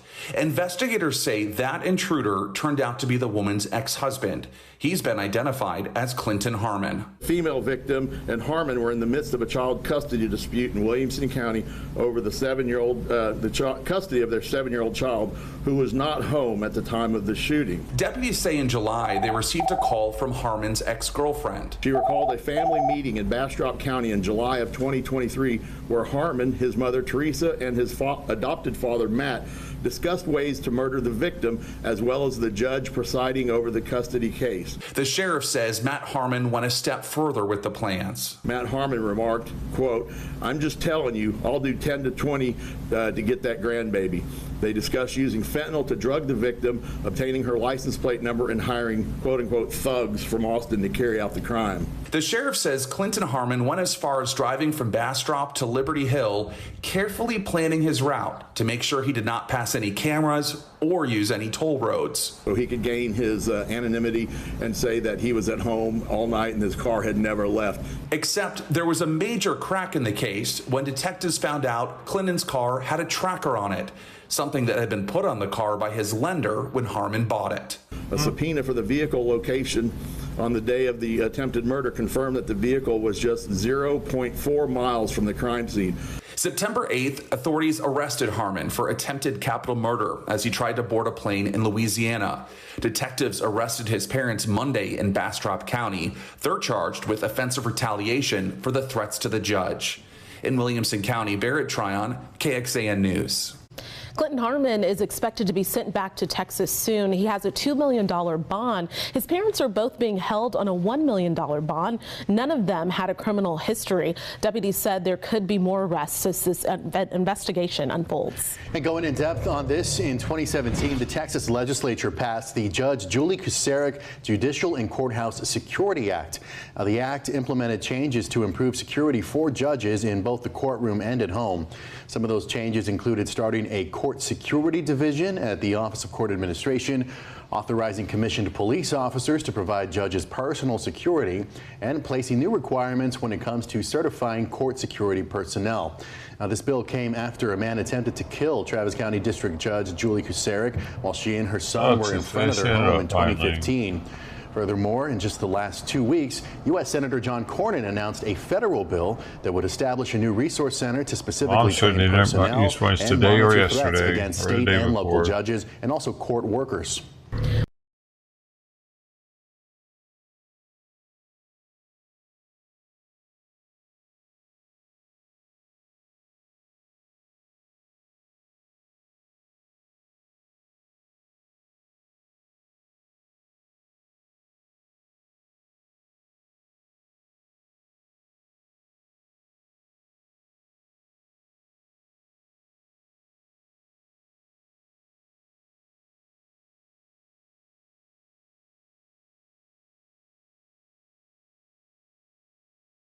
Pull Simon's food out.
Man, I don't know why Tux is so hungry today.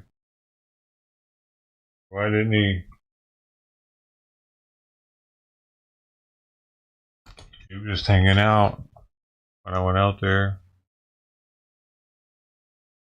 Had about a can and a half, didn't he?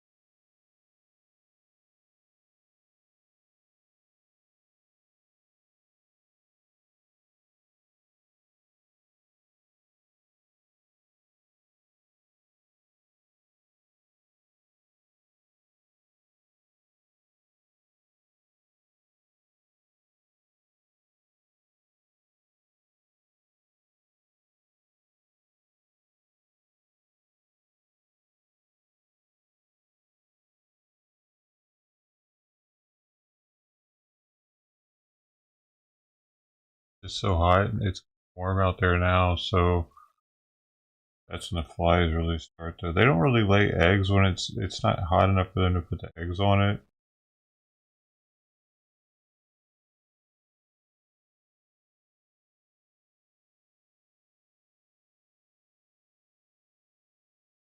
It's only 71, but I could already see flies starting.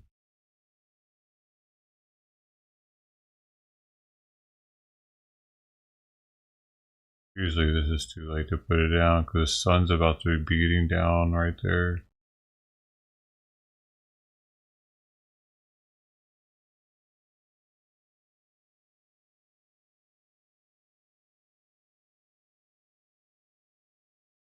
I wish I could hear him.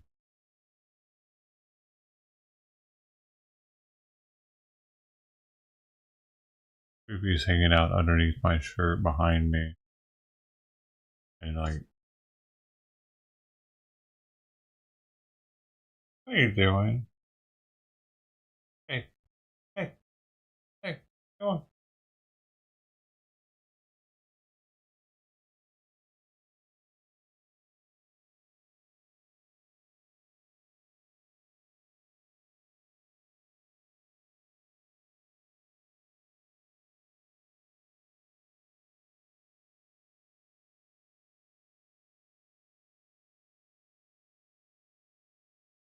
Israel officials say entire senior command of Hezbollah eliminated.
It's from me when you can see me looking at her.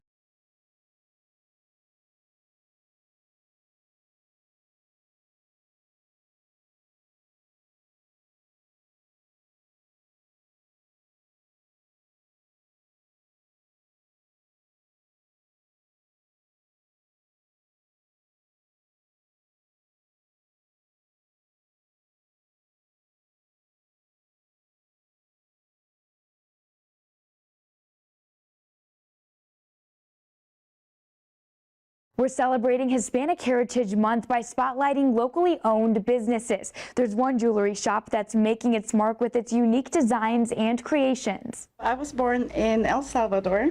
I came here to Las Vegas when I was 12. I grew up here. Cindy Lopez, owner of Sin Loco Jewelry Store, says it's always been a dream of hers to be a business owner. You know, after the pandemic, I was tired or wanted something different from the corporate world. And I took a chance on myself and started an online business. And a year after that business started, we introduced permanent jewelry, and it took off ever since. As a business owner, Cindy says it's important to have a community.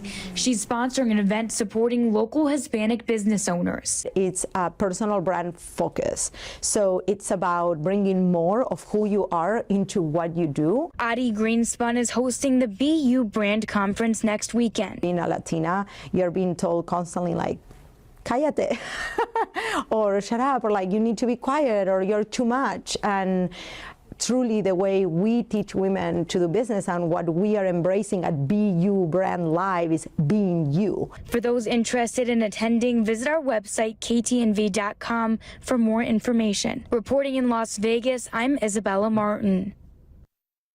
No, they just highlight all businesses normally, and they get a special month because they need a month to be highlighted, because otherwise nobody will know they exist. Apparently,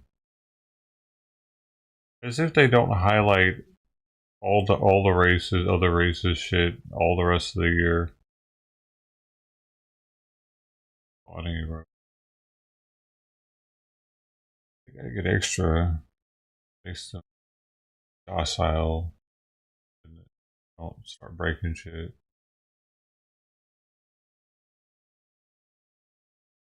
"16 illegal immigrants found in false wall and cargo trailer." You don't know where the insurance is? Is this your pickup? No, it's not mine. Driving it for a buddy? Yes, sir. Okay. And it's a limo? Yeah, it's an older limo. Have you seen it? 97. It's all black, yeah. It's an all black, like a 97 Lincoln. So here's my question, man. Can I search that trailer? Yeah. And the limo inside of it? Yeah. Okay. Yeah.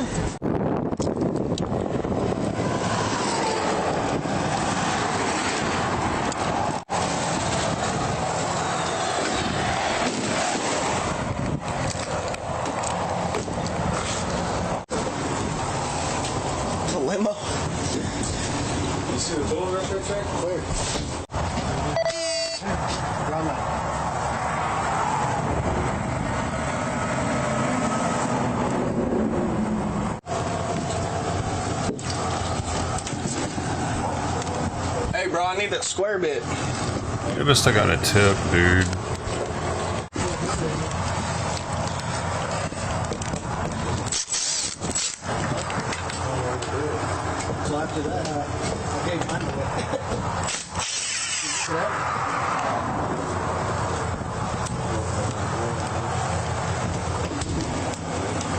And this motherfucker's putting his drill on the car's hood. Yeah. It's got this metal plate on the other side of it too that he's putting down onto the car. I'm gonna get them out, bro. Yeah. It's too hot. Tear that yeah. Oh, it's... Look, they're all like, "We made it."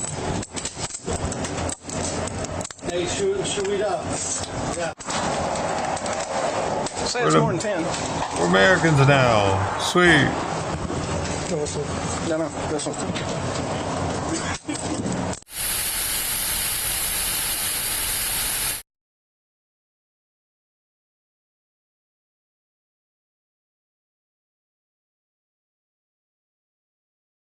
Damn.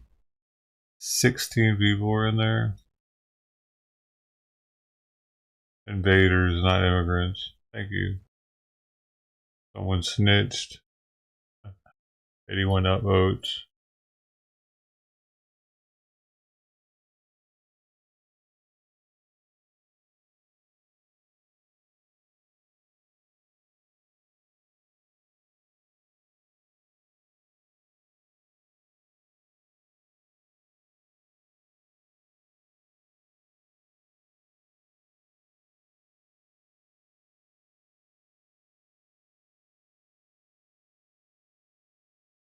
SBI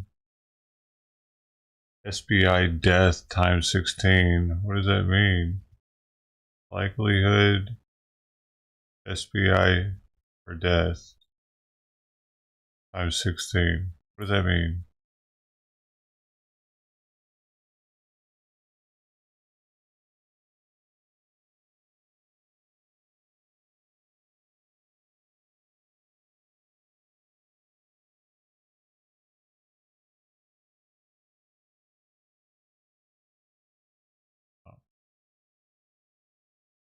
It said it's in there for what he was.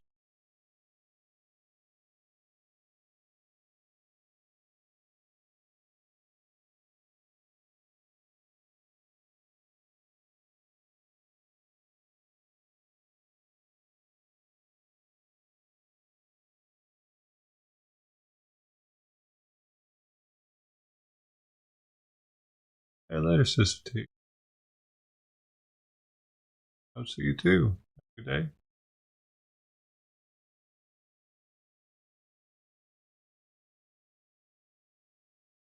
Camera's going down too.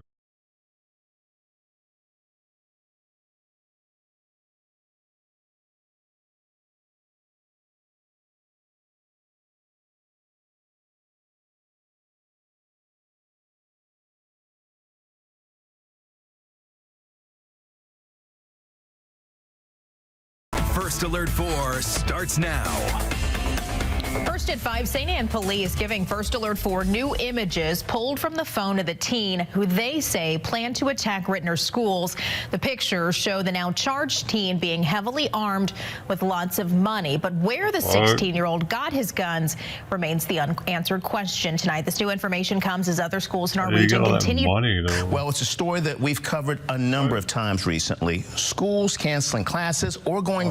First Alert 4 starts now. Schools written up in cases because of other threats. His guns remains the unanswered question tonight. This new information comes as other schools in our region continue to cancel classes because of other threats. And it is such a widespread problem that county police tell us due to the stacking cases of threats, we're going to have to all vote blue count. But because First of Alert all 4 these can right-wingers just with this guns. week, threats have upended classes for St. Louis Public Schools, East St. Louis Schools, Rittner, and Ladue. First Alert 4's Kimberly Donahue is live from Rittner's Husky Academy in Overland, where yesterday's close call is still reverberating tonight. Corey, parents in the Rittner School District tell me fear has been a constant in their lives since the first threats last week, forcing tough conversations with their children. Let's bring in Optimal Capital Director of Strategy, Francis Newton-Stacy, and Aptus Capital Advisors Portfolio Manager, David Wagner. Great to see you both. Inflation, deportation, more immigrants coming. By the way, let's bring in Optimal Capital Director of Strategy, Francis Newton-Stacy, and Aptus Capital Advisors Portfolio Manager, David Wagner. Great to see you both. Francis, let me go to you first. The markets are kind of seesawing between the sugar high from that big rate cut and concerns about the economy. Oh, wait, Sister T, Sister, you got that thing today. I forgot. Scales, you got an angiogram test today. You're not too worried about it. I don't think it's a big deal. Not gonna be that bad, is it? They just inject you with some shit and they take some C scans or x-rays or something.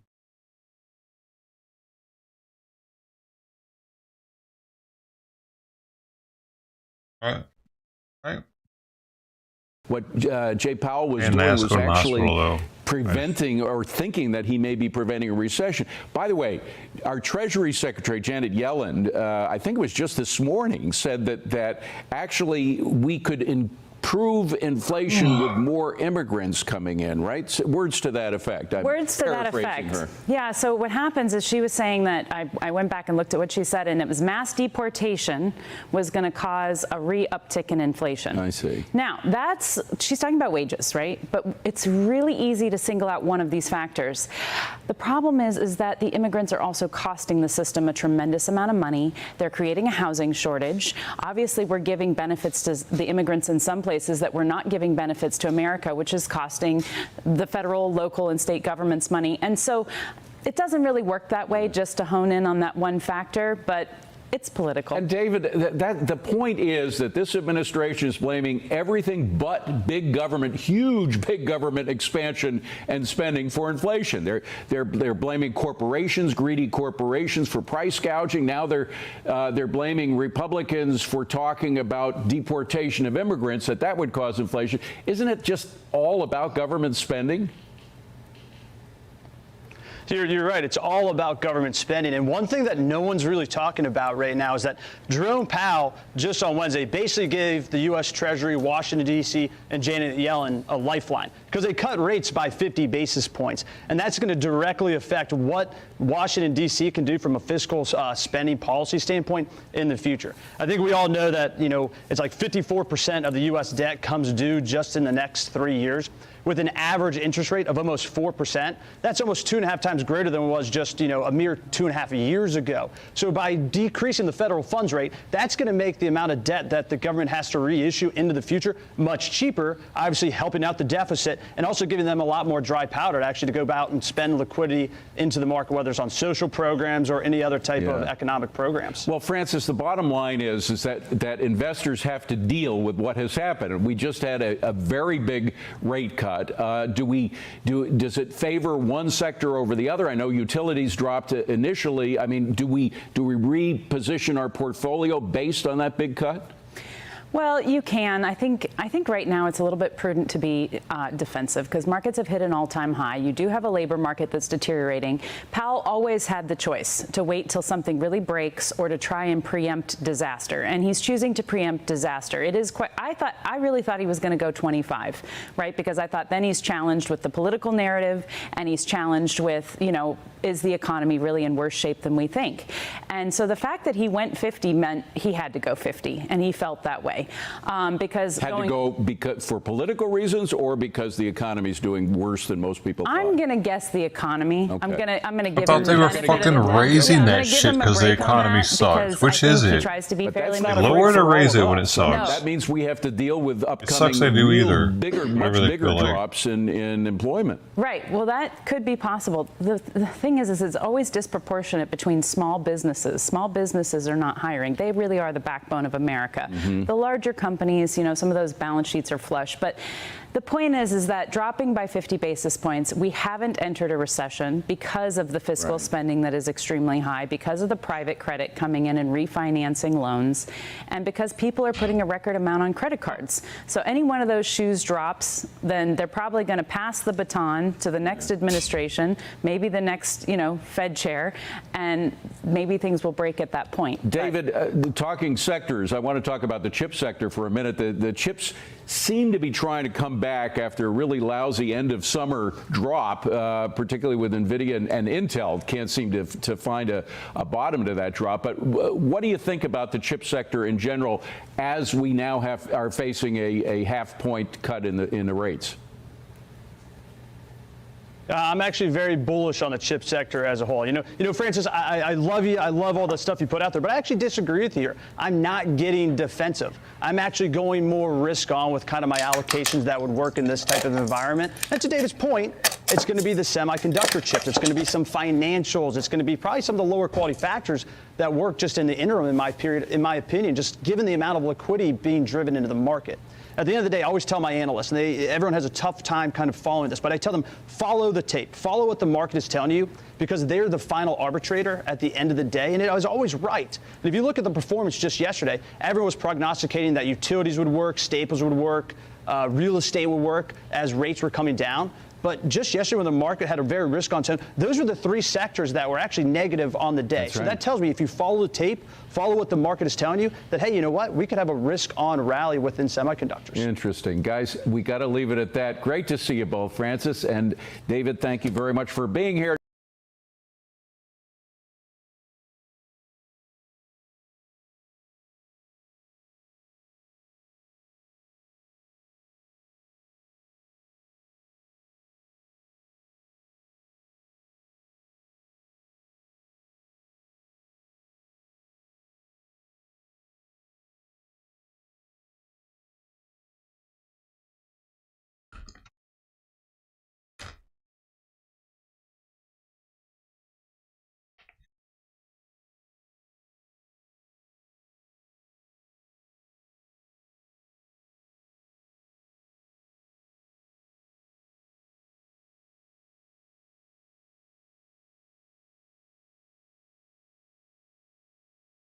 It must be repeated. It must be said. They are killing us in our state. And we know it. As Project 2025 says, this will just be the beginning. If Donald Trump returns to the White House, it will get even worse on day one. Their dangerous Project 25 agenda is a direct threat to women. It will ban abortion nationwide. It'll criminalize the mailing of medication abortion. It will restrict access to contraception and even force states to report women's access to care and miscarriages to the federal government. It's ridiculous. This is why we need reproductive freedom champions in the White House. This is why I stand with Vice President Kamala Harris. When we have breaking news, we bring it to you live, raw, and always direct. And this one has some big implications in Georgia when it comes to the election, as the Georgia State Election Board has just approved a new hand counting ballot rule. So let's break it down here for you. The Georgia State Election Board convened today to discuss and vote on nearly a dozen proposed changes to election rules ahead of the November general election. Among the most contentious proposals was a new requirement for all ballots to be hand counted at each polling location, which the board has now approved. Supporters argue that hand counting ballots is essential for ensuring election integrity and increasing public trust in the process. However, opponents warn that this rule could lead to significant delays in reporting election results, especially in larger counties. The concern is echoed by election officials who fear the change will create logistical challenges at a time when election preparations are already underway. The meeting held at the Georgia State Capitol drew a large crowd, requiring 2 overflow rooms to accommodate the number of attendees. In addition to the hand counting requirement, the board is considering other changes, including a proposal to publicly post the names of all registered voters for the November 5th election.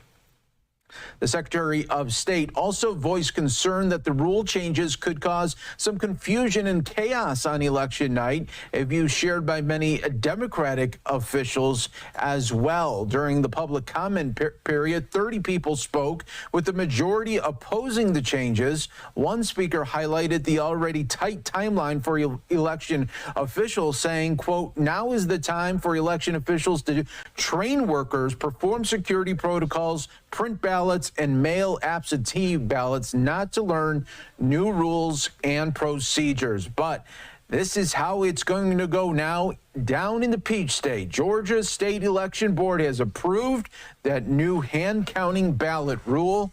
And you know that soon the former President Donald Trump will be talking about this one. We are waiting for a statement. When that happens, we will bring that to you here on Live Now from Fox. We'll also be waiting to see if Vice President Kamala Harris voices her opinion on. Well, because she's in Atlanta. Wait, was he Georgia? Yeah, she's in Atlanta right now. She's about to speak. On it, we'll bring that to you when. This is looking why I know what bodies says freedom. They will make sure voices because we are getting the kids need say do.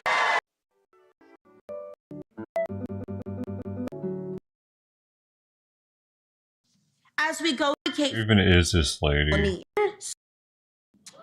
Mistake. We're not back. Going back. We're not going back. We are not going back. Georgia, I know we're fired up and ready to protect and expand reproductive freedoms for all of us. Are you ready? Do you want it? Do women deserve it? Do communities deserve it?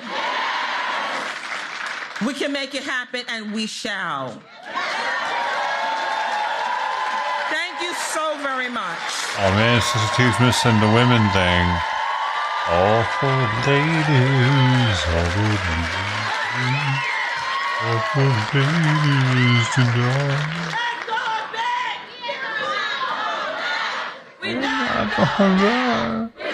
Oh, you are going to get back in the kitchen. Make me a sandwich. Yes, you are. You're going back into the kitchen.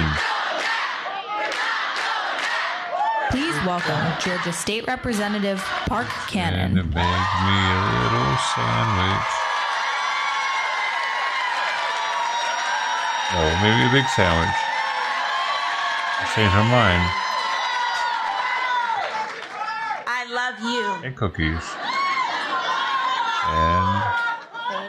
And My name is Park Cannon, You and stroganoff. I am a state representative, but I'm also a doula. We just had a baby this morning, what else and I do you came want, here guys? to speak to you I'll get Aunt Jemima to cook it for because us. I'm proud to have been a longtime champion for reproductive justice in Georgia. Yo, what's up with the dyed-haired people on the very front? Today, Black dyed-haired this people right in the very front. I'm fighting day and night. Of course, you got two for a people with healthcare masks system on. that truly supports The Dems always got to have a couple all people with masks. who need health care in Georgia. Trans people, queer people, black people. Why are trans people the first thing that fucking... They're like the protected species in America. Can't say anything bad about a trans person, dude. Not to a Democrat. Dude, I'm sure that I've lost subs over shit I've said about trannies. For sure. Or people that never subbed because of they were watching me, they were like, this guy's alright. And I say some tranny shit and they're like, oh, I thought he was alright. The trannies did nothing to you. Yes, they did. You don't know the whole story.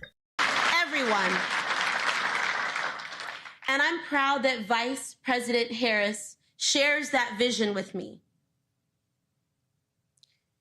But right now, we're seeing in real time the harsh realities for Black women, specifically Like trans women. seeking healthcare access under the state of this abortion ban in Georgia. Why? Because they can't not And have as I sex? stand here with y'all today, I keep thinking about the providers who are in the clinic right now.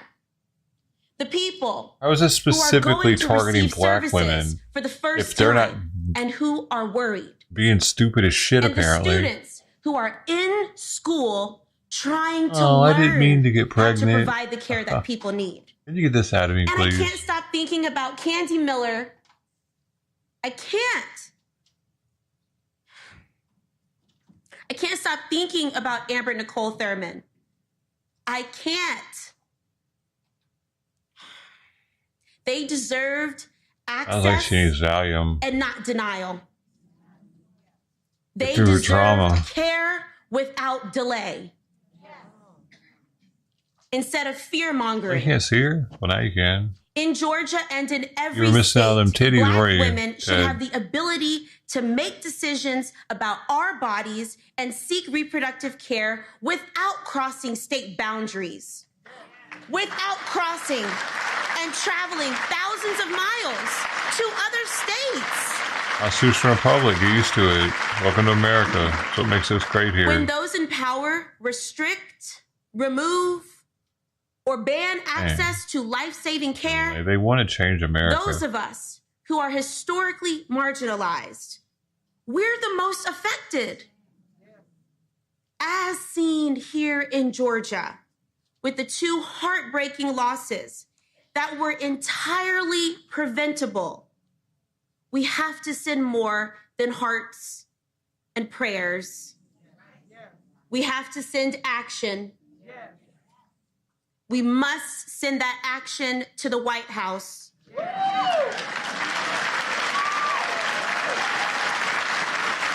Right. Fuck that. You know, the families of Amber and Candy, they're forced to mourn someone who should be here today. And this reality is for so many other families who have run out of options and can't access basic reproductive health care in Georgia. Did you know over half of the counties in our state do not have an OBGYN? So I'm proud to be a doula, helping Georgians access. You live in basic fucking care for their Georgia, lady. families. What do you expect to have But fucking someone else California has to provide level coverage in this gap. social services and everything? I'm just like, what are these people thinking? They want to. They actually want to turn their states into California, is what they want to do. Because Well, my the experience righties shows are all me complaining that about us. navigating our The healthcare leftists system want to be in the California. wake of Donald Trump's abortion bans has shown me the horrors that people are facing in Georgia every day. I am angry. Are y'all? Women are suffering. Women are What is she dying talking across our about? How are state. fucking women suffering because they can't get abortions, Good dude? people. They're struggling because of hospital closures. Can they just not fucking? Can they just not have sex for a little while until they can afford it? Maybe. What the fuck, dude? They act like having sex is a body function that you have to do to survive. You have to have unprotected sex once a week or you can die, man. Come on. We need all these clinics. Right? And she's not even bringing up the fact that these hospitals can't afford all the migrants that they're getting. Exacerbated by the previous administration's unwillingness to care. They harmed our Medicaid system. And this session, they opposed Medicaid expansion. Georgia has one of the highest Black maternal mortality rates in the country, and our extreme abortion ban is actually killing women in our state. It must be repeated. It must be said. They are killing us in our state. And we know it. Go to another state if you're dying. As Project 2025 Get on a says, Greyhound fucking bus. You won't give me the abortion? I need to get this fucking thing or I'm gonna die. I shouldn't have done this this, will but I just gotta be the beginning. take care of business. Fucking mom, I If gotta Donald go Trump to returns I gotta to go the to White Illinois real House, fast. it will get Wherever, even worse. you know? On day one. What the fuck, dude? Their dangerous Project 25 Motherfuckers get a Greyhound ticket to go have a side hoe or whatever. They'll get laid, but they can't get a Greyhound ticket to go take care of business. It'll criminalize the mailing of medication abortion. It will restrict access to contraception and even force states to report women's access to care and miscarriages to the federal government. It's ridiculous. This is why we need reproductive freedom champions in the White House. This is why I stand with Vice President Kamala Harris.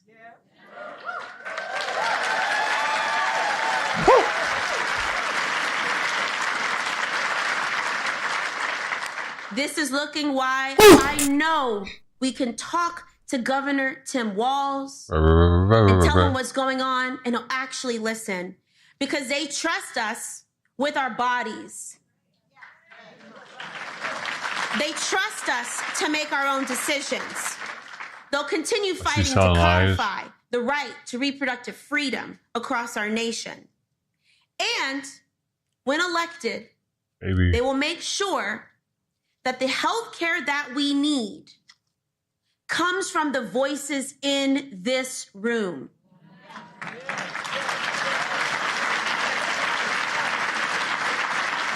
So please do not be silent. They need to hear our voices, even the MAGA Republicans, when they threaten our reproductive freedoms and lives.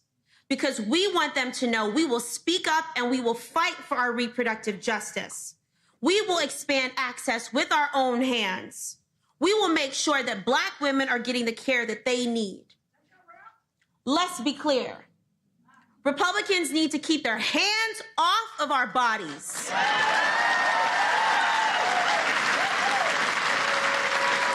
Yeah, but Democrats want to inject you with shit. What the fuck is that? What is that? They need to get out of our exam rooms. Right. So I'm ready. I've said enough. Are y'all ready? Let's irony elect on this Kamala one. Harris. They Let's elect Tim I Walz. don't see it. Let's especially elect Democrats who are down ballot this election.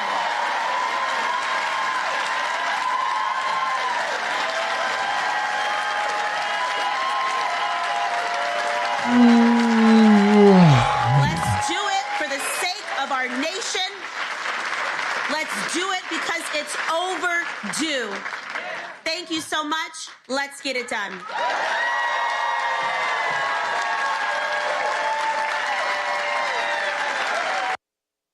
Okay, she's still not there. This is live. Out of it there.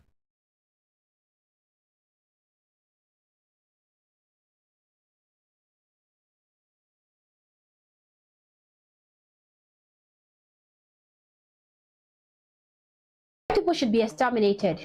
All white people are racist. White people cannot cook. White people smell like dogs. White people can dance. Dude, I had a girl I was dating one night. I was going to meet her and I started sweating because I was taking buses and I was trying to hurry up. And I told her, I'm like, I'm sorry, I sweat a little bit. Shit.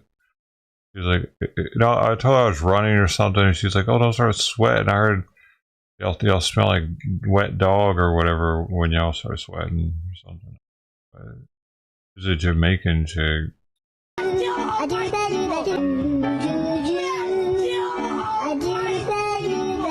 All of these and more is okay to be said about white people. Oh, it is not racism. It is just prejudice. Openly calling for the extermination of a group of people based on their race is not racism.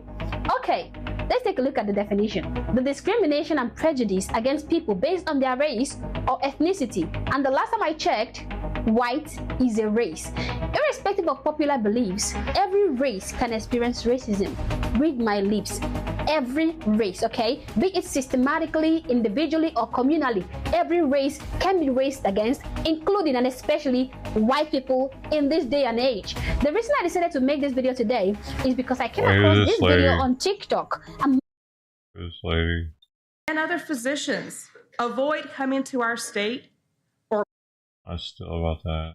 Mind you, this is not the first time I am seeing something like this. It is not even the 50th time, okay? In fact, I have seen videos that are worse than this. I have seen videos that were 10 times more horrible than this particular one. And all the hate in videos like this are being directed towards white people openly and without any fear of being accused of racism, okay? Or being criticized by the society. Because we now live in a society where people believe that every race can experience racism except white people. Our current society have decided that white people, for some reason, are immune to racism, and therefore, they are fair game for anyone who wants to openly discriminate, hate, and prejudice against them. This video we're about to see highlights that particular idea. White people have a specific scent because they don't bathe every day. And even if they do, they don't use washcloths. And even if they do, they don't wash the bottom half of their body. Now, there's Where more does she to get that video, shit but before from? we move on with the I video, do all three I just of want to those. remind you that this is a black woman and she's openly saying this sort of thing about white people because she knows that she can do it and no one will reprimand or criticize her for it. Black people also have a scent. They smell of food or soap. Y'all smell like your skin is screaming for help. Also, my video got to American TikTok. Donald Trump just got shot. You have better things to argue about. While you at it, also exfoliate the Yeah, she couldn't care less. She's just going to continue her ad hominem attacks on white people. Like I said, I have heard worse things, okay? This video can't even compare to the horrible things I have heard being directed at white people. But this video also showcases one of those forms of and anti-white rhetoric and outspoken hate against them. I raised the whole of TikTok looking for just one person condemning this video, but I was disappointed. Everyone was okay with that because it is okay to be racist towards white people. Racism is bad unless you're channeling it towards white people, then it is okay. Anyway, after hours and hours of scoring TikTok, looking for someone who actually spoke out against this shameless verbal attack against white people, I finally came across a white dude who summoned the courage to dispel this nonsense. White people have a specific scent because they don't bathe every day. And even if they do, they don't use washcloths. And even if they do, they don't wash the bottom half of their body. Make this video about any other group and watch how quickly it gets taken down. Or if it isn't taken down, people are ignorantly arguing in your comments. Now, groups have different proclivities towards using spices, cheap colognes, a bunch of fragrances in their home, different things to wash their clothes, or just not using deodorant. Especially when they exercise. You know, not using antiperspirant. Which I don't know if that's a cultural thing or maybe they're health nuts, but it's very noticeable. Also, I'm around enough people who are exercising, you know, a lot of white people. Maybe you made that judgment based upon one white person who stunk in your life. And, you know, you're just assuming that every white person does the shit that people online talk about. I'm not sure. Maybe they're just lazy. They're the one person you encountered that was like that. Alternatively, though, if I started my video the exact same way that you did, but inserted any other group, my shit would be taken down. So, I don't know, maybe reflect on that. Now, this man made a very important observation, which was that if he, as a white man, started any of his videos that same way this woman did, his video would be immediately taken down by TikTok. The video would be flagged. People would be coming for him. He's going to be cancelled online and offline. The internet would be on fire. Hell will freeze over. His friends will desert him. He would be branded a racist. His life would be over. But since this video was made by a black person, everybody has to shut up, agree with her, and move on. Now, how is that supposed to be okay? How can we frown at discrimination against a particular group of people and then encourage the same discrimination, facilitate the same discriminations against another group of people? Isn't that a good example of double standards? How is that okay? And again, what are washcloths? I have never heard of it before. What is that? Because I genuinely don't know. Maybe that's because I'm Nigerian. Are you going to say that because I do not use washcloths, then I smell bad? Now, I am not against people who use washcloths or anything, but I am saying that as a Nigerian, I do not use it and I don't even know what it is. So does that mean that many other people who doesn't use washcloths are all smelly? Some people use something called a loofah and a net sponge, and that is what I prefer, okay? They come in different colors and usually very long, so you can use it to scrub your back and parts of your body that your hands cannot reach. Now, because these things are nets, they do not retain moisture, so all you have to do is use them and hang them, and they'll be dry and clean in a minute. Now, if you ask me, a confirmed African woman, born and raised, I would say that loofahs and net sponges are the best as opposed to washcloths, but people have their preferences, okay?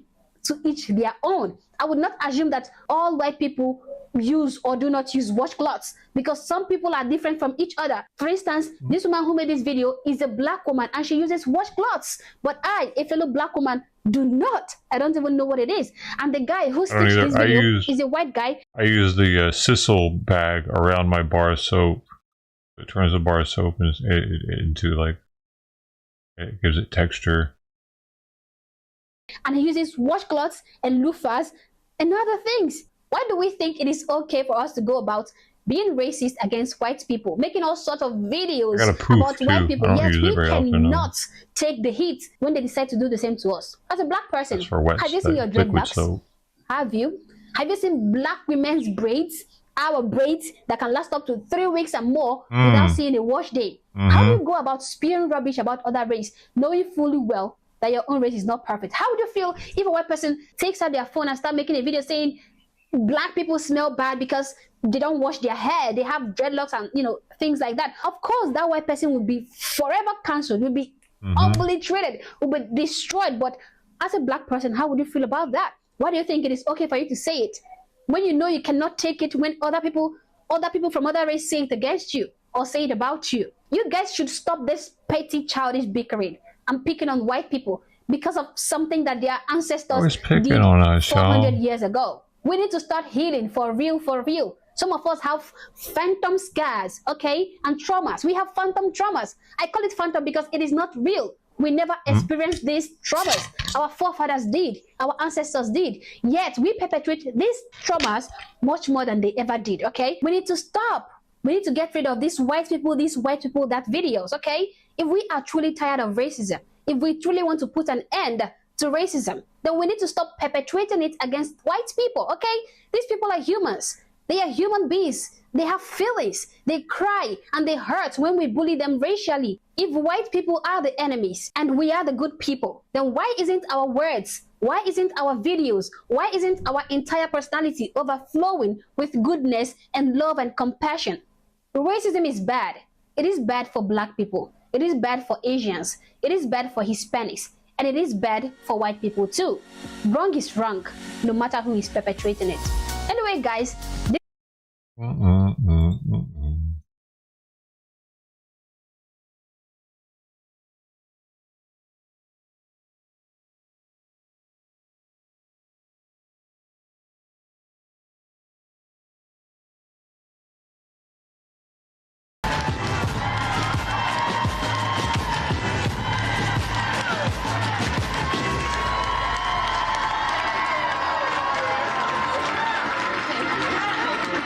Can we please hear it for Dr. Reddick? Please.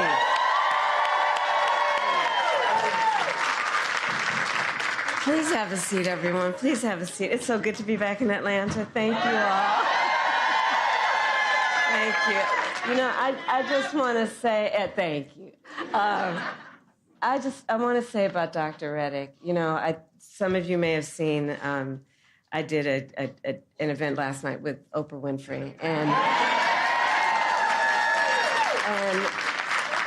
that it highlighted so many tragic stories, but it also highlighted so many important issues, which is why everyone has taken time out of your busy lives to be here this afternoon. And it highlighted the importance of a Dr. Reddick. Yes.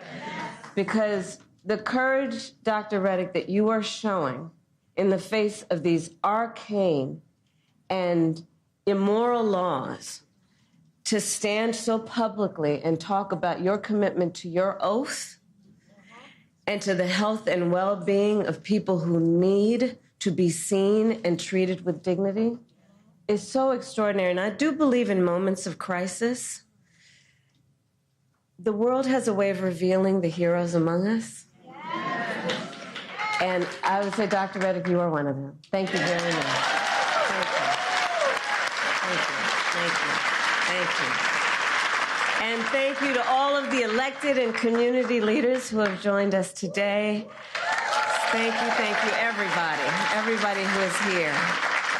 So, Georgia, this election right here is a fight for the future. It is a fight for the future. And it is a fight for freedom. For freedom. And we know in America, freedom is not to be given.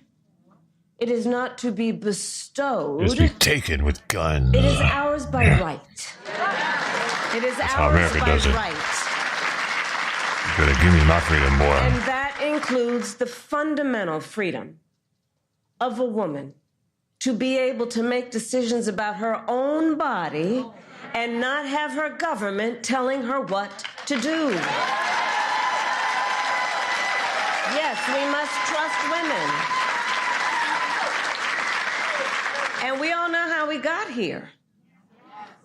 When Donald Trump was president, he hand-selected 3 members of the United States Supreme Court, the Court of Thurgood and RBG, with the intention that they would overturn the protections of Roe v. Wade. And as he intended, they did.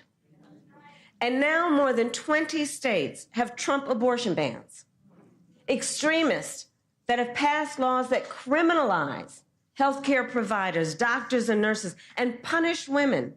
In 2 states of those states, they provide for prison for life. Prison for life for healthcare providers for simply providing reproductive care, the care they so earnestly and rightly believe must be delivered. All Trump abortion bans. And think about this. Many of these bans make no exception even for rape and incest. Now, many of you know I started my career as a prosecutor, specializing in crimes of violence against women and children. What many of you may not know is why. So when I was this in story high again. school, Can I fast forward this? my best friend, around the importance of that. And so I say to you then, from that experience and from the work that I've done, the idea that someone who survives a crime of violence to their body, a violation of their body, would not have the right to make a decision about what happens to their body next, that's immoral. That's immoral. And let us agree, and I know we do, one does not have to abandon their faith or deeply held beliefs to agree the government should not be telling her what to do. If she chooses, she will talk with her pastor, her priest, her rabbi, her imam. But it should not be the government or Donald Trump telling her what to do with her body. And think about it.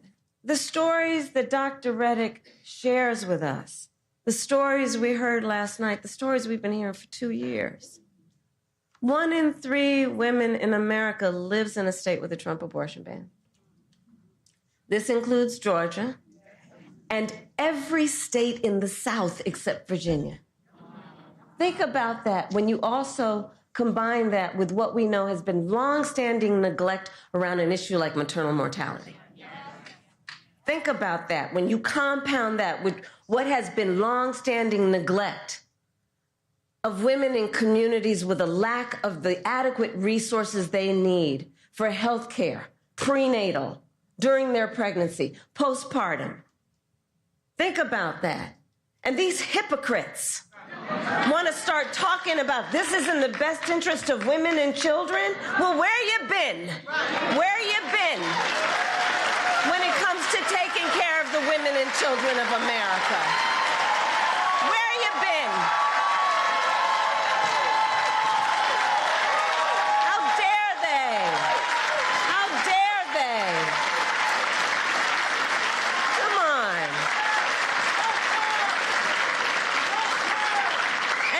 And we understand the impact of these bans and the horrific reality that women and families, their husbands, their partners, their parents, their children are facing as a consequence every single day.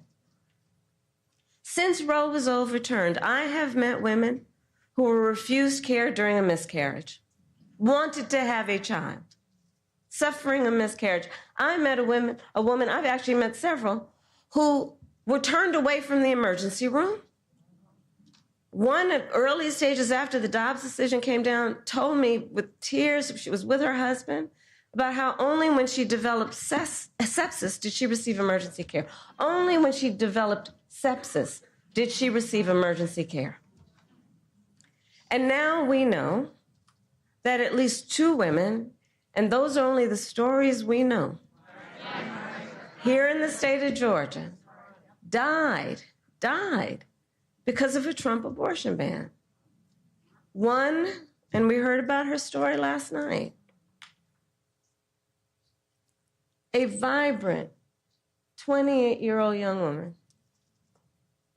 She was ambitious. You know, I talked with her mother and her sisters about her, and they described such an extraordinary life of a person. She was excited. She was working hard. She was a medical assistant. She was going to nursing school, raising her 6-year-old son. She was really proud that she had finally worked so hard that she gained the independence. Her family was telling me that she was able to get an apartment in a gated community with a pool for her son to play in. She was so proud, and she was headed to nursing school. And her name, and we will speak her name, Amber Nicole Thurman. Amber Nicole Thurman. Amber Nicole Thurman. That's right. And she had her future all planned out. And it was her plan. You know, let's understand, just take pause on that for a moment. She had her plan, what she wanted to do for her son, for herself, for their future. And so when she discovered that she was pregnant, she decided she wanted to have an abortion. But because of the Trump abortion ban here in Georgia, she was forced to travel out of state to receive the health care that she needed. But when she returned to Georgia, she needed additional care. So she went to a hospital. But you see, under the Trump abortion ban, her doctors could have faced up to a decade in prison for providing Amber the care she needed. Understand what a law like this means. Doctors have to wait until the patient is at death's door before they take action. You know, on the other side of my, you know, the other folks, Trump and his running mate, and they'll talk about, oh, yeah, but I do believe in the exception to save the mother's life. Okay, all right, let's break that down, shall we? Let's break that down. Let's break that down. So we're saying that we're going to create public policy that says that a doctor, a healthcare provider, will only kick in to give the care that somebody needs if they're about to die? Think about what we are saying right now. You're saying that good policy, logical policy, moral policy, humane policy is about saying that a healthcare provider will only start providing that care when you're about to die?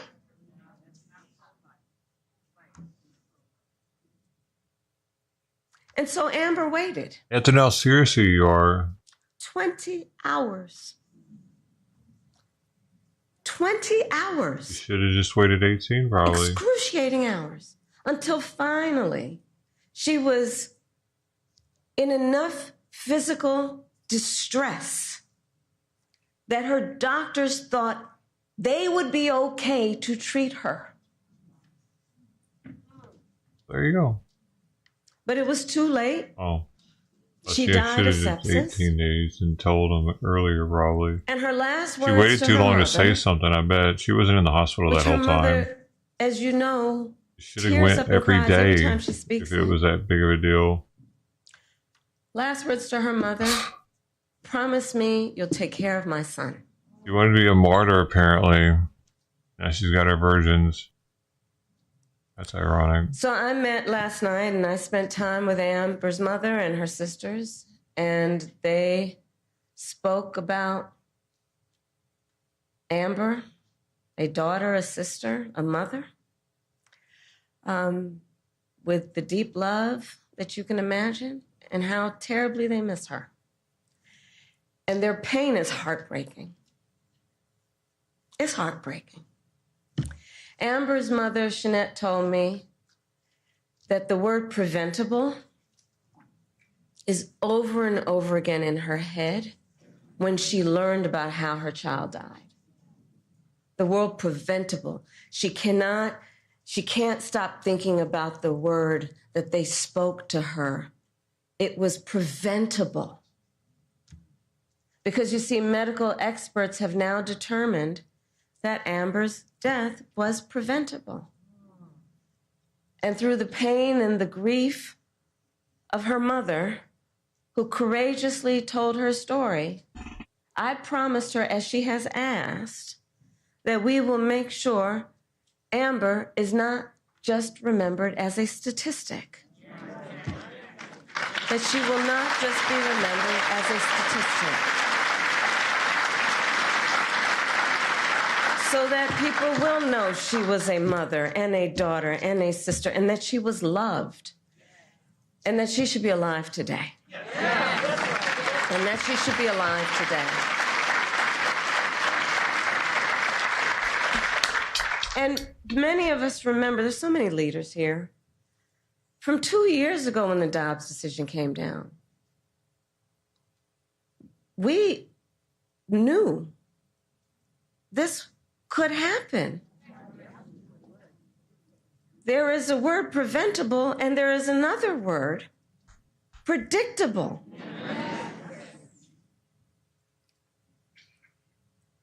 And the reality is, for every story we hear of the suffering under Trump abortion bans, there are so many other stories we're not hearing, but where suffering is happening every day in our country. An untold number of people suffering. Women who are also being made to feel as though they did something wrong. The judgment factor here is outrageous. Being made as though to feel as though they are criminals, as though they are alone.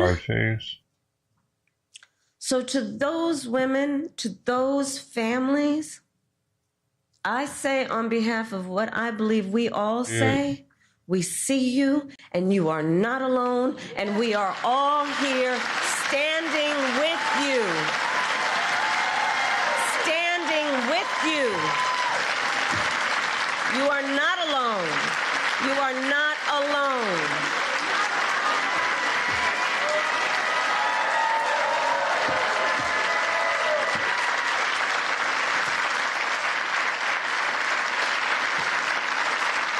So Georgia,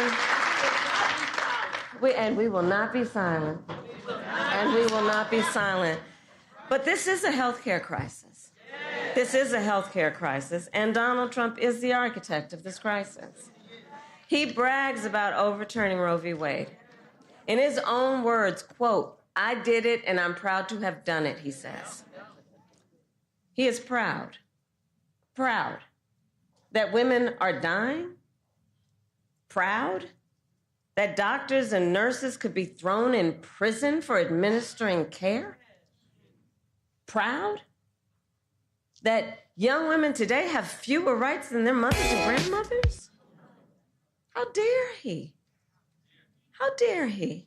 And in our debate last week, well,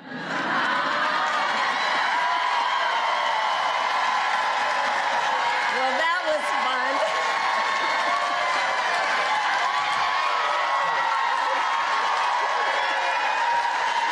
They just tell everybody to cheer. What? And I know everyone here paid attention to the words, though. The words, right? I'm trying to get another debate. We'll see. But in our debate last week, remember when he said everyone wanted Roe v. Wade to be overturned? Well, exactly. I don't know who everyone is either. Because women have been arrested and charged for miscarriages. They didn't want that.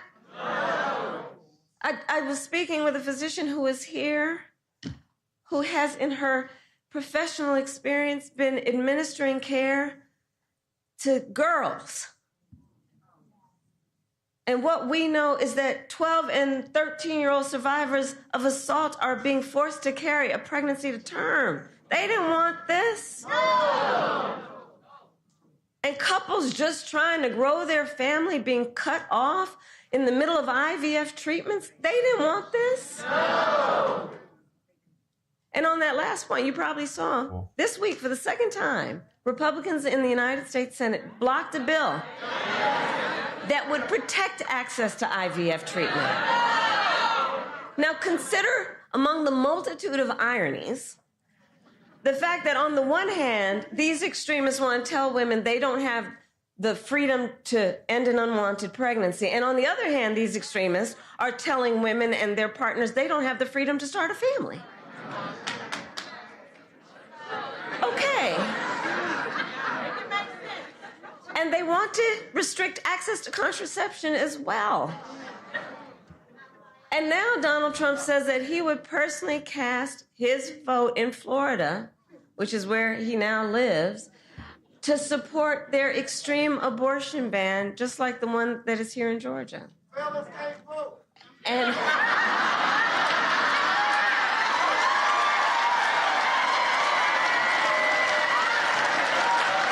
well, that's a whole different policy discussion that we'll have for another day. They tell her supporters to start yelling shit at her like the Trump people do, or what? They don't normally do If he this. is elected again as president, Donald Trump will go further. But we know what we're up against, and we must speak of the stakes. We must remind. Everybody here knows, but we got to remind our friends, our neighbors, our co-workers, the stakes are so high. Because if he is elected again, I am certain he will sign a national abortion ban, which would outlaw abortion in every single state. And he would create a national anti-abortion coordinator. Look at Project 2025. And force states to report on women's miscarriages and abortions. It's right there. I can't believe they put that Project 2025 in writing. They literally put it in writing. They bound it. They handed it out. I mean, they are simply out of their minds.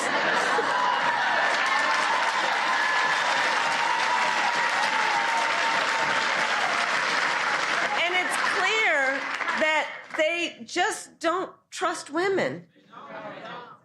Well, we trust women. We trust women. And like Dr. Reddick said, when Congress passes a bill to restore reproductive freedoms, as President of the United States, I will so proudly sign it into law. I will so proudly sign it into law. Proudly sign it into law. So, 46 days to go.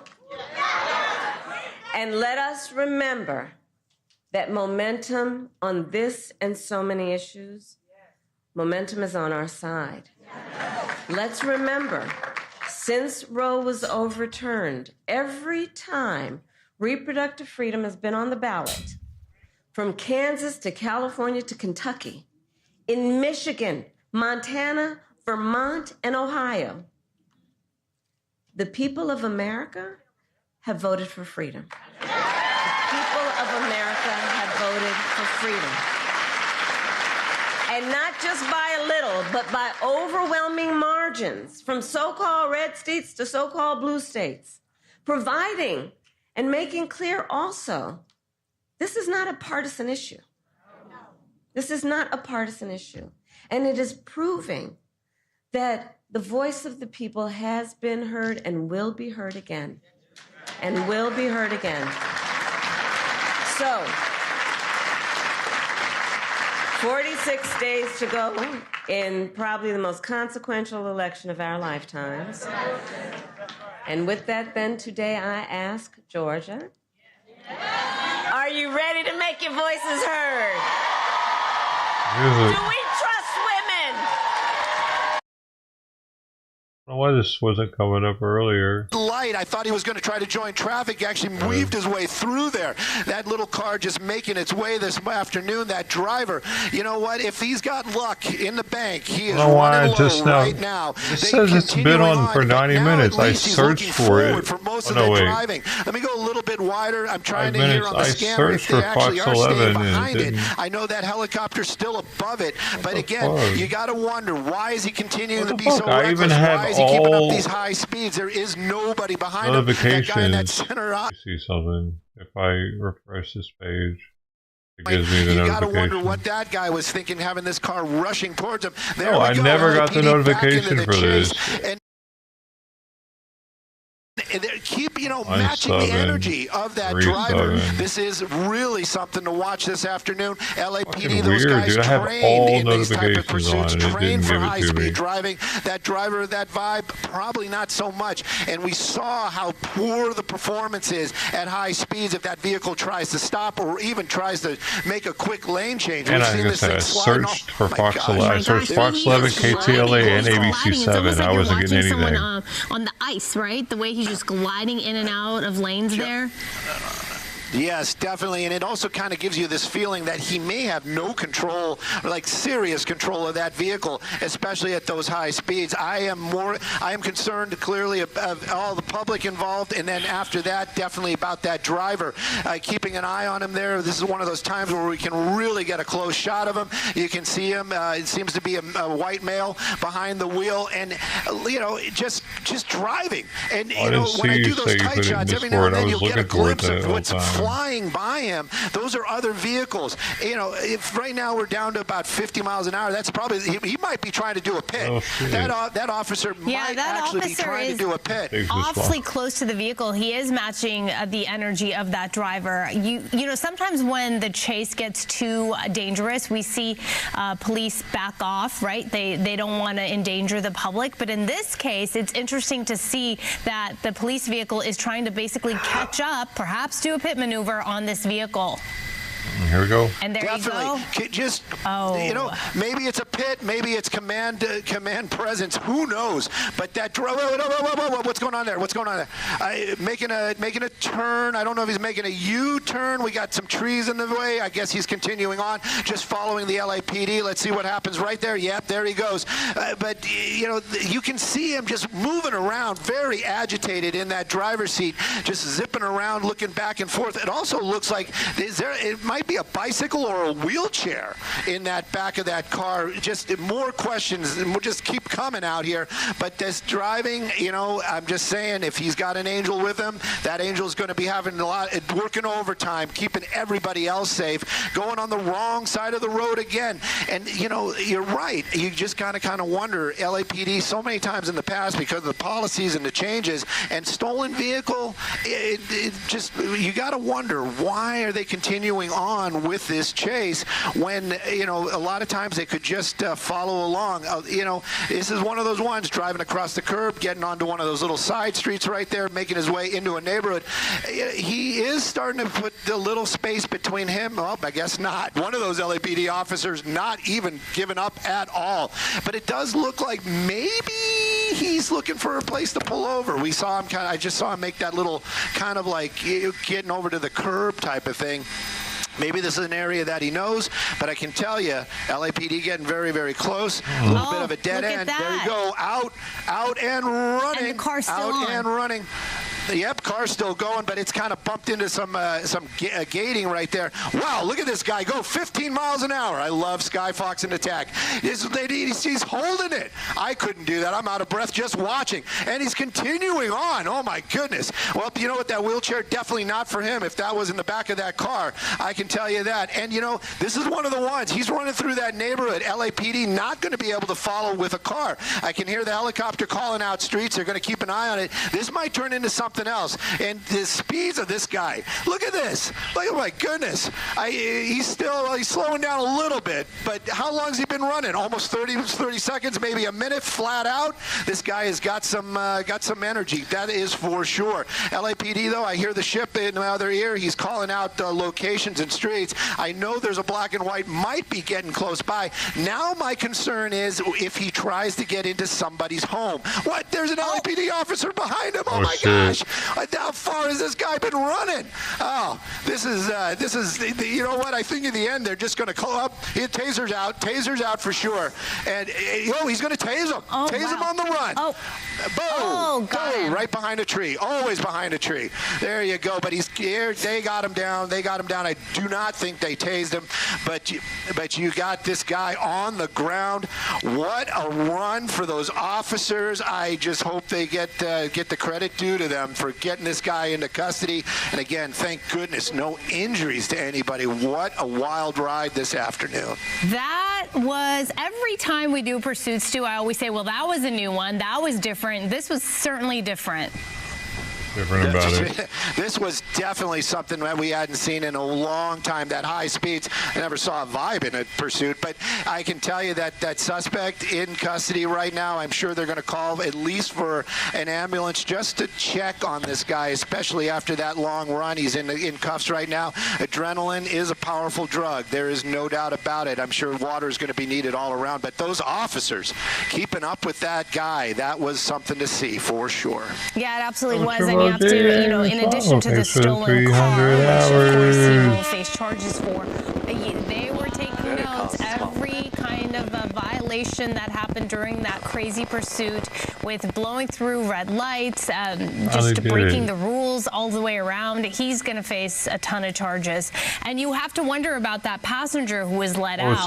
We don't know. It looked like a woman, but we don't know who she was. 600 hours. She knows this guy. If she just happened to be collateral damage, perhaps she owns the car. Who knows? We're going to get more information on that. Of course, we'll have more on this during the Fox 11 news at 5 o'clock. But here we go on the right side of your screen, showing you exactly what we were talking about. Weird. When that passenger, there you see the door opened, and she stepped out. She seems very bewildered. I know it's a strange observation to make, but that's kind of what comes to mind.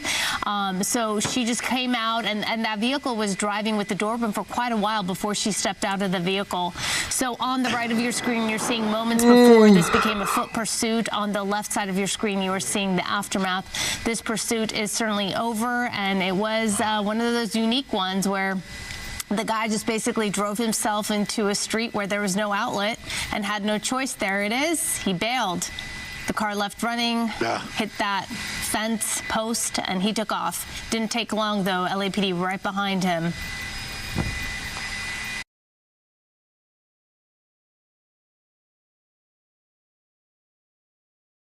Ooh, I think that's it for me, though, y'all.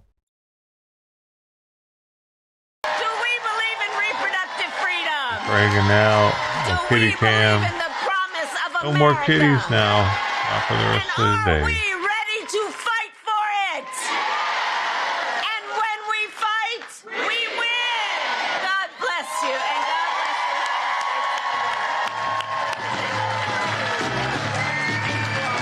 you. Thank you for hanging, Miss Fungal. And Ted. And Mark and Brody. And Golden Coin.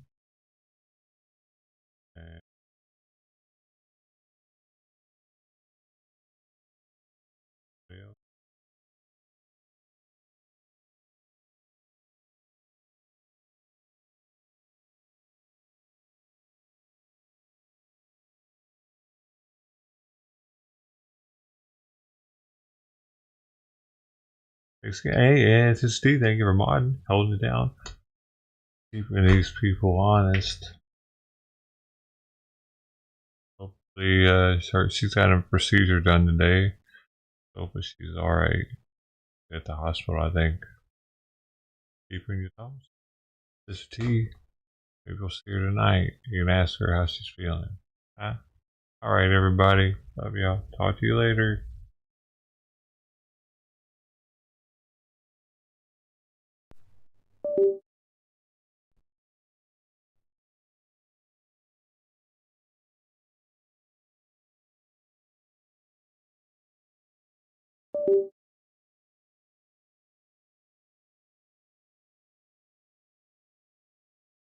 Another one.